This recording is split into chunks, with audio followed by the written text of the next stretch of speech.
Welcome back to part 2 of The Perfume of the Lady in Black by Gaston Leroux. The mystery deepens, the tension rises, and the secrets hidden in the shadows are about to be revealed. After the shocking events of part 1, our journey continues into a world of intrigue, deception, and unexpected twists. Will the truth finally come to light, or will the mystery remain unsolved? Settle in and prepare for the thrilling conclusion of this gothic masterpiece. And if you're enjoying this audiobook, don't forget to like, share, and subscribe for more classic mysteries. Now let's dive back into the story. Chapter 11. The Attack of the Square Tower. I leaped after him and threw my arms around his body, dreading what he might attempt. There was in that cry, "Mother! Mother! Mother!" such a madness of despair, a call, or rather, an assurance of coming aid so beyond the realization of human strength that I was obliged to fear that the young fellow had forgotten that he was only a man and had not the power to fly straight out of the window of the tower and to traverse, like a bird or a flash of lightning, the black space which separated him from the crime which had been committed and which he filled with his frightful cries. Quickly, he turned on me, threw me off, and precipitated himself wildly through corridors, apartments, stairways, and courts toward the accursed tower from which had come that same death cry that we both had heard a moment ago, and also 2 years before when it had resounded through the inexplicable gallery. As for me, I had thus far only had the time to gaze out of the window, rooted to my place by the horror of that cry. I was still there when the door of the square tower opened, and in its frame of light, there appeared the form of the lady in black. She was standing upright, living and unharmed, in spite of that cry of death, but her pale and ghastly visage reflected a terror like that of death itself. She stretched out her arms toward the night, and the darkness cast Rouletabille into them, and the arms of the lady in black closed around him, and I heard no more only sobs and moans, and again the 2 syllables which the night repeated over and over, "Mother! Mother!" I descended from my tower into the court, my temples throbbing, my heart beating so fast that it almost stifled me. What I had seen on the threshold of the square tower had not by any means assured me that nothing terrible had taken place. It was in vain that I attempted to reason with myself and to say, "Nonsense." At the very moment when we believe that all was lost, is not, on the contrary, everything found? Are not the mother and son united? But why then this cry of death when she was alive and well? Why that scream of agony before she had appeared standing on the threshold of the tower? Strange to say, I found no one in the Court of the Bold when I crossed it. No one then had heard the pistol shot. No one had heard the cries. Where was Darzac? Where was old Bob? Was he still working in the lower basement of the Round Tower? I might have believed so, for I perceived a light in the window of the tower. But Mattoni, had he heard nothing, either? Mattoni, who kept watch at the postern of the gardener, and the Berniers?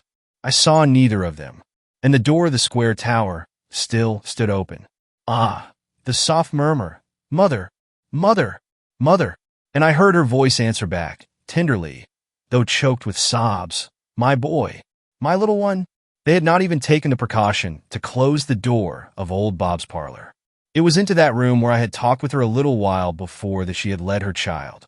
And they were there alone, clasped in each other's arms, repeating over and over again, "Mother, and my little one," and then they murmured broken sentences, phrases without end, with the divine foolishness of a mother and her child. Then, "You are not dead." That was sufficient to make them both fall to sobbing. And then, how they embraced each other, as though to make up for all the years they had lost. I heard him murmur, "You know, Mama, it was not true that I stole," and one would have thought from the sound of his voice that he was still the little lad of 9 years. My poor Rouletabille. "No, my darling, you never stole. My little boy, my little boy." Ah, it was not my fault that I heard, but my heart was torn in two as I listened. But where was Bernier? I entered the lodge from the left, for I wished to know the meaning of the cry and of the shot which I had heard. Mere Bernier was at the back of the room, which was lighted only by a tiny taper. She was like a black bundle on a sofa. She must have been in bed when the shot was heard, and she had hastily donned some clothing. I picked up the taper and brought it near. Her features were distorted with fear. "Where is Bernier?" I asked. "He is there," she replied, trembling. "There? Where is that?" But she made no answer. I took a few steps toward the interior of the lodge, and I stumbled. I bent down to know what I had stepped upon and found out that it was mere Bernier's potatoes. I lowered the light and looked at the floor. It was strewn with potatoes. They had rolled everywhere. Could it be that Madame Bernier had not gathered them up after Rouletabille had emptied out the bag? I arose and turned to Mere Bernier. "Someone fired off a pistol," I said. "What has happened?" "I do not know," she responded. And at that moment, I heard someone open the door of the tower, and Père Bernier stood on the threshold. "Ah, it is you, M. St. Clair? Bernier, what has happened?" "Oh, nothing very serious, M. St. Clair, I am glad to say." But his voice was too palpably endeavoring to sound strong and brave for me to feel as reassured as he was trying to make me. "An accident without any importance whatever." M. Darzac, while placing his revolver on the stand beside his bed, accidentally fired it off. Madame, naturally, was frightened and screamed. And as the window of their room was open, she thought that you and M. Rouletabille might have heard something and started out to tell you that it was nothing. "M. Darzac has come in then?" "He got here almost as soon as you had left the tower, M. St. Clair. And the shot was fired almost immediately after he entered his bedroom. You can guess that I had a pretty fright. I rushed to the door. M. Darzac opened it himself. Happily, no one was injured." "Did Madame Darzac go to her own room as soon as I left the towers?" "At once. She heard M. Darzac when he came in and followed him directly to their apartments. They went in almost at the same moment." "And M. Darzac? Is he still in his room?" "Here he is now." I turned and saw Robert Darzac. Despite the gloom of the place, I saw that his face was ghastly pale. He made me a sign and then said very calmly and quietly, "Listen, St. Clair, Bernier told you about our little accident. It is not worth mentioning to anyone, unless someone should speak of it to you. The others, perhaps, have not heard the shot. It would be useless to frighten all these good people. Don't you think so? Now I have a little favor to ask of you. Speak, my friend," I bade him.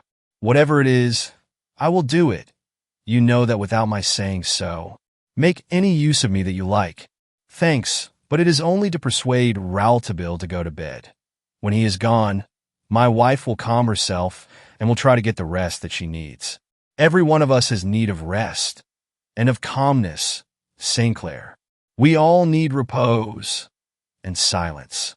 Surely, my friend, you may count upon me." I pressed his hand with a force which attested my sentiments toward him. I was persuaded that both he and Bernier were concealing something from us, something very grave. Darzac re-entered his room, and I went to find Rouletabille in the sitting room of old Bob. But upon the threshold of the apartment, I jostled against the lady in black and her son who were passing out. They were both so silent, and wore an expression so unexpected to me who had overheard their exclamations of love and joy only a few moments before that I stood before them, without saying a word or making a movement.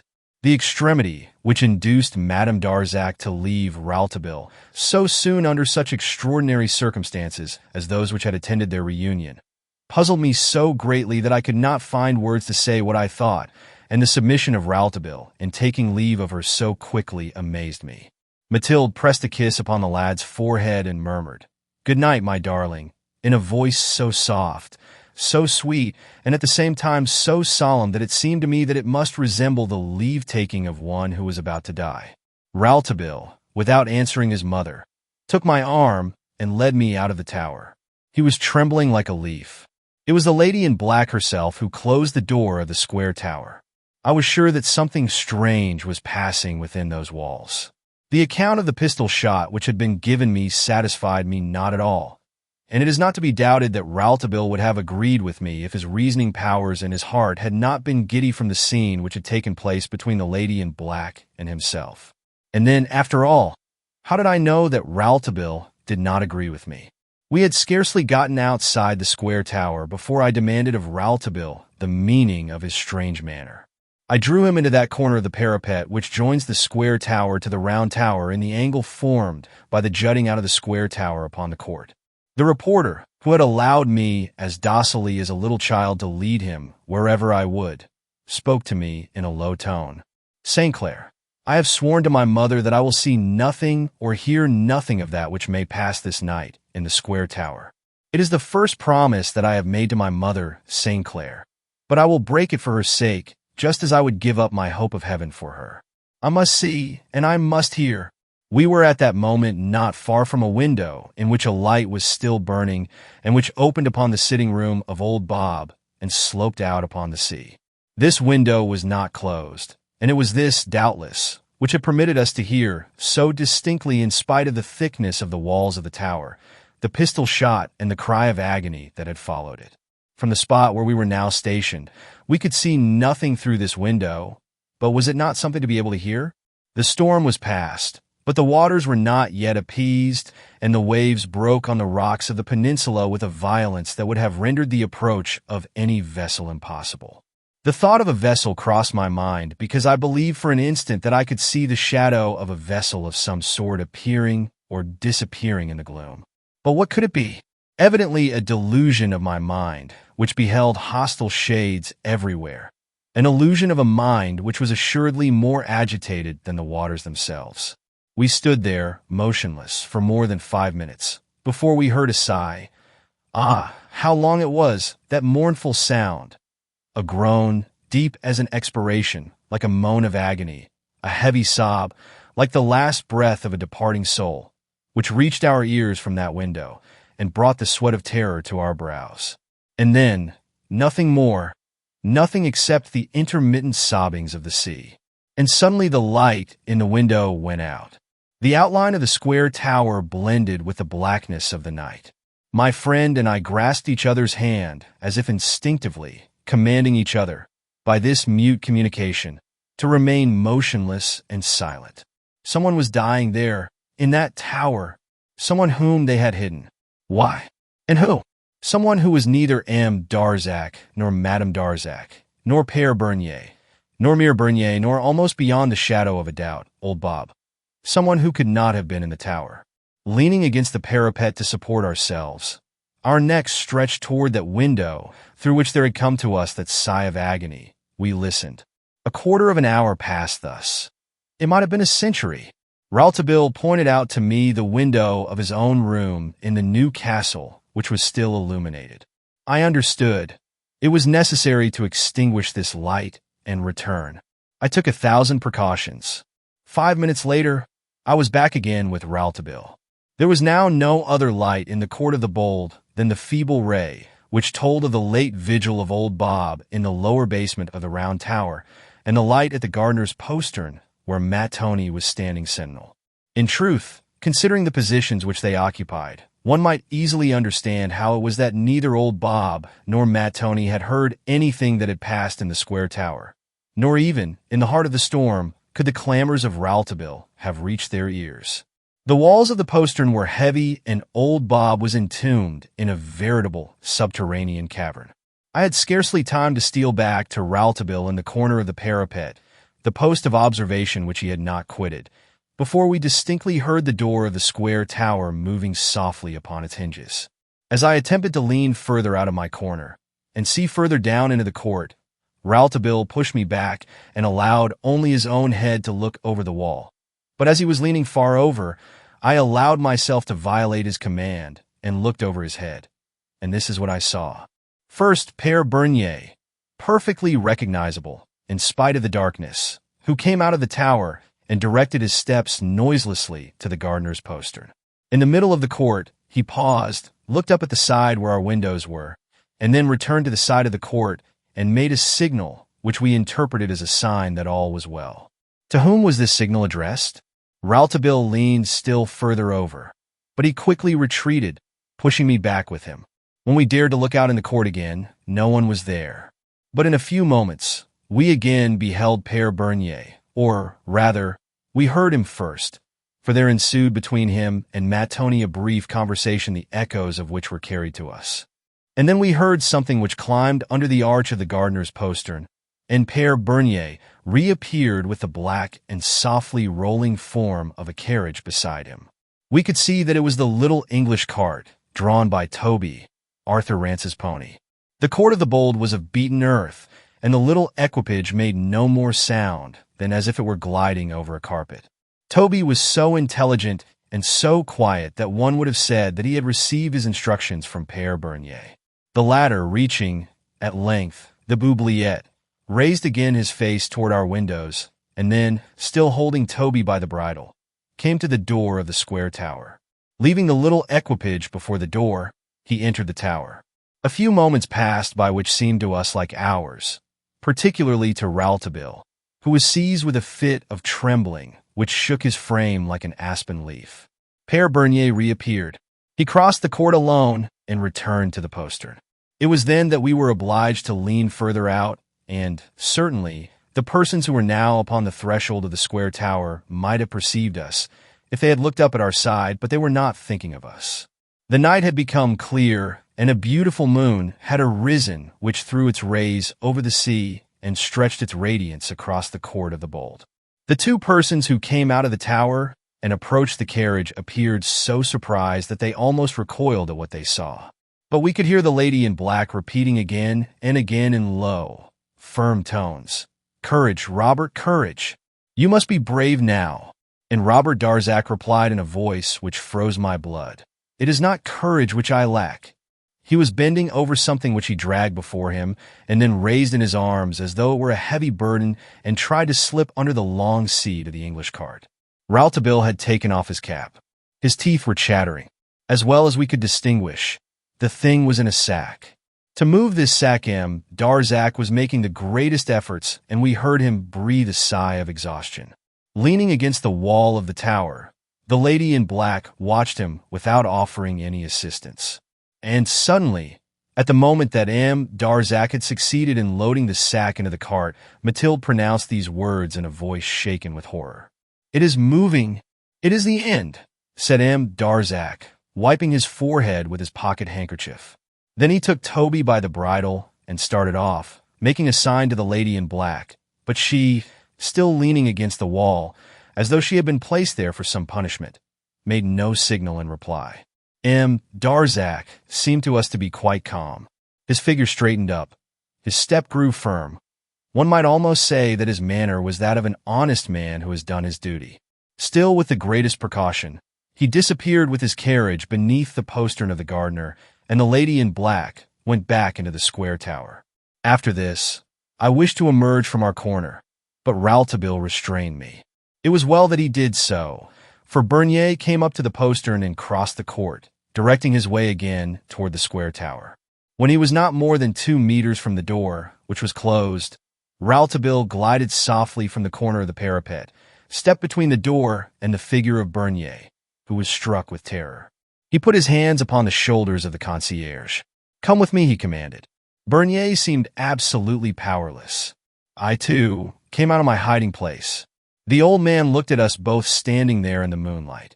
His face was sorrowful, and he murmured sadly, "This is a great misfortune." Chapter 12. The Impossible Body. "It will be a great misfortune if you don't tell the truth," muttered Rouletabille in smothered tones. "But if you conceal nothing, the trouble may not be so great. Come this way." And he drew him, clasping him by the fist, toward the new chateau, I following. I saw that a great change had come over Rouletabille. He was completely his old self again. Now that he was so happily relieved of the sorrow of separation from his mother, which had pressed on his mind ever since his early childhood, now that he had again found the perfume of the lady in black, he seemed to have reconquered all the forces of his spirit and was ready to enter eagerly into the strife against the mysteries which surrounded us. And, until the day when all was ended, until the last supreme moment, the most dramatic that I have ever lived through in the whole course of my existence, the moment in which life and death spoke out and were explained by his lips, he never again made a sign of hesitation in the forward march. He never spoke another word which could have been taken as an attempt to warn us against the dreadful situation which arose from the siege of the square tower by the attack of that night between the 12th and 13th of April. Bernier resisted him no further. When others tried to do so, He held them in his grasp until they cried for mercy. Bernier walked in front of us, his head bent, looking like an accused man who was being led on his way to trial. And when we reached Rouletabille's room, the young reporter bade Bernier sit down facing us. I lighted the lamp. Rouletabille sat silent for a moment, looking at Bernier, lighting his pipe the while, and evidently seeking to read in the face of the concierge all the honesty which he could find. Soon his knitted brows relaxed, his eye grew clearer, and after he had blown a few rings of smoke toward the ceiling, he said, "Well, Bernier, how did they kill him?" Bernier shook his shaggy head. "I have sworn to say nothing, and I will say nothing, monsieur. And, upon my word of honor, I know nothing." "All right," went on Rouletabille, unconcernedly. "Tell me what you don't know. For if you do not tell me what you don't know, Bernier, I will be responsible for nothing, no matter what happens." "And for what could you be responsible in any case, monsieur?" "For one thing, I won't answer for your safety, Bernier." "For my safety? I have done nothing." "For the safety of all of us, then, for our lives, even," replied Rouletabille, arising from his chair and pacing restlessly across the room, in order, doubtless, to give himself an opportunity to perform some necessary mental algebraic operation. Then he paused and went on. "Where was he?" "In the square tower." Bernier did not speak, but he nodded assent. "Where?" "In old Bob's bedroom." "No." Bernier shook his head. "Hidden in your rooms?" Bernier shook his head vehemently. "Well, where was he then?" "He could certainly not have been in the apartments of M. and Madame Darzac." Bernier bowed his head. "Miserable hound!" cried Rouletabille, and he leaped at Bernier's throat. I rushed to the rescue of the concierge and snatched him from the young man's clutches. As soon as he could breathe, the old servant looked up, piteously. "Why did you try to strangle me, M. Rouletabille?" he asked. "How dare you ask, Bernier? How dare you? And you acknowledge that he was in the apartment of M. and Madame Darzac. Who, then, gained him entrance to that apartment?" "No one but yourself. You, the only person who had the key when the Darzacs were not there."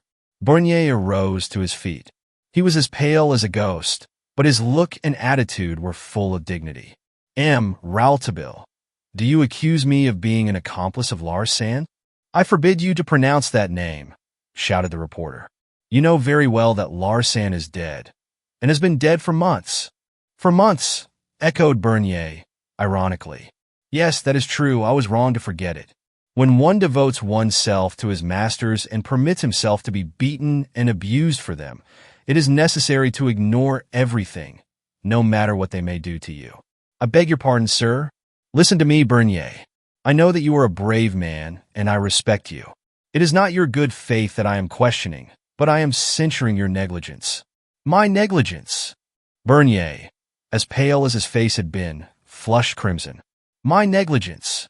I have not budged from my lodge, not even from the corridor. I have always worn the key in my breast pocket, and I swear to you that no one entered that room. No one at all, after you were there at 5 o'clock, except M. and Madame Darzac themselves. I do not count, of course, the few moments that you and M. St. Clair were there at about 6 o'clock. "What?" exclaimed Rouletabille. "Do you want me to believe that this individual, you have forgotten his name, I think, Bernier, let us call him the man, that the man was killed in M. Darzac's rooms if he was not there?" "I do not. And, furthermore, I can swear to you that he was there." "Yes, but how could he have been?" "That is what I ask you, Bernier. And you are the only one who can answer, because you alone had the key in the absence of M. and Madame Darzac. And M. Darzac never took the key with him when he left the room, and no one could have gotten into the room to hide while he was there. That is the mystery, monsieur. That is what puzzles M. Darzac more than all the rest. But I have only been able to answer him as I have answered you. There is the mystery. When you left the room with M. Darzac, M. St. Clair and myself at about 6:15, did you lock the door immediately?" "Yes, monsieur." "When did you open it after that?" "Not at all." "And where were you in the meantime?" "In front of the door of my lodge, watching the door of the apartment. My wife and I took our dinner in that same spot at about 6:30, on a little table in the corridor, because, on account of the door of the tower being open, it was quite light and was pleasanter. After dinner, I sat in the doorway of the lodge, smoking a cigarette and chatting with my wife. We were so seated that, Even if we had wished to do so, we would not have been able to withdraw our eyes from M. Darzak's rooms. It is a mystery more extraordinary than the mystery of the Yellow Room. For, in the former case, we did not know of what had passed before. But now, monsieur, one knows all that happened beforehand, since you yourself visited the apartment at 5 o'clock and saw that no person was there. One knows all that passed during the interim. For either I had the key in my pocket, or M. Darzak was in his room and must have seen the man who opened his door and entered the room for the purpose of assassinating him. And while I was sitting in the corridor before the door, I must have seen the man pass. And we know what took place after. There was the death of the man, and that proved that the man was there. It is a mystery. And from 5 o'clock until the moment of the tragedy, you declare that you never quitted the corridors? I swear it. You are absolutely certain? Persisted Rouletabille. Pardon, monsieur. There was one moment, the moment that you called me. That is good, Bernier. I wanted to see if you remembered that. But I was not away from my post more than an instant or two, and M. Darzak was in his room then. He did not leave it while I was gone. What a mystery. How do you know that M. Darzak didn't go out during those moments? Why? Because if he had done so, my wife, who was in the lodge, must have seen him, and then all would be explained, and we would not be so puzzled, nor Madame either. Must I say it to you over again? No one has entered that room except M. Darzak at 5 o'clock and you two at 6. And no person got in between the time that M. Darzak went out and the time when he came in at night with Madame Darzak. He was like you, he didn't want to believe me. I swore it to him upon the corpse that lay before us. Where was the corpse? In M. Darzak's bedroom. It was really a dead body. Oh, he was breathing still, I heard him. Then it was not a corpse, Père Bernier. Oh, M. Rouletabille. Where was the difference? He had a bullet in his heart. At last, Père Bernier was going to tell us of the body. Had he seen it? Who was it? One would have said that this seemed of secondary importance in the eyes of Rouletabille. The reporter seemed engrossed only with the problem of finding how the body had come to be there. How had that man happened to be killed? But, indeed, Père Bernier knew only very little. The whole thing had been as sudden as a rifle shot, so it seemed to him, and he was behind the door. He told us that he was going to his lodge and felt so drowsy that he had intended to throw himself down on the bed for a few moments, when he and Mere Bernier heard such a commotion issue from the apartment of M. Darzak that they were seized with terror. It was as if the furniture were being thrown about and blows were rained upon the walls. "What is the matter?" cried Mere Bernier, and the same instant they heard the voice of Madame Darzak shouting, "Help! Help!" This was the cry that we, too, had heard in the new chateau. Père Bernier, leaving his wife almost fainting from horror, rushed to the door of M. Darzak's room and beat against it, crying aloud to him to open, but obtaining no reply. The struggle within was still going on. Bernier heard the labored breathing of two men, and he recognized the voice of Larsan when he heard the words, "With this blow, I shall have your life." Then he heard M. Darzak, who called his wife to his aid in a voice almost stifled, as though he were gagged. "Mathilde! Mathilde!" Evidently he and Larsan must have been engaged in a life-and-death struggle when, suddenly, the pistol shot had saved him. This pistol shot had frightened Père Bernier less than the cry which had followed it. One would have thought that Madame Darzak, who had uttered the cry, had been mortally wounded. Bernier was unable to understand Madame Darzak's attitude in the matter. Why did she not open the door and admit him to help her husband? Why did she not draw the shades? Finally, almost immediately after the pistol shot, the door, upon which Père Bernier had not stopped knocking all the time, was opened. The room was wrapped in darkness, which did not surprise the concierge, for the light of the chandelier which he had perceived under the door during the fight had been suddenly extinguished, and at the same moment he had heard the chandelier itself fall heavily to the floor. It was Madame Darzak who had opened the door, and Bernier could distinguish, through the gloom, the form of M. Darzak leaning over something which the concierge knew was a dying man. Bernier had called to his wife to bring a light, but Madame Darzak had cried, "No, no, no light, no light, and, above all, be sure that he knows nothing." And immediately she had rushed to the door of the tower, calling out, "He is coming! He is coming! I hear him! Open the door! Père Bernier! I must go and meet him." and Père Bernier had opened the door, the while she kept on moaning, "Hide yourselves. Go in. Don't let him know anything." Père Bernier went on, "You came like a waterspout, Rouletabille, and she drew you into old Bob's sitting room. You saw nothing. I stayed with Darzac." The rattle in the throat of the man on the floor had ceased. Darzac, still bending over him, said to me, "Get a sack, Bernier, a sack and a stone, and we will throw him into the sea, and no one will ever hear his voice again." Then, Bernier went on, "I thought of my sack of potatoes. My wife had gathered them up and put them back in the sack after you had emptied them out. I emptied the bag again and brought it to him. We made as little noise as possible.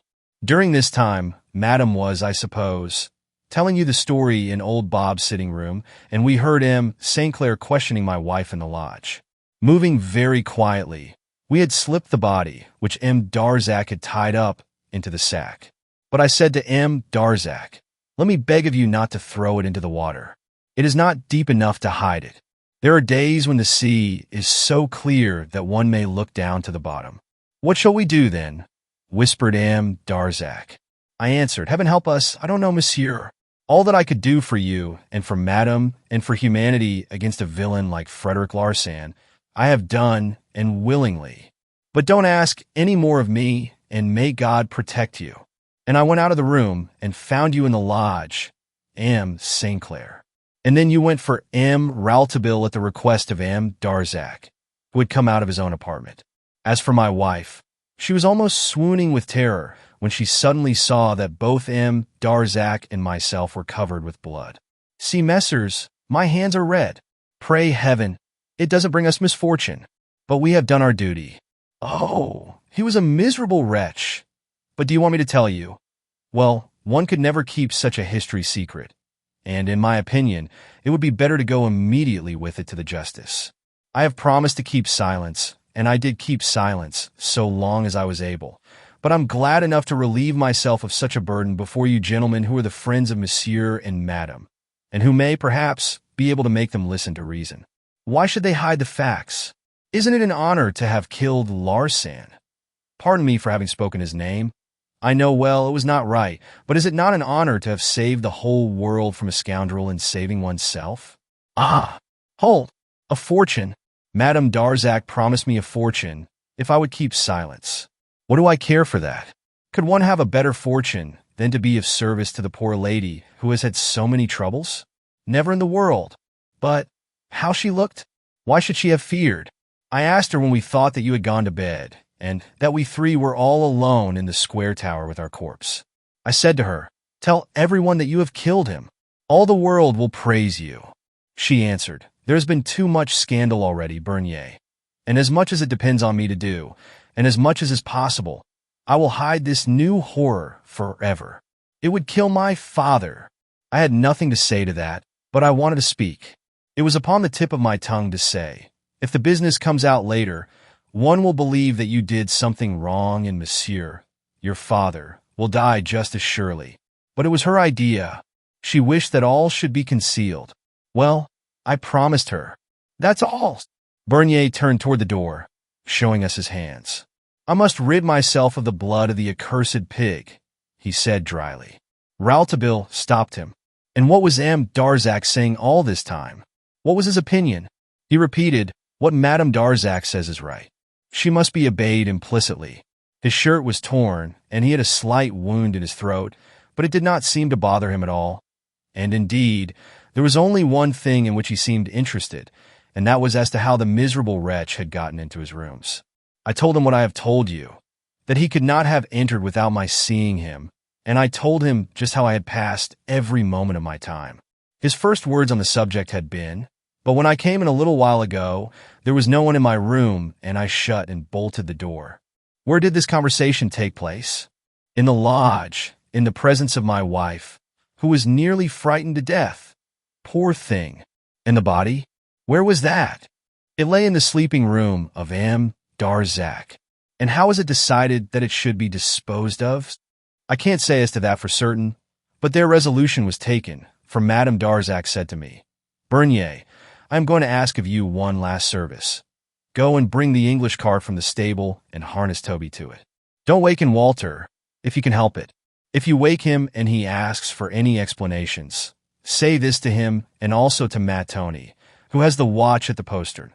It is for M. Darzac, who must be at Castella at 4 o'clock in the morning to see the tournament in the Alps.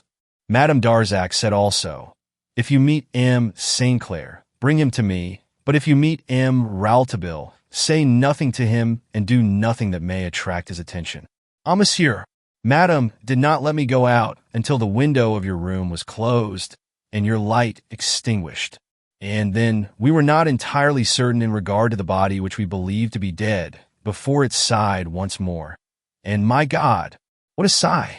The rest, monsieur, you saw for yourself, and now you know as much as I, God help us. When Bernier had finished relating this incredible story, Rouletabille put his hand on his arm, thanking him most earnestly for his great devotion to his master and mistress, and begged him to use the utmost discretion. The young reporter entreated the old servant to pardon his roughness, and ordered him to say nothing to Madame Darzac of anything that had passed between them. Bernier extended his hand in token of fidelity, but Rouletabille drew back. No, I can't, Bernier. You are covered with blood. Bernier left us to look for the lady in black. Well, I said when we were alone, Larsan is dead. Yes, answered Rouletabille. I fear so. You fear so? Why? In heaven's name? Because, he answered in a strange tone, which I could scarcely recognize as his. Because the death of Larsan, who was carried out dead from a place which he never entered dead or alive, terrifies me more than his life itself. Chapter 13, in which the fears of Rouletabille assume alarming proportions. It was literally true that he was frightened, and I was more terrified myself than words could express. I had never seen him in such a state of mental inquietude. He walked up and down the room nervously, occasionally stopping in front of the mirror and passing his hand over his forehead, as if he were asking his own image, "Can it be you, Rouletabille, who have such thoughts? How dare you harbor them? What thoughts?" He seemed rather to be upon the point of thinking than to be actually doing so, and to be using every means of driving thought away. He shook his head savagely and started for the window as though he meant to leap out, leaning forth into the night, listening for the slightest noise on the distant bank of the sea, expecting, perhaps, to hear the wheels of the little carriage and the echo of Toby's shoes. One might have thought him a beast at bay. The surf was quiet. The waves had grown entirely appeased. A white ray appeared suddenly shining over the black waters. It was the dawn, and in a moment the old chateau seemed to rise out of the night, pale and livid with the same pallor as our own, the pallor of one who has not slept. "Rouletabille," I asked, trembling as I spoke, for I felt that I was intruding upon ground where my feet had no right to tread. "Your interview with your mother was very brief, and you separated in silence. I want to ask you, my boy, whether she told you the story of the accident with the revolver on the nightstand that Bernier told me." "No," he answered without turning his face toward me. "She told you nothing of that kind?" "No." "And you did not ask her for any explanation of the pistol shot nor of the death cry? The cry that was the echo of the one which we heard 2 years ago from her lips in the inexplicable gallery." "St. Clair, you are too curious. You are more curious than I. I asked her nothing, and you swore to see nothing and to hear nothing without her saying anything to you about the pistol shot and the cry." "Truly, St. Clair, it was necessary for me to believe. For my part, I respected the secrets of the lady in black. I had nothing to ask of her when she said to me, 'We must leave each other now, my child, but nothing can ever separate us again.' Ah, she said that to you. Nothing can ever separate us again?" "Yes, my friend." And there was blood upon her hands. We looked at each other in silence. I was now at the window and beside the reporter. Suddenly his hand touched mine. Then he pointed to the little taper which was burning at the entrance to the subterranean door which led to old Bob's study in the Tower of the Bolt. "It is dawn," said Rouletabille, "and old Bob is still at work. This old fellow is certainly industrious, and we will go and have a peep at him at his labors. That will change our current of thought, and I shall be able to get away from these horrors that are smothering me and driving me half wild." And he heaved a long sigh. "Will Darzac never return?" he murmured, more as though he were speaking to himself than to me. A few moments later, we had crossed the court and had descended into the octagon room of the Tower of Charles the Bold. It was empty. The lamp was burning on the work table, but there was no sign of old Bob. "Oh!" cried Rouletabille. He picked up the lamp and carried it from place to place, examining everything around him. He tried and turned the lock of every little window which opened from the walls of the basement. Nothing had changed its place, and all was arranged in order and scientific etiquette. While we were looking around at the bones and shells and horns of the prehistoric ages, the hanging crystals, the rings made out of bone, the buckles formed from teeth, and the other treasures of the savant, we came to the little desk table. There we found the oldest skull in the history of humanity, and it was true that it had been spattered with the red paint of the wash drawing which M. Darzac had set to dry upon that part of the desk which faced the window and was exposed to the sun. I went from one window to the other and shook the iron bars in order to assure myself that they had not been touched nor tampered with in any way. Rouletabille saw what I was doing and said, "What are you about?" Before thinking about how he could have gotten out at the windows, wouldn't it be better to find out whether he went by the door? He set the lamp upon the parapet and looked for traces of footprints. Then Rouletabille said, "Go and knock at the door of the square tower, and ask Bernier whether old Bob has come in. Ask Mattoni at the postern and Père Jacques at the iron gate. Go, St. Clair, quick." 5 minutes after I went out, I was back with the information. No one had seen old Bob in any part of the fortress. He had not passed by anywhere. Rouletabille had his face close to the parapet. He said, "He left this lamp burning in order to make people believe that he was at work." And then he added softly, "There is no sign of a struggle of any sort, and in the sand I find the traces of the footprints of only M. Arthur Rance and M. Robert Darzac, who came to this room during the storm last night, and have brought on their feet a little earth from the court of the Bold, and also of the clay-like soil of the outer court. There is no footprint which could be old Bob's. Old Bob reached here before, and perhaps went out while the tempest was raging, but in any case he has not come in since." Rouletabille stood erect. He replaced upon the desk the lamp, the rays of which fell directly upon the skull, which had been splashed by the red paint in a frightful fashion. Around us there were dozens of skeletons, but certainly their presence was less alarming to me than the absence of old Bob. Rouletabille stood for a moment staring at the crimson skull. Then he took it in his hands and held his eyes close to its empty orbits. Then he raised the skull higher and held it at arm's length, gazing at it with an almost breathless interest. He looked at the profile. Then he placed the hideous object in my hands and told me to raise it to the level of my head, as carefully as thought it were the most precious of burdens, while Rouletabille brought the lamp very close to it. Like a flash, an idea pierced through my brain. I let the skull fall on the desk and rushed through the court till I came to the oubliette. I discovered that the iron bars which closed it were still fast. If anyone had fled by that way, or had fallen into the shaft, or had thrown himself down, the bars would have been opened. I hurried back, more anxious than ever. "Rouletabille! Rouletabille! There is no way that old Bob could have gotten out except in the sack." I repeated the sentence, but my friend was not listening, and I was surprised to see him deeply engrossed in a task of which I found it impossible to guess the meaning. How? At a time as tragic as the present, while we were awaiting only the return of M. Darzac to complete the circle in which the impossible body was found, while in the square tower, the lady in black, like Lady Macbeth, must be occupied in effacing from her hands the stains of the strangest of crimes, Rouletabille seemed to be amusing himself by making drawings with a foot rule, a square, a measure, and a compass. There he was, seated in the old geologist's easy chair with Robert Darzac's drawing board before him, and he also was making a plan, quiet and imperturbable as an architect's clerk. He had pricked the paper with one of the points of his compass, while the other point traced the circle which might represent the Tower of the Bold, as we could see it in the design of M. Darzac. Then, dipping his brush into a tiny dish half full of the red paint which M. Darzac had been using, he carefully spread the paint over the entire space occupied by the circle.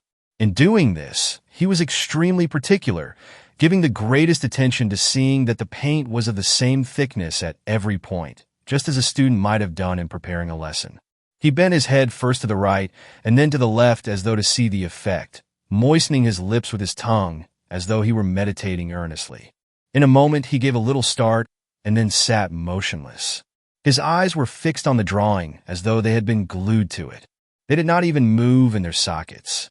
The stillness was horrible, but it was not much better when his lips opened to utter an exclamation of breathless horror. His face looked like that of a maniac, and he turned toward me so quickly that he upset the great easy chair in which he had been seated. St. Clair, St. Clair, look at the red paint. Look at the red paint. I leaned over the drawing, breathless, terrified by the savage exultation of his tone. But I could only see a little drawing carefully done. The red paint, the red paint. He kept groaning, his eyes staring in his head, as though he were witnessing some frightful spectacle. But what is it? I stammered. What is it? My God, man, can't you see? Don't you know that that is blood? No, I did not know it. Indeed, I was quite sure that it wasn't blood. It was merely red paint. But I took care not to contradict Rouletabille. I feigned to be interested in this idea of blood. Whose blood? I inquired. Do you think that it can be Larsen's? Oh. Larsen's blood? Who knows anything about Larsen's blood? Who has ever seen the color of it? To see that, it would be necessary to open my own veins, St. Clair. That's the only way. I was completely overwhelmed and astonished. My father would not let his blood be spilled like that. He was speaking again with that strange, desperate pride of his father. When my father wears a wig, it will fit. My father would not let his blood be spilled like that. Bernier's hands were covered with it, and you yourself saw it upon the hand of the lady in black. Yes, that is true. That is true. But they could never kill my father like that. He seemed to grow more excited every moment, and he never ceased gazing on the little wash drawing. At last he spoke, his breast shaken with a great sob. Oh God! Oh God! Oh God! Have pity on us? That would be too frightful. He ceased for a moment and then spoke again. My poor mother did not deserve this. I did not deserve it. Nor anyone in the world. A tear ran down his cheek and fell into the little dish of paint. Ah, he cried. It isn't necessary to fill it any fuller. And he picked up the tiny cup with infinite care and carried it to the cabinet. Then he took me by the hand and bade me look at him carefully, and tell him whether he had not really gone suddenly insane. Let us go, he said drearily at last. The time has come, St. Clair. No matter what happens, we can never turn back now. The lady in black must tell us everything. Everything about the man who is in that sack. Ah, if M. Darzac were to return immediately. It might be less painful, but I dare wait no longer. Wait for what? Wait for whom? And why should he be so terrified now? What fear had made his eyes so wild? Why did his teeth chatter? I could not restrain myself from asking him again. What are you afraid of? Do you think that Larsan is not dead? And he answered, gripping my hand as though he would never release it. I tell you, I fear his death more than I fear his life. And he knocked at the door of the square tower, before which we were standing as he spoke. I asked him whether he did not wish me to leave him alone with his mother. But, to my great surprise, he begged me not to abandon him for anything in the world, so that the circle should not be closed. And he added mournfully, perhaps it may never be. The door of the tower remained closed. He knocked again. Then it was opened, and we saw Bernier's face appear. He seemed embarrassed at the sight of us. What do you want? What are you doing here again? He demanded. Speak low. Madam is in old Bob's sitting room, and the old man has not come in yet. Let us enter, Bernier, said Rouletabille, and he pushed the door further open. But whatever you do, don't let Madame suspect. No, replied Rouletabille, impatiently. We were in the vestibule of the tower. The darkness was almost impenetrable. What is Madame doing in old Bob's sitting room? Asked the reporter in a low voice. She is waiting for the return of M. Darzac. She dare not re-enter the room until he comes. Nor I, either.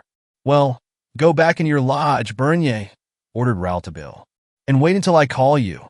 The young reporter opened the door of old Bob's salon, and we saw the form of the lady in black, or rather, her shadow, for the apartment was very dark, and the first faint rays of the sun had scarcely penetrated it. The tall, somber silhouette of Mathilde was standing, but it leaned against the corner of the window, which looked out upon the court of Charles the Bold. She never moved at our entrance, but her lips opened, and a voice that I should never have recognized as hers murmured, "Why are you come? I saw you crossing the court. You have been there all night. You know all. What do you want now?" And she added in a tone of unutterable misery, "You swore to me that you would seek to know nothing." Rouletabille went to her side and took her hand reverently. "Come, mother, dearest," he said, and the simple words upon his lips sounded like a prayer, tender and imploring. "Come, come." And he drew her away. She did not resist in the least. It was as though as soon as he touched her hand, he could bend her to his will. But when he led her to the door of the fatal chamber, her whole frame seemed to recoil. "Not there," she moaned, and she reeled against the wall to keep herself from falling. Rouletabille tried the door. It was locked. He called Bernier, who opened the door and then hurried away as though he were bent on escaping from some deadly peril. Once the door was opened, we looked into the room. What a spectacle we beheld! The chamber was in the most frightful disorder, and the crimson dawn which entered through the vast embrasures rendered the disorder still more sinister. What an illumination for a chamber of horrors! Blood was upon the walls, and upon the floor, and upon the furniture, the blood of the rising sun, and the blood of him whom Toby had carried off in the sack, no one knew whither. In the potato bag, the tables, the chairs, the sofas were all overturned. The curtains of the bed to which the man in his death agony had tried desperately to cling were half torn down, and one could distinguish upon one of them the mark of a bloody hand. It was into this scene that we entered, supporting the lady in black, who seemed ready to swoon, while Rouletabille kept murmuring to her in his gentle and pleading tones, "It has to be done, mother. It has to be done." And as soon as he had placed her upon a couch which I had turned right side up, he began to question her. She answered in monosyllables, by signs of the head or movements of the hands. And I saw that the further the examination progressed, the more troubled and restless Rouletabille became. He was visibly affected. He endeavored to regain his composure and to help his mother maintain hers, but it was difficult for him to succeed in either effort. He spoke to the unhappy woman as though he were still her little child. He called her Mama and tried in every way to show his reverence and love for her. But she had utterly lost courage. He held out his arms, and she threw herself into them. The son and mother embraced, and that seemed to give her a little more strength, and she burst into a fit of weeping, which seemed to relieve a little the terrible weight upon her breast. I made a movement as if to retire, but both sought to detain me, and I saw that they did not wish to be left alone in this room red with blood. Madame Darzac, after her sobs had ceased, murmured, "We are delivered." Rouletabille had fallen upon his knees at her side, and, as she uttered the words, he said entreatingly, "Mother, dearest, in order that we may be sure of that, quite sure, you must tell me all that happened, everything that you saw." Then she told us the story. She looked at the closed door.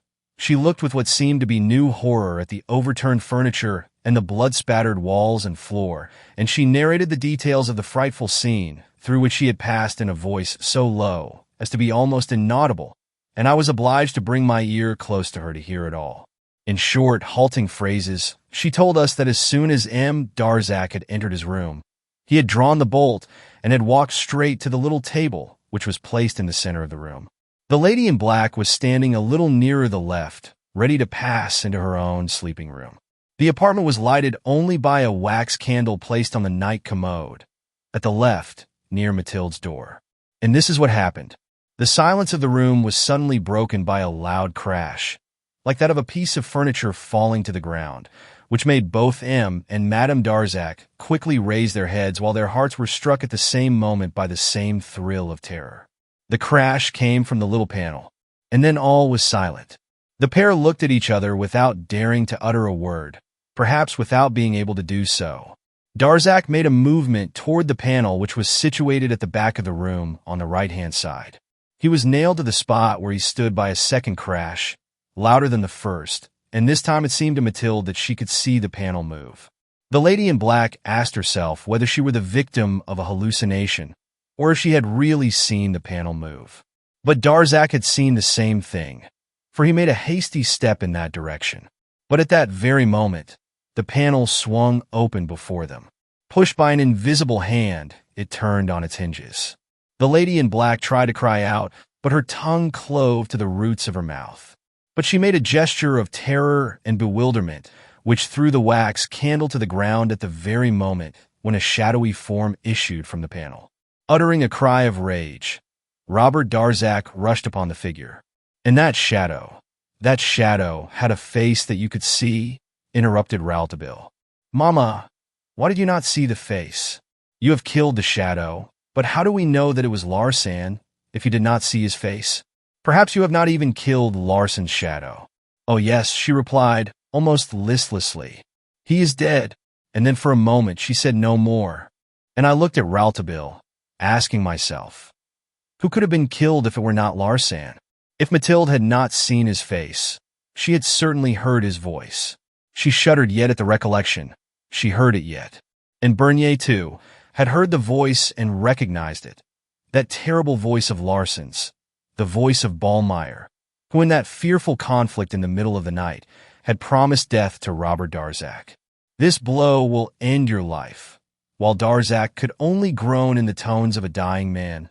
Mathilde. Mathilde! Ah, how he had cried to her.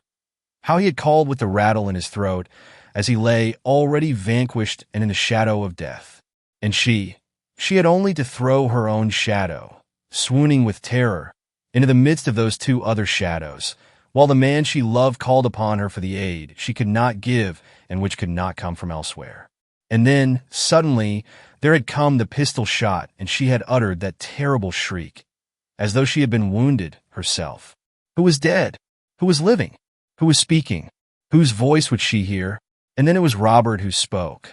Rouletabille took the lady in black into his arms once more, lifted her up, and carried her tenderly to the door of her own room. And there, he said to her, Mama, you must leave me now.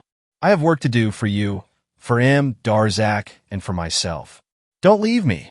I beg of you not to leave me until Robert comes back, she cried in terror.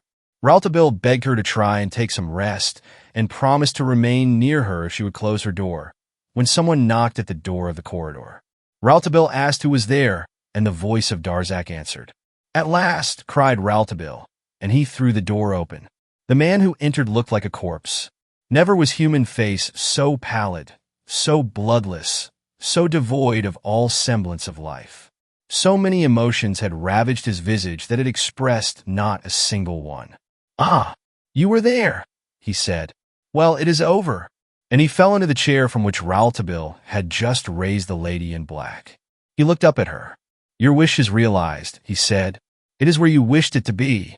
Did you see his face? Questioned Rouletabille excitedly. No, answered Darzac wearily. I have not seen it. Did you think that I was going to open the sack? I thought that Rouletabille would have shown discomfiture at this answer, but, on the contrary, he turned to M. Darzac and said, Ah, you did not see his face. That's very good indeed. And he pressed his hand affectionately. The important thing now, he went on, is not that at all. It is necessary that we should close the circle. And you will help us do that, M. Darzac. Wait a moment.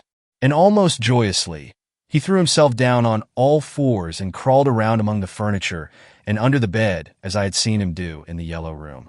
And from time to time, he raised his head to say, Ah, I shall find something that will save us. I answered, looking at M. Darzac, aren't we saved already? Which will save our brains, Rouletabille went on. The boy is right, exclaimed M. Darzac. It is absolutely necessary for us to know how that man got into the room. Suddenly Rouletabille rose to his feet, holding in his hand a revolver which he had found under the panel. Ah, you have found his revolver, cried M. Darzac. Fortunately, he did not have time to use it. As he spoke, M. Darzac took from his pocket his own revolver, the revolver which had saved his life, and held it out to the young man. This is a good weapon, he said. Rouletabille examined it closely and looked into the empty barrel out of which had sped the ball which had dealt death. Then he compared the pistol with that which he had found under the panel and which had fallen from the hand of the assassin. The latter was a bulldog and bore the mark of a London gunsmith. It seemed to be quite new. Every barrel was filled, and Rouletabille declared that it had never been fired. "Larson only avails himself of firearms in the last extremity," said the young man. "He hates noise of any kind. You may be sure that he intended merely to frighten you with his revolver. Otherwise, he would have fired it immediately." And Rouletabille returned M. Darzak's revolver and put Larson's in his pocket. "Of what use is it to be armed now?" cried M. Darzak, shaking his head. "I assure you it is quite futile." "You believe so?" demanded Rouletabille. "I am certain of it." Rouletabille made a few steps through the room and said, "With Larsan, one can never be sure of anything." "Where is the body?" M. Darzak replied. "Ask my wife. I want to forget all about it. I know nothing more about this horrible thing. When the remembrance of that dreadful journey shall return to me, I shall try to make myself believe that it was a nightmare, and I will drive it away. Never speak to me of it again. No one save Madame Darzak knows where the body is. She may tell you if she likes." "I have forgotten too," said Mathilde. "I was obliged to do so." "Nevertheless," insisted Rouletabille, shaking his head, "you must tell me. You said that he was in his agony. Are you sure that he is dead now?" "I am perfectly sure," replied M. Darzak simply. "Oh, it is finished. Is it not entirely ended?" pleaded Mathilde. She arose and walked to the window. "See, there is the sun. This horrible night is dead. Dead forever. Everything is over. Poor lady in black." The yearnings of her soul revealed themselves in her words. "It is finished." And the fact, as she believed it, made her forget all the horror of the scene which had passed in this room. Larson no more. Larson buried in the potato sack. And we all started up in a fright when the lady in black began to laugh.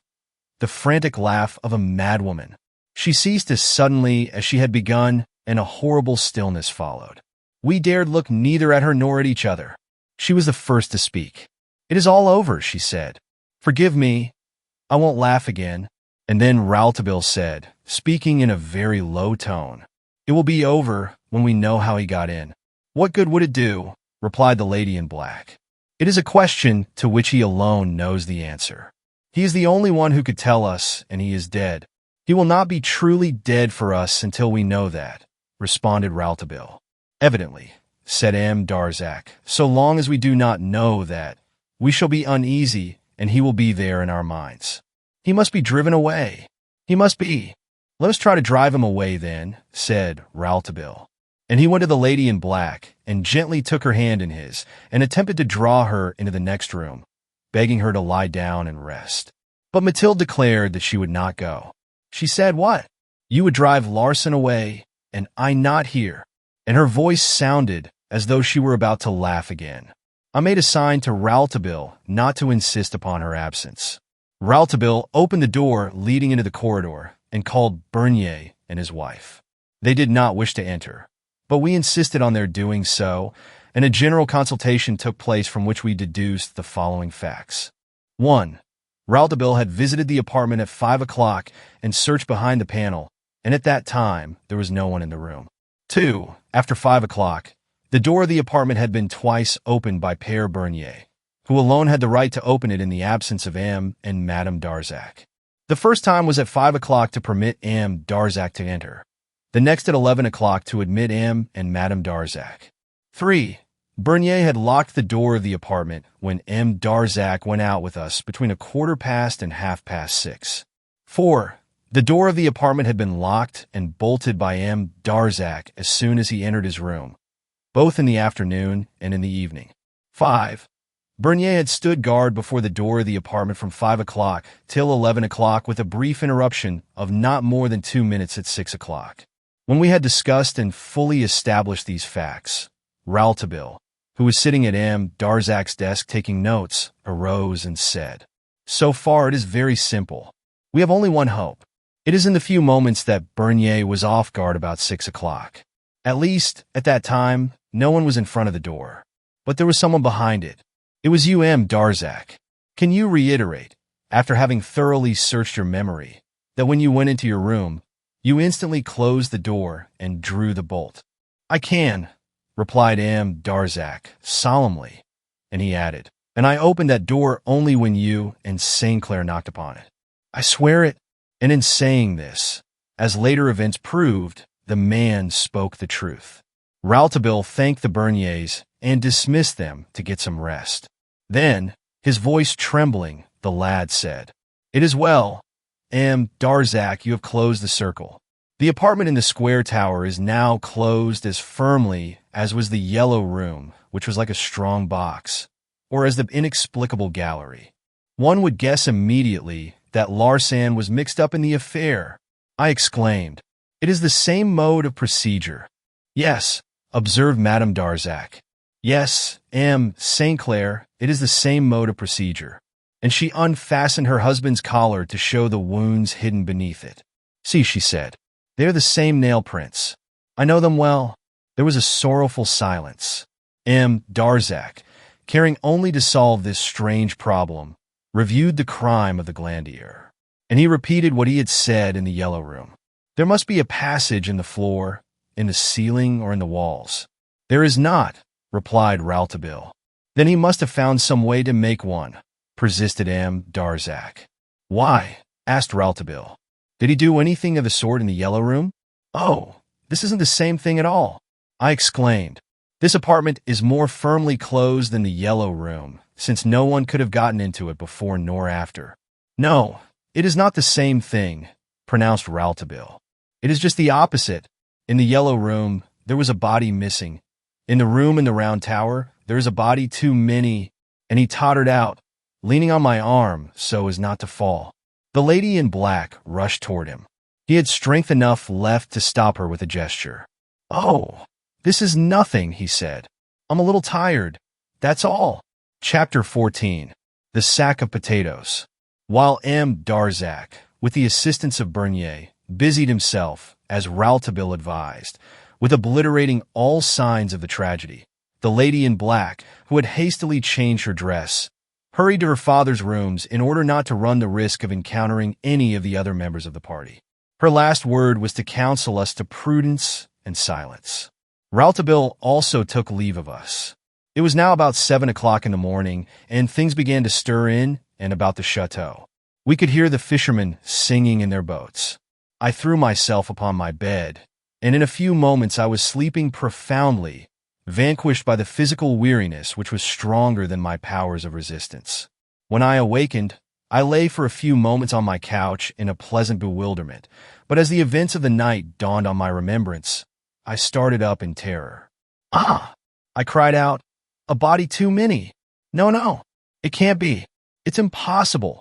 It was this which surged across the dark gulf of my thoughts, above the abyss of my memory. This impossibility of a body too many.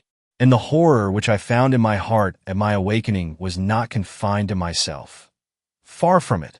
All those who had mingled, near or far, in this strange drama of the square tower, shared it, and even though the horror of the event itself were appeased, the horror of the body in its last throes of agony thrown into a sack which a man carried off at night to cast it into who knows what far-off and profound and mysterious tomb where it might gasp out its last breath of life. Even if, I say, this horror should be forgotten and blotted out of the mind, and effaced from the vision, yet still the impossibility of this body too many grew and increased, and rose up before us higher, and more threatening and more dreadful. Certain persons there are, like Madame Edith, for example, who deny, almost from habit, anything which they cannot understand, who deny the presentation of the problem which destiny holds for us, such as we have established in the preceding chapter, even while every event and every circumstance among those which had the Ford of Hercules for their theater rendered proof of the exactitude of the presentation.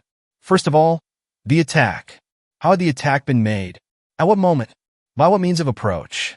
What mines, trenches, covered paths, breaches, in the domains of the mental fortifications, have served the assailant and delivered the chateau over into his hands? Yes, under the existing conditions, where was the attack? The answer is silence. And yet, the facts must be brought to light. Rouletabille has said so. He ought to know. In a siege as mysterious as this, the attack may be in everything or in nothing. The assailant is as still as the grave itself, and the assault is made without clamor, and the enemy approaches the walls walking in his stocking feet. The attack? It is perhaps in the very stillness itself, but again it may perhaps be in the spoken word.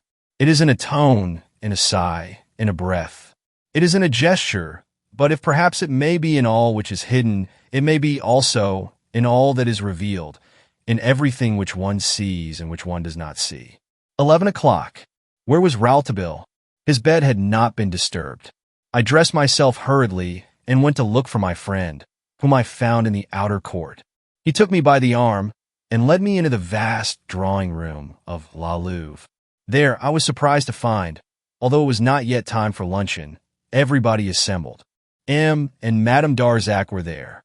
It seemed to me that M. Rance's manner was rather frigid. When he shook my hand in wishing me good morning, he barely touched my fingers. As soon as we entered the room, Madame Edith, from the dark corner where she was reclining carelessly on a sofa, saluted us with the words, "Ah, here is M. Rouletabille with his friend, St. Clair. Now we shall know why we have all been summoned here." To this remark, Rouletabille responded by first excusing himself for having requested us all to gather at so early an hour. But he went on to say, such a serious and important communication to make to us that he had not wished to delay it one moment longer than was absolutely necessary. His tone was so grave that Edith pretended to shiver and counterfeited an infantile terror. But Rouletabille, without noticing her, continued, "Before you shiver, madam, wait until you know what you have to be afraid of. I have some news for you, which is very far from pleasant." We all looked at him, and then at each other. What was he about to say? I endeavored to read in the faces of M. and Madame Darzac what they thought of the matter. Both showed remarkably little evidence of last night's horrors. But what was it that Rouletabille had to say to us? He entreated those who were standing to be seated, and then he began to speak. He addressed himself to Madame Rance. "First of all, madam, permit me to inform you that I have decided to suppress the guard which surrounded the Chateau of Hercules, like an inner wall, and which I judged necessary for the protection of M. and Madame Darzac, and which you kindly allowed me to establish, although it vexed you, showing the most charming of good humor and accommodating spirit."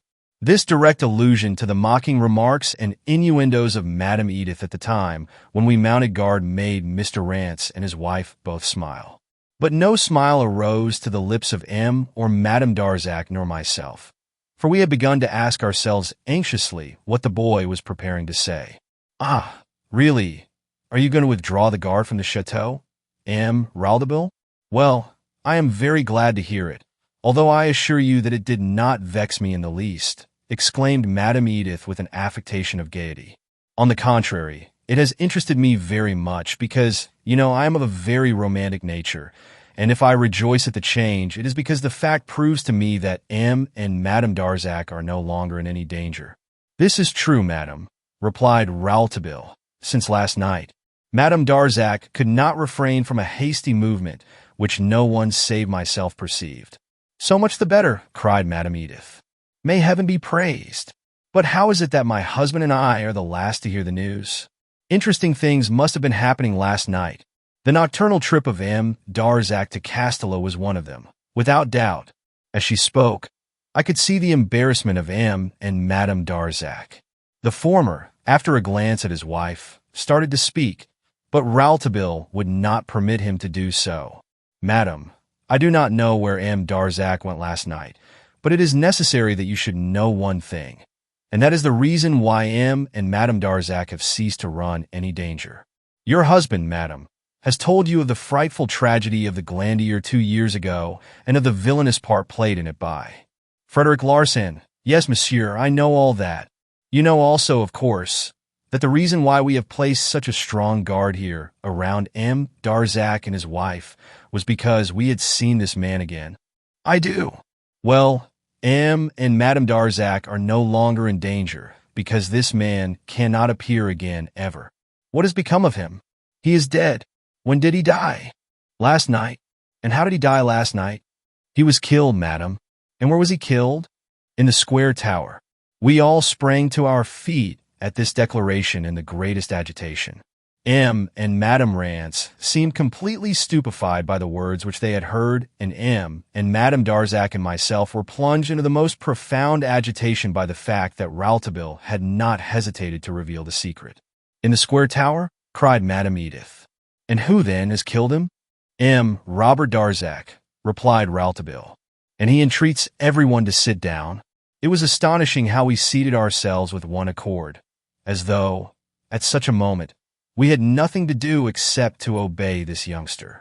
But almost immediately Madame Edith arose, and seizing Darzac by the hand, she exclaimed with an emphasis which made me decide that I had judged her wrongly when I called her affected. "Bravo, Monsieur Robert. All right.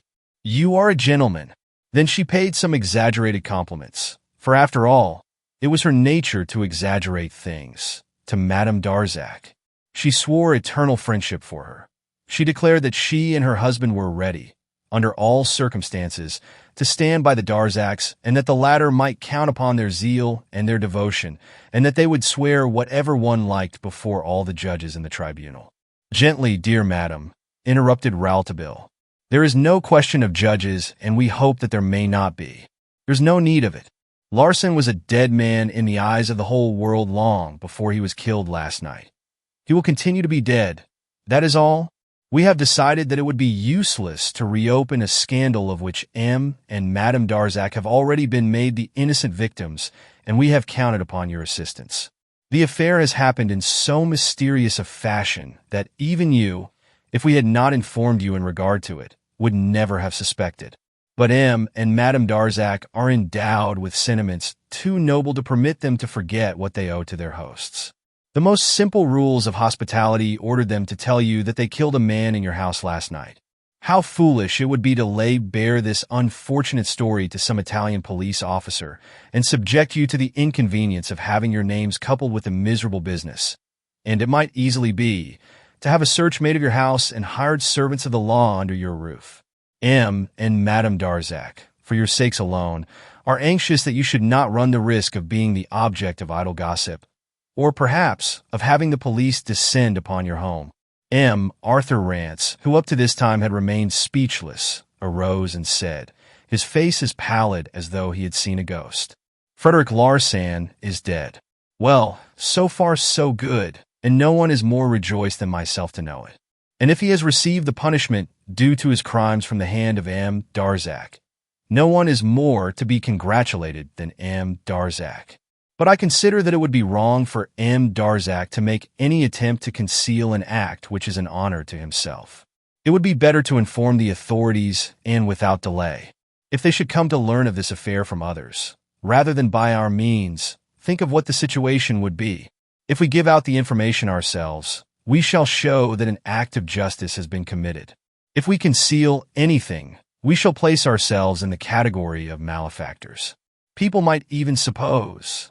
To listen to Rance's stammering speech and to observe his demeanor, one might almost have imagined that he was the slayer of Frederick Larsan, he who was in danger of being accused of murder and dragged to prison. "It is necessary to think of everything, gentlemen," he concluded. And Edith added, "I believe that my husband is right. But before we come to a decision, we ought to know just what has happened." And she addressed herself directly to and Madame Darzac. But both of the latter were still under the spell of surprise which Rouletabille had caused them by his remarks. Rouletabille, who that very morning, in my presence, had promised to be silent and had sworn us all to silence. Neither the one nor the other had a word to say. Rance repeated, nervously, "Why should we conceal anything? Why should we? We must tell everything, all at once." The reporter seemed to take a sudden resolution. I understood by the expressions which chased themselves over his face in rapid succession that something of considerable moment was passing through his mind. He leaned toward Arthur Rance, whose right hand was resting on a cane, the head of which was carved in ivory, beautifully cut by a famous carver at Dieppe. Rouletabille took the cane in his hand. "May I look at it?" he asked. "I am an amateur ivory carver myself, and my friend, St. Clair here, has told me about this beautiful cane. I had not noticed it before. It is really very beautiful. It is a figure by Lambès, and there is no better workman on the Norman shore." The young man seemed to be entirely engrossed in studying the cane. As he touched the carving, the stick fell from his hand and rolled toward M. Darzac. I picked it up and returned it immediately to M. Rance. Rouletabille cast a withering look at me, and I read in that glance that, somehow or other, I had shown myself an idiot. Madame Edith rose to her feet, tapping her little foot impatiently and seemingly very nervous at the tension of the situation, by the carelessness of Rouletabille and the silence of M. and Madame Darzac. "Dearest," she said to Madame Darzac in the sweetest tones, "you are completely tired out. The experiences of this horrible night have overpowered you. Let me take you into my own room so that you may rest a little." "Pardon me for asking you to wait a few moments, madam," interrupted Rouletabille. "What I have yet to say may be of special interest to you." "Very well, monsieur, but speak out, please. Don't drag the recital along so." She was perfectly justified in her remarks. Did Rouletabille realize it? At all events, he certainly made up for his previous deliberation by the rapidity and clearness with which he retraced the events of the night. In no other words could the problem of the body too many have been presented before us with such mysterious horror. Madame Edith shivered, and if her shudder was counterfeit, I never saw a real one. As for Arthur Rance, he sat with his chin resting on the head of his cane, murmuring with a truly American coolness, but in accents of the strongest conviction, "What a devilish history." The story of the body which could not have gotten into the room is a page from the notebook of Satan himself. While he was speaking, he was gazing at the tip of Madame Darzac's shoe, which peeped out from the hem of her gown. In the moment which followed the closing of Rouletabille's narration, conversation became a little more general. But it was less a conversation than such a confused mixture of exclamations and interruptions, of interjections and indignation and demands for explanations on one point or another, that the confusion seemed more increased than ever before. They spoke also of the horrible departure of the body too many in the potato sack, and at this point, Madame Edith took occasion to once more express her admiration for M. Robert Darzac as a hero and a gentleman. Rouletabille never opened his lips during this torrent of words. It was plain to be seen that he despised this verbal manifestation of perturbation of spirits, but he endured it with the air of a professor who permits a few moments' relaxation to pupils who have been well behaved in school. This was a mannerism of his which often vexed me, and with which I sometimes reproached him, but without having any effect on him, for Rouletabille was likely to give himself whatever airs he chose. At length, probably when it appeared to him that the recreation had lasted long enough, he asked abruptly of Mrs. Rance, "Well, madam, do you think we ought to inform the authorities?" "I think so more than ever," she replied. "That which we are powerless to discover, they would certainly find out." This allusion to the intellectual incapacity of my friend left him profoundly indifferent. "And I warn you of one thing, M. Rouletabille, and that is that we may already be too late in seeking out the officers of justice. If we had told them of our fears at the very beginning, you would have been spared some long hours of watching and sleepless nights which have profited you nothing, since, as now appears, they did not prevent what you dreaded from coming to pass." Rouletabille seated himself, evidently conquering some strong emotion which made him tremble as though he were chilled to the bone. Then, with a wave of the hand which he strove to render careless, he motioned Madame Edith to a chair and again picked up the cane which M. Rance had laid down upon a sofa. I said to myself, "What is he trying to do with that stick? This time I won't touch it, I'm certain. I must keep a lookout." Playing with the cane, Rouletabille replied to Madame Edith with an attack almost as sharp as her own. "Madame, you are wrong in asserting that all the precautions which I had taken for the safety of M. and Madame Darzac have been useless. If I am obliged to acknowledge the unexplainable presence of one body too many, I am also compelled to refer to the absence, perhaps less inexplicable, of one member of our own party." We stared at each other, some of us seeking to understand, the others dreading to do so. "What is that?" inquired Madame Edith with a mocking little smile. "In such a case, I fail to see how you find any mystery at all." And she added with a flippant imitation of the reporter's words and manner, "A body too many on the one side, an unexplained absence on the other. Everything is for the best. Perhaps, rejoined Rouletabille. But the most frightful thing of all is that the unexplained disappearance comes just at the right time to make known to us, apparently, the identity of the body too many. Madam, I deeply regret to tell you that the person for whose whereabouts we are unable to account is none other than your uncle, Monsieur Bob. Old Bob, screamed the young woman. Old Bob has disappeared. And we all cried out with her. Old Bob has disappeared? Unfortunately, it is true, said Rouletabille, and he let the cane drop to the ground. But the news of the sudden disappearance of old Bob had so seized the Rancis and the Darzacs that no one paid any attention to the cane as it fell. My dear St. Clair, will you be kind enough to pick up that cane? Asked Rouletabille. I did as I was ordered and quickly, too, but Rouletabille did not even deign to thank me. Madame Edith turned like a lioness upon Robert Darzac, who recoiled from her almost in fear as she shrieked, You have killed my uncle! Her husband and myself, with difficulty, prevented her from flying at him. We entreated her to be calm and to remember that because her uncle had absented himself from the peninsula did not necessarily mean that he had disappeared in the potato sack, and we reproached Rouletabille with his brutality in blurting out an idea which could only be, at the present time, at all events, an hypothesis of his uneasy mind. And we added, imploring Madame Edith to listen to us, that this hypothesis could under no circumstances be looked upon by her either as an injury or an insult, even admitting that it might be the true one, as it would only show the superhuman cunning of Larsan, who must, in that case, have taken the place of her respected uncle. But the young woman ordered her husband to be quiet, and said, turning scornfully to me, M. St. Clair, I sincerely hope that my uncle's absence from here will only be of short duration, for if it should turn out otherwise, I should accuse you of being an accomplice in the most cowardly of murders.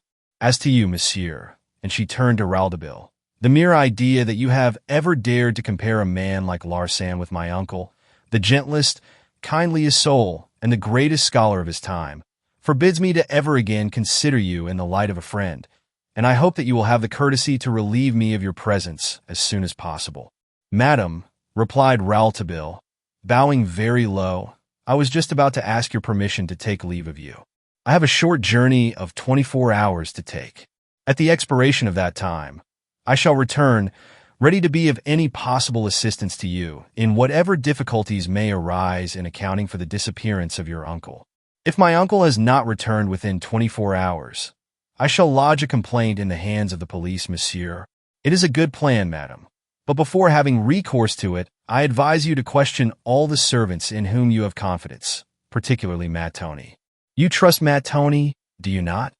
Yes, monsieur. I trust Mattoni. Well then, madam, question him. Question him.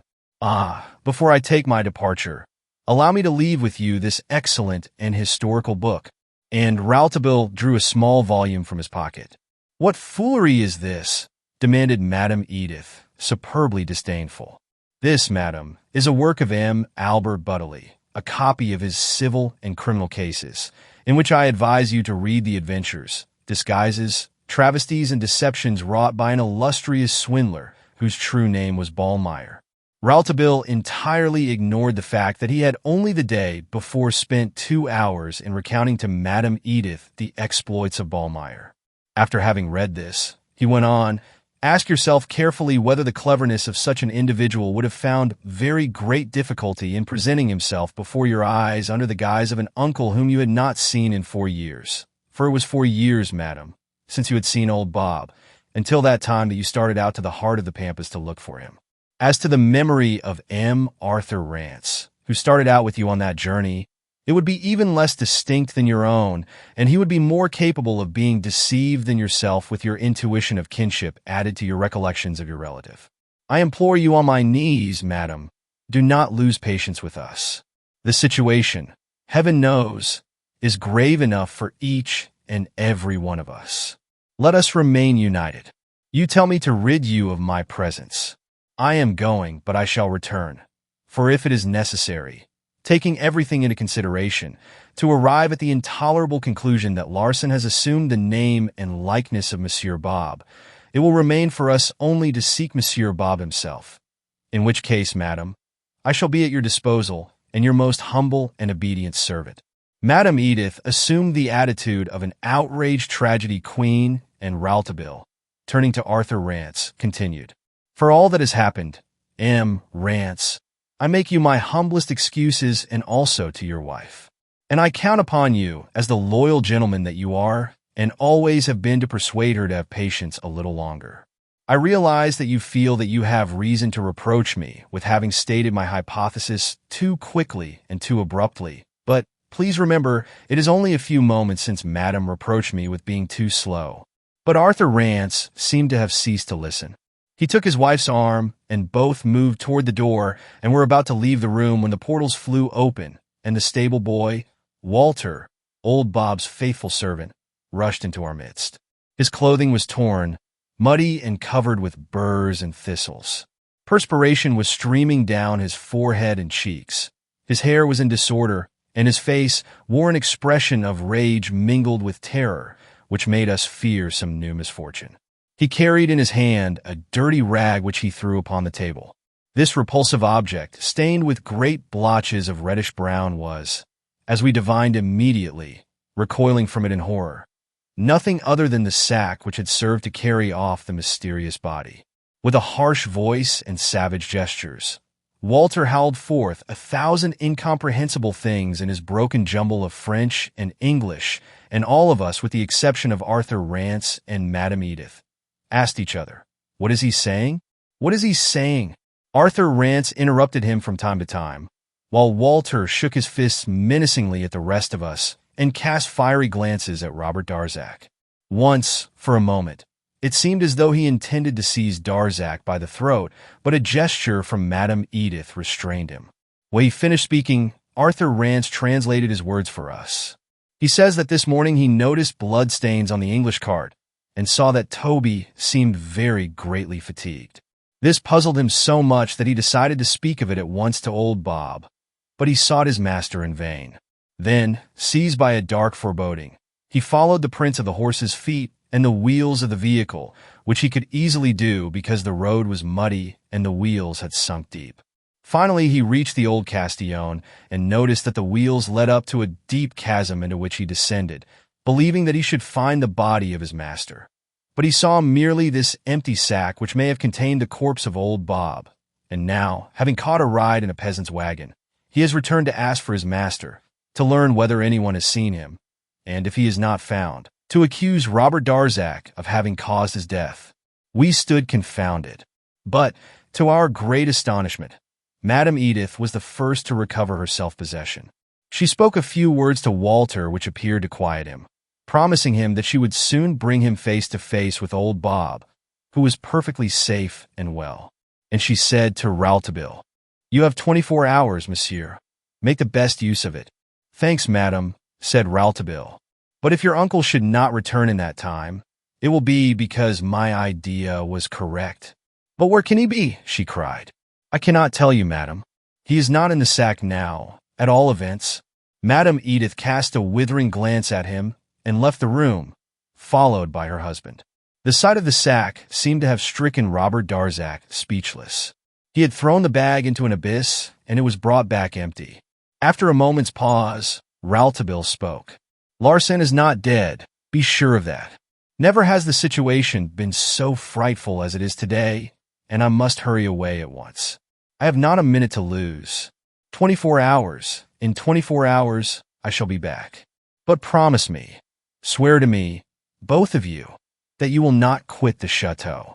Swear to me, M. Darzac, that you will watch over your wife, that you will prevent her from leaving these walls, even by force, if it is necessary. Ah, and again, it is no longer necessary that you should sleep in the square tower. No, you ought not to do so. In the same wing where M. Stangerson is lodged, there are 2 empty rooms. You must occupy them. It is absolutely necessary that you should. St. Clair, you will see that this change is made. After my departure, see that neither the one nor the other of them shall set foot in the square tower. Adieu. Ah, wait. Let me embrace you, all 3. He pressed us to his heart. M. Darzac first, then myself, and then, falling into the arms of the lady in black, he burst into a passion of sobs. This show of weakness and of grief on the part of Rouletabille, in spite of the gravity of the circumstances of his departure, appeared to me very strange. Alas, how easy it was for me to understand it afterward. Chapter 15. The Size of the Night. 2 o'clock in the morning. Every person and everything in the castle seemed wrapped in slumber. Silence brooded over the heavens and the earth. While I stood at my window, my forehead burning and my heart frozen, the sea yielded its last sigh, and in a moment the moon appeared riding like a queen in the cloudless sky. Shadows no longer veiled the stars of the night. There, in that vast, motionless slumber which seemed to envelope all the world, I heard the words of the Lithuanian folk song, but his glance seeks in vain for the beautiful unknown who has covered her head with a veil and whose voice he has never heard. The words were carried to my ear, clear and distinct, in the still air of the night. Who had pronounced them? Was the voice that of a man or a woman? Or was the song only an hallucination evoked by my memories? What should the prince from the Black Lands be doing on the azure shore with his Lithuanian melodies? And why should his image and his songs pursue me thus? Why was Madame Edith attracted toward him? He was ridiculous with his melancholy eyes and his long lashes and his Lithuanian songs. And I was ridiculous too. Had I the heart of a college boy? I think not. I would rather believe that the emotion which was excited in me by the personality of Prince Galich rose less from my knowledge of the interest which Madame Edith felt in him than from the thought of that other. Yes, it was surely that. In my mind the thought of the prince and that of Larsan somehow went together. And the prince had not returned to the chateau since the famous luncheon at which he was presented to us. That is to say, since the day before yesterday. The afternoon following Rouletabille's departure had brought us nothing new. We received no news from him nor from old Bob. Madame Edith had locked herself up in her own apartments, after having questioned the domestics and visiting her uncle's rooms in the Round Tower. She made no effort to penetrate into the apartments of the Darzacks in the Square Tower. That is an affair for the police, she had said. Arthur Rance had walked for an hour on the Western Boulevard, his manner restless and impatient. No one had spoken a word to me. Neither M nor Madame Darzac had stirred out of La Louve. All of us had dined in our own rooms. No one had seen Professor Stangerson. And now, so far as the eye could see, everyone in the chateau seemed to be lost in dreams. But a shadow appeared on the bosom of the starry night. The shadow of a canoe which slowly detached itself from the shadow of the fort and glided out upon the silvery water. Whose is this silhouette, which arises proudly in the front of the boat, while another shade bends over a silent oar? It is yours, Feofor Feodorovitch. Ah, here is a mystery which might be easier to solve than that of the Square Tower. O Rouletabille, and I who believed that Madame Edith had too good a brain and too fine a mind to lend herself to a vulgar intrigue. What a hypocrite is the night! Everything seems to sleep, and all the while slumber is far from all eyes. Who is there that might be sleeping among those in the chateau of Hercules? Was Madame Edith sleeping, perhaps? Or M or Madame Darzac? And how could M. Stangerson, who seemed to have been slumbering all day, be dreaming away the night also? He whose couch, ever since the revelation of the Glandier, had not ceased to be haunted by the pale ghost of insomnia. And could I sleep? I left my bedchamber and went down into the Court of the Bold, and my feet bore me rapidly over to the boulevard of the Round Tower, so rapidly that I arrived there in time to see the bark of Prince Galich landing on the strand in front of the Gardens of Babylon. He leaped out of the boat, and his man, having picked up the oars, followed. I recognized the master and servant. It was Feofor Feodorovitch and his serf, Jean. A few seconds later, they disappeared in the protecting shade of the century plants and the giant eucalypti. I turned and walked around the boulevard of the court, and then, my heart beating wildly, I directed my steps toward the outer court. The stone slabs of the walks resounded under my tread, and I seemed to see a form arise in a listening attitude from beneath the arch of the ruined chapel. I paused in the thick darkness of the shadow cast by the gardener's tower and drew my revolver from my pocket. The form did not move. Was it really a human creature who stood there listening? I glided behind a hedge of vervain, which bordered the path that led directly to La Louve through bushes and thickets, heavy with the perfume of the flowers of the spring. I had made no noise, and the shadow, doubtless reassured, made a slight movement. It was the lady in black. The moon, under the half-ruined arch, showed me that she was as pale as death. And suddenly her figure vanished, as if by enchantment. I approached the chapel, and as I diminished the space which lay between me and the ruins, I heard a soft murmur of words mingled with such bitter sobs that my own eyes grew moist as I listened. The lady in black was weeping there behind that pillar. Was she alone? Had she not chosen in this night of anguish to come to this altar decked with flowers there, to pour out her prayers in solitude to the balmy air? Suddenly, I perceived a shadow beside the lady in black, and I recognized Robert Darzac. From the corner where I could now hear all that they were saying.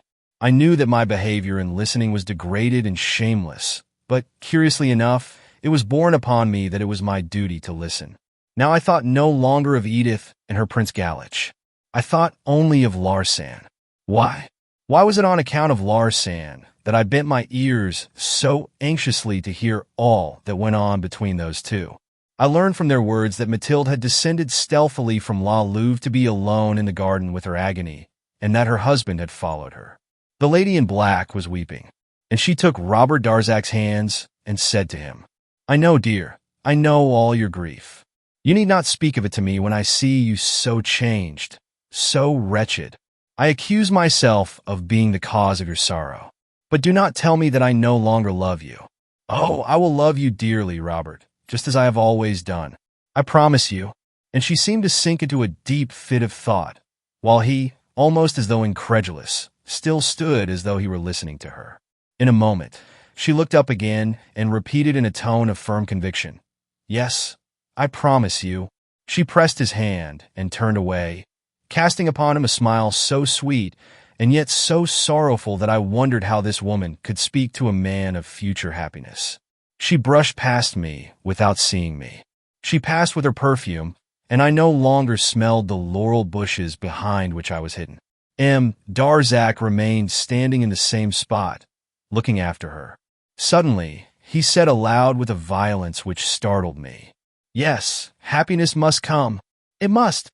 Assuredly, he was at the end of his patience, and before withdrawing in his turn, he made a gesture of protest. Against fate, it seemed to me, a gesture of defiance to destiny, a gesture which snatched the lady in black through the space which divided them and caught her to his breast and held her there. He had scarcely made this gesture when my thought took form. My thought, which had been wandering about Larsan, stopped at Darzac. Oh, how well I remember that instant! The fancy was gone in a moment, but as I beheld gesture of defiance and rapture, I dared to say to myself, if he should be Larsan. And in looking back to the depths of my memory, I realized now that my thought was even stronger than that. To the gesture of this man, my mind answered with the cry, "This is Larsan." I was white with terror, and when I saw Robert Darzac coming in my direction, I could not refrain from a movement which revealed my presence while I was trying to conceal it. He saw me and recognized me, and, grasping me by the arm, he exclaimed, "You were there, St. Clair. You were watching. We are all watching, my friend. And you heard what she said. St. Clair, her grief is too great. I could bear no more. We would have been so happy." She began to believe that misfortune had forgotten her when that man reappeared. Then all was finished. She had no longer strength to desire love or to feel it. She is bowed down by destiny. She imagines that she is to be pursued by eternal punishment. It was necessary for the frightful tragedy of last night to prove to me that this woman did love me once. Yes, for one moment, all her fears were for me, and I, alas, have blood on my hands only because of her. Now she has returned to her old indifference. She cares no longer. Her only desire is that the old man shall be kept in ignorance. He sighed so sorrowfully and so sincerely that the abominable idea which it had harbored fled from my mind. I thought only of what he was saying to me, of the sorrow of this man, who seemed to have lost completely the woman whom he loved in the moment when the woman had found a son of whose existence the husband continued to be ignorant. In fact, he had in no way been able to understand the attitude of the lady in black as regards the facility with which she had detached herself from him. And he found no explanation for this cruel metamorphosis other than the love heightened by remorse of Professor Stangerson's daughter for her father. "What good did it do me to kill him?" groaned M. Darzac. "Why did I fire the shot? Why did she impose upon me such a criminal, horrible silence if she did not intend to recompense me for it by her love? Did she fear arrest for me? Oh no, not even that, St. Clair. Not even that. She fears only the agony of her father and the danger that he will succumb entirely under this new disgrace. Her father, always her father. I do not exist for her. I have loved her for 20 years, and when I believe at last that I have won her, the thought of her father takes my place. And I said to myself, the thought of her father and of her child." He seated himself on an old moss-grown boulder by the chapel and said again, as if speaking to himself, "But I will snatch her away from this place. I cannot see her roaming about on the arm of her father, as if I were not in the world." And, while he said this, I looked up and I fancied that I beheld the shadow of the father and the daughter passing and repassing in the dawn, beneath the somber height of the Tower of the North, and I likened them in my mind to the old Oedipus and his daughter, Antigone, walking under the walls of Cologne, dragging with them the weight of a grief beyond human endurance.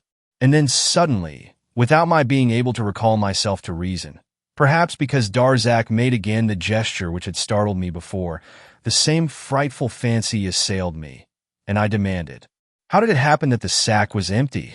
He was not in the least confused or taken aback. He replied simply, "Rouletabille must tell us that." Then he pressed my hand and wandered away through the undergrowth of the garden. I looked after him and said to myself, "I have gone mad." Chapter 16. Discovery of Australia. The moon was shining full on his face. He believed himself to be alone in the night, and certainly it was one of the moments in which he would cast aside the mask of the day. First, the black glasses had ceased to shade his eyes, and if his figure, during the hours of disguise, was more bent than nature had made it, if his shoulders were rounded by pretense instead of study, this was the moment when the magnificent body of Larsan, away from all observers, must relax itself. Would it relax now? I hid in the ditch behind the barberry hedge. Not one of his movements escaped me.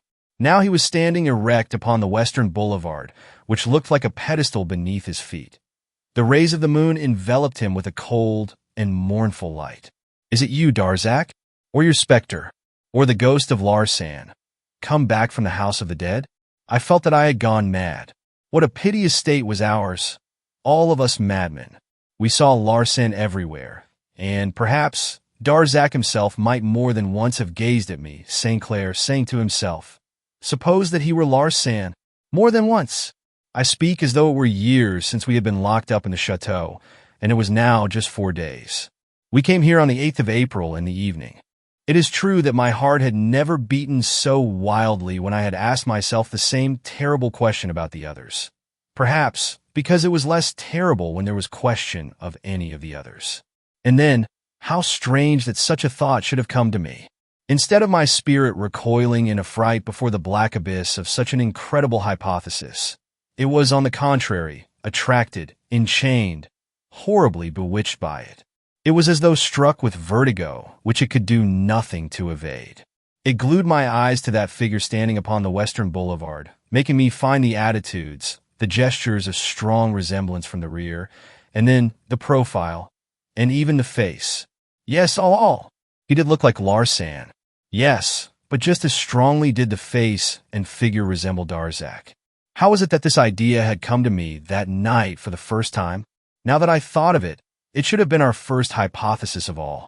Was it not true that, at the time of the mystery of the Yellow Room, the silhouette of Larsan had been confounded at the moment of the crime with that of Darzac? Was it not true that the man who was believed to be Darzac, who had come to inquire for MLLE Stangerson's answer at Post Office Box number 40, had really been Larsan himself? Was it not true that this emperor of disguises had already undertaken with success to appear to be Darzac?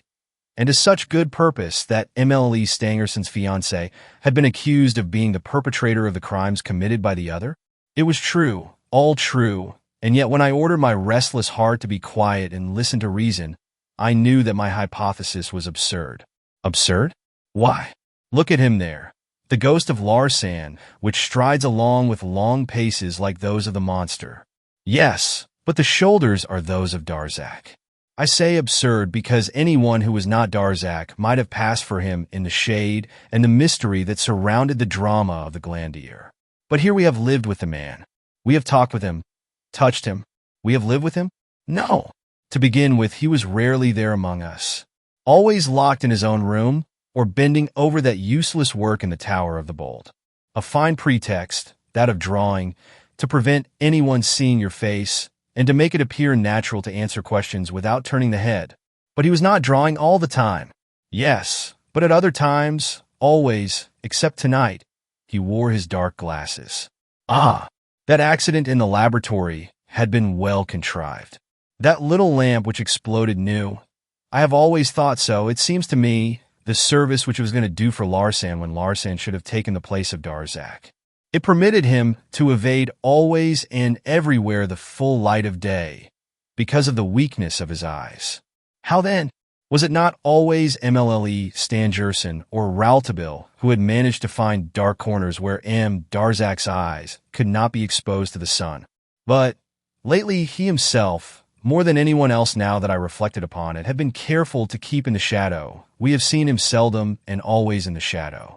That little hall of council was very dark, La Louve was dark, and he had chosen the 2 rooms in the square tower which are plunged in semi-darkness.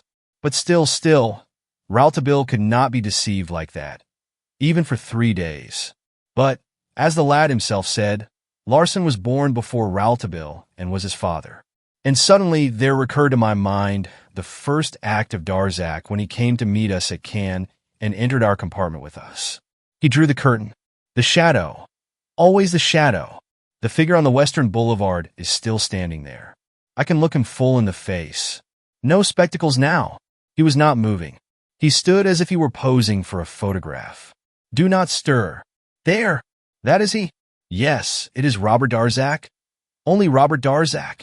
He began to walk again. I was certain no longer.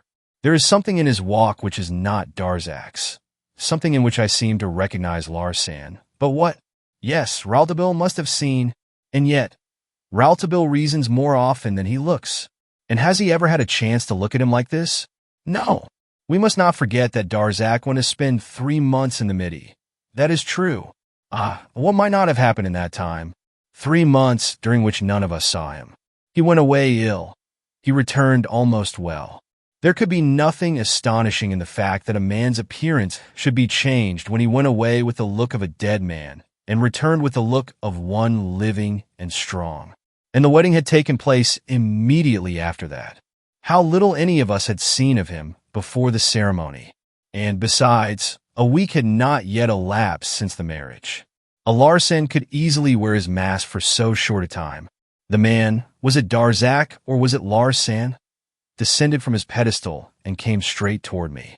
Had he seen me? I crouched down behind my barberries. 3 months of absence during which Larsan might have had a chance to study every gesture, every mannerism of Darzac. And then, how easy to put Darzac out of the way and to take his place and his bride. Not a difficult trick for a Larsan. The voice? What more easy than to imitate the voice of a native of the Midi? One has a little more or a little less of accent than the other, that is all. Occasionally, I have fancied that his accent was a little stronger than before the wedding. He was almost upon me. He passed by. He had not seen me. It is Larsan. I could swear that it was Larsan. But he paused for a second and gazed sorrowfully upon all nature slumbering around him. Him whose suffering was in loneliness and solitude, and a groan escaped his lips. Unhappy soul that he was. It is Darzac. And then he was gone. And I remained there behind my hedge, overwhelmed with the horror of the thought which I had dared to harbor. How long did I remain thus, lying on the ground? 1 hour? 2. When I arose, I was so stiff that I could scarcely stir, and my mind was as worn out as my body, worn out and distracted. In the course of my unthinkable hypotheses, I had even gone so far as to ask myself whether, by chance, the Larsen who had been in the potato sack had not succeeded in substituting himself for Darzac, who had carried him off in the little English cart with Toby drawing it, meaning to throw him into the Gulf of Castillon. I could picture the body of the victim rising up suddenly and ordering Darzac to take its place. So far from all reason had my wild supposition driven me, that in order to drive away from my mind this ridiculous idea, I was compelled to recall word by word a private conversation that had occurred between Darzac and myself that morning when we went out from the terrible session in the Square Tower, at which had been so clearly presented the problem of the body too many. In this conversation, I had received an absolute proof of the impossibility of my supposition. I had, while we talked, proposed to Darzac a few questions in relation to Prince Galich, whose image would not cease to pursue me, and my friend had answered by making allusion to another conversation, involving certain scientific facts, which had taken place between us the night previous, and which could not possibly have been heard by any other person than our two selves, and which had also concerned Prince Galich. On this account, there could be no real doubt in my mind that the Darzac whom I had talked with in the garden was none other than the same man I had seen the evening before. As senseless as was the idea of this substitution, it was, nevertheless, in a certain degree, pardonable. Rouletabille was a little to blame for it by his fashion of talking of Larsan as a very god of metamorphosis. And after casting it aside, I returned to the sole possible idea under which Larsan could have taken the place of Darzac. The idea of a substitution before the marriage ceremony at the time when Emilie Stangerson's fiancé returned to Paris after 3 months' absence in the Midi. The despairing plaint which Robert Darzac, believing himself alone, had allowed to escape his lips only a little while before, in my hearing, could not entirely banish this supposition from my head. I saw him again entering the church of Saint Nicolas du Chardonnay, in which parish he had requested that the wedding should take place. Perhaps, thought I, because there is no darker nor more gloomy church in all Paris. Ah, one's fancy plays strange tricks on a moonlight night, when one is lurking behind a barberry hedge, with a mind and brain filled with Larsan. I am a veritable imbecile, I told myself, beginning to wish that I were in the quiet little room in the new castle, where my undisturbed bed awaited me. For if Larsan had been masquerading as Darzac, he would have been satisfied with carrying off Mathilde, and he would not have reappeared in his own likeness to frighten her, and he would not have brought her to the chateau of Hercules, and he would not have committed the foolhardy act of showing himself again in the bark of Tullio. For at that moment, Mathilde belonged to him, and it was from that moment that she had cast him off. The reappearance of Larsan had divided the lady in black from Darzac, and therefore Darzac could not be Larsan. Dear heaven, how my head ached! It was the moonlight above which must have turned my brain. I was moonstruck. And then, too, had not he appeared to Arthur Rance himself in the gardens at Mentone, after he had accompanied Darzac to the train which had taken him to Cannes, where he met us? If Arthur Rance had spoken the truth, I might go to my couch in tranquility. And why should he have lied?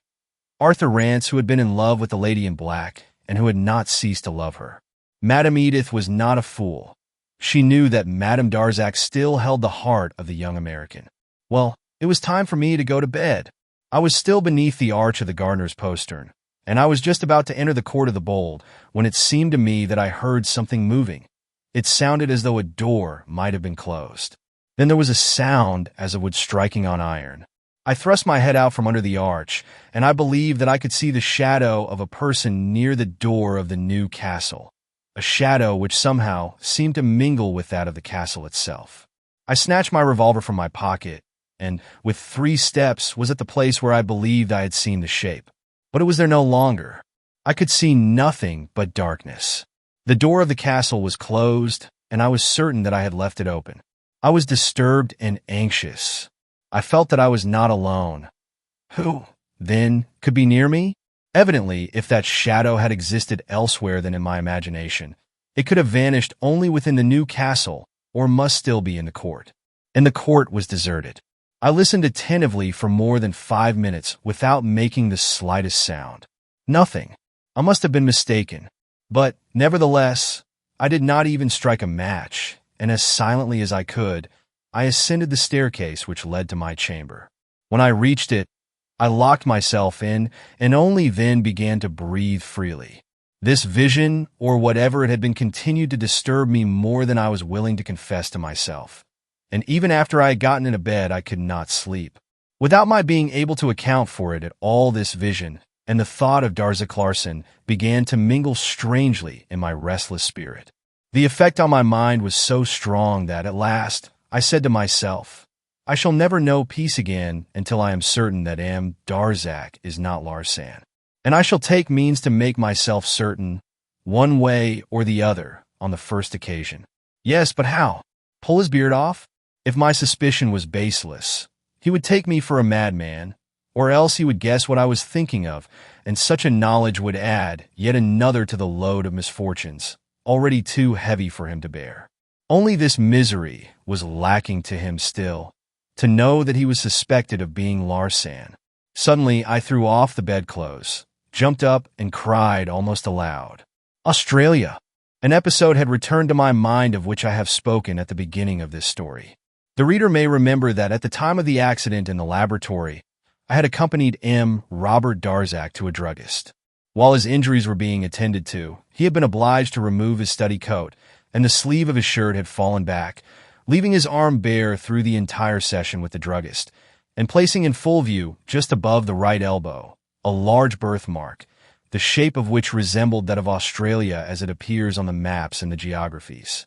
Mentally, while the chemist was at work, I had amused myself by trying to locate upon the arm and the positions which they occupied on an actual map the cities of Melbourne, Sydney, Adelaide, etc.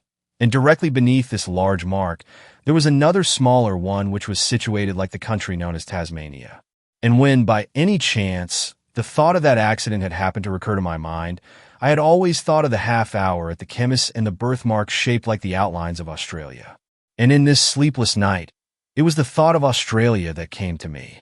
Seated on the edge of my bed, I had scarcely had time to congratulate myself upon having found a means to prove decisively the identity of Robert Darzac, and to try to devise some way of bringing it to an immediate test, when a singular sound made me prick up my ears.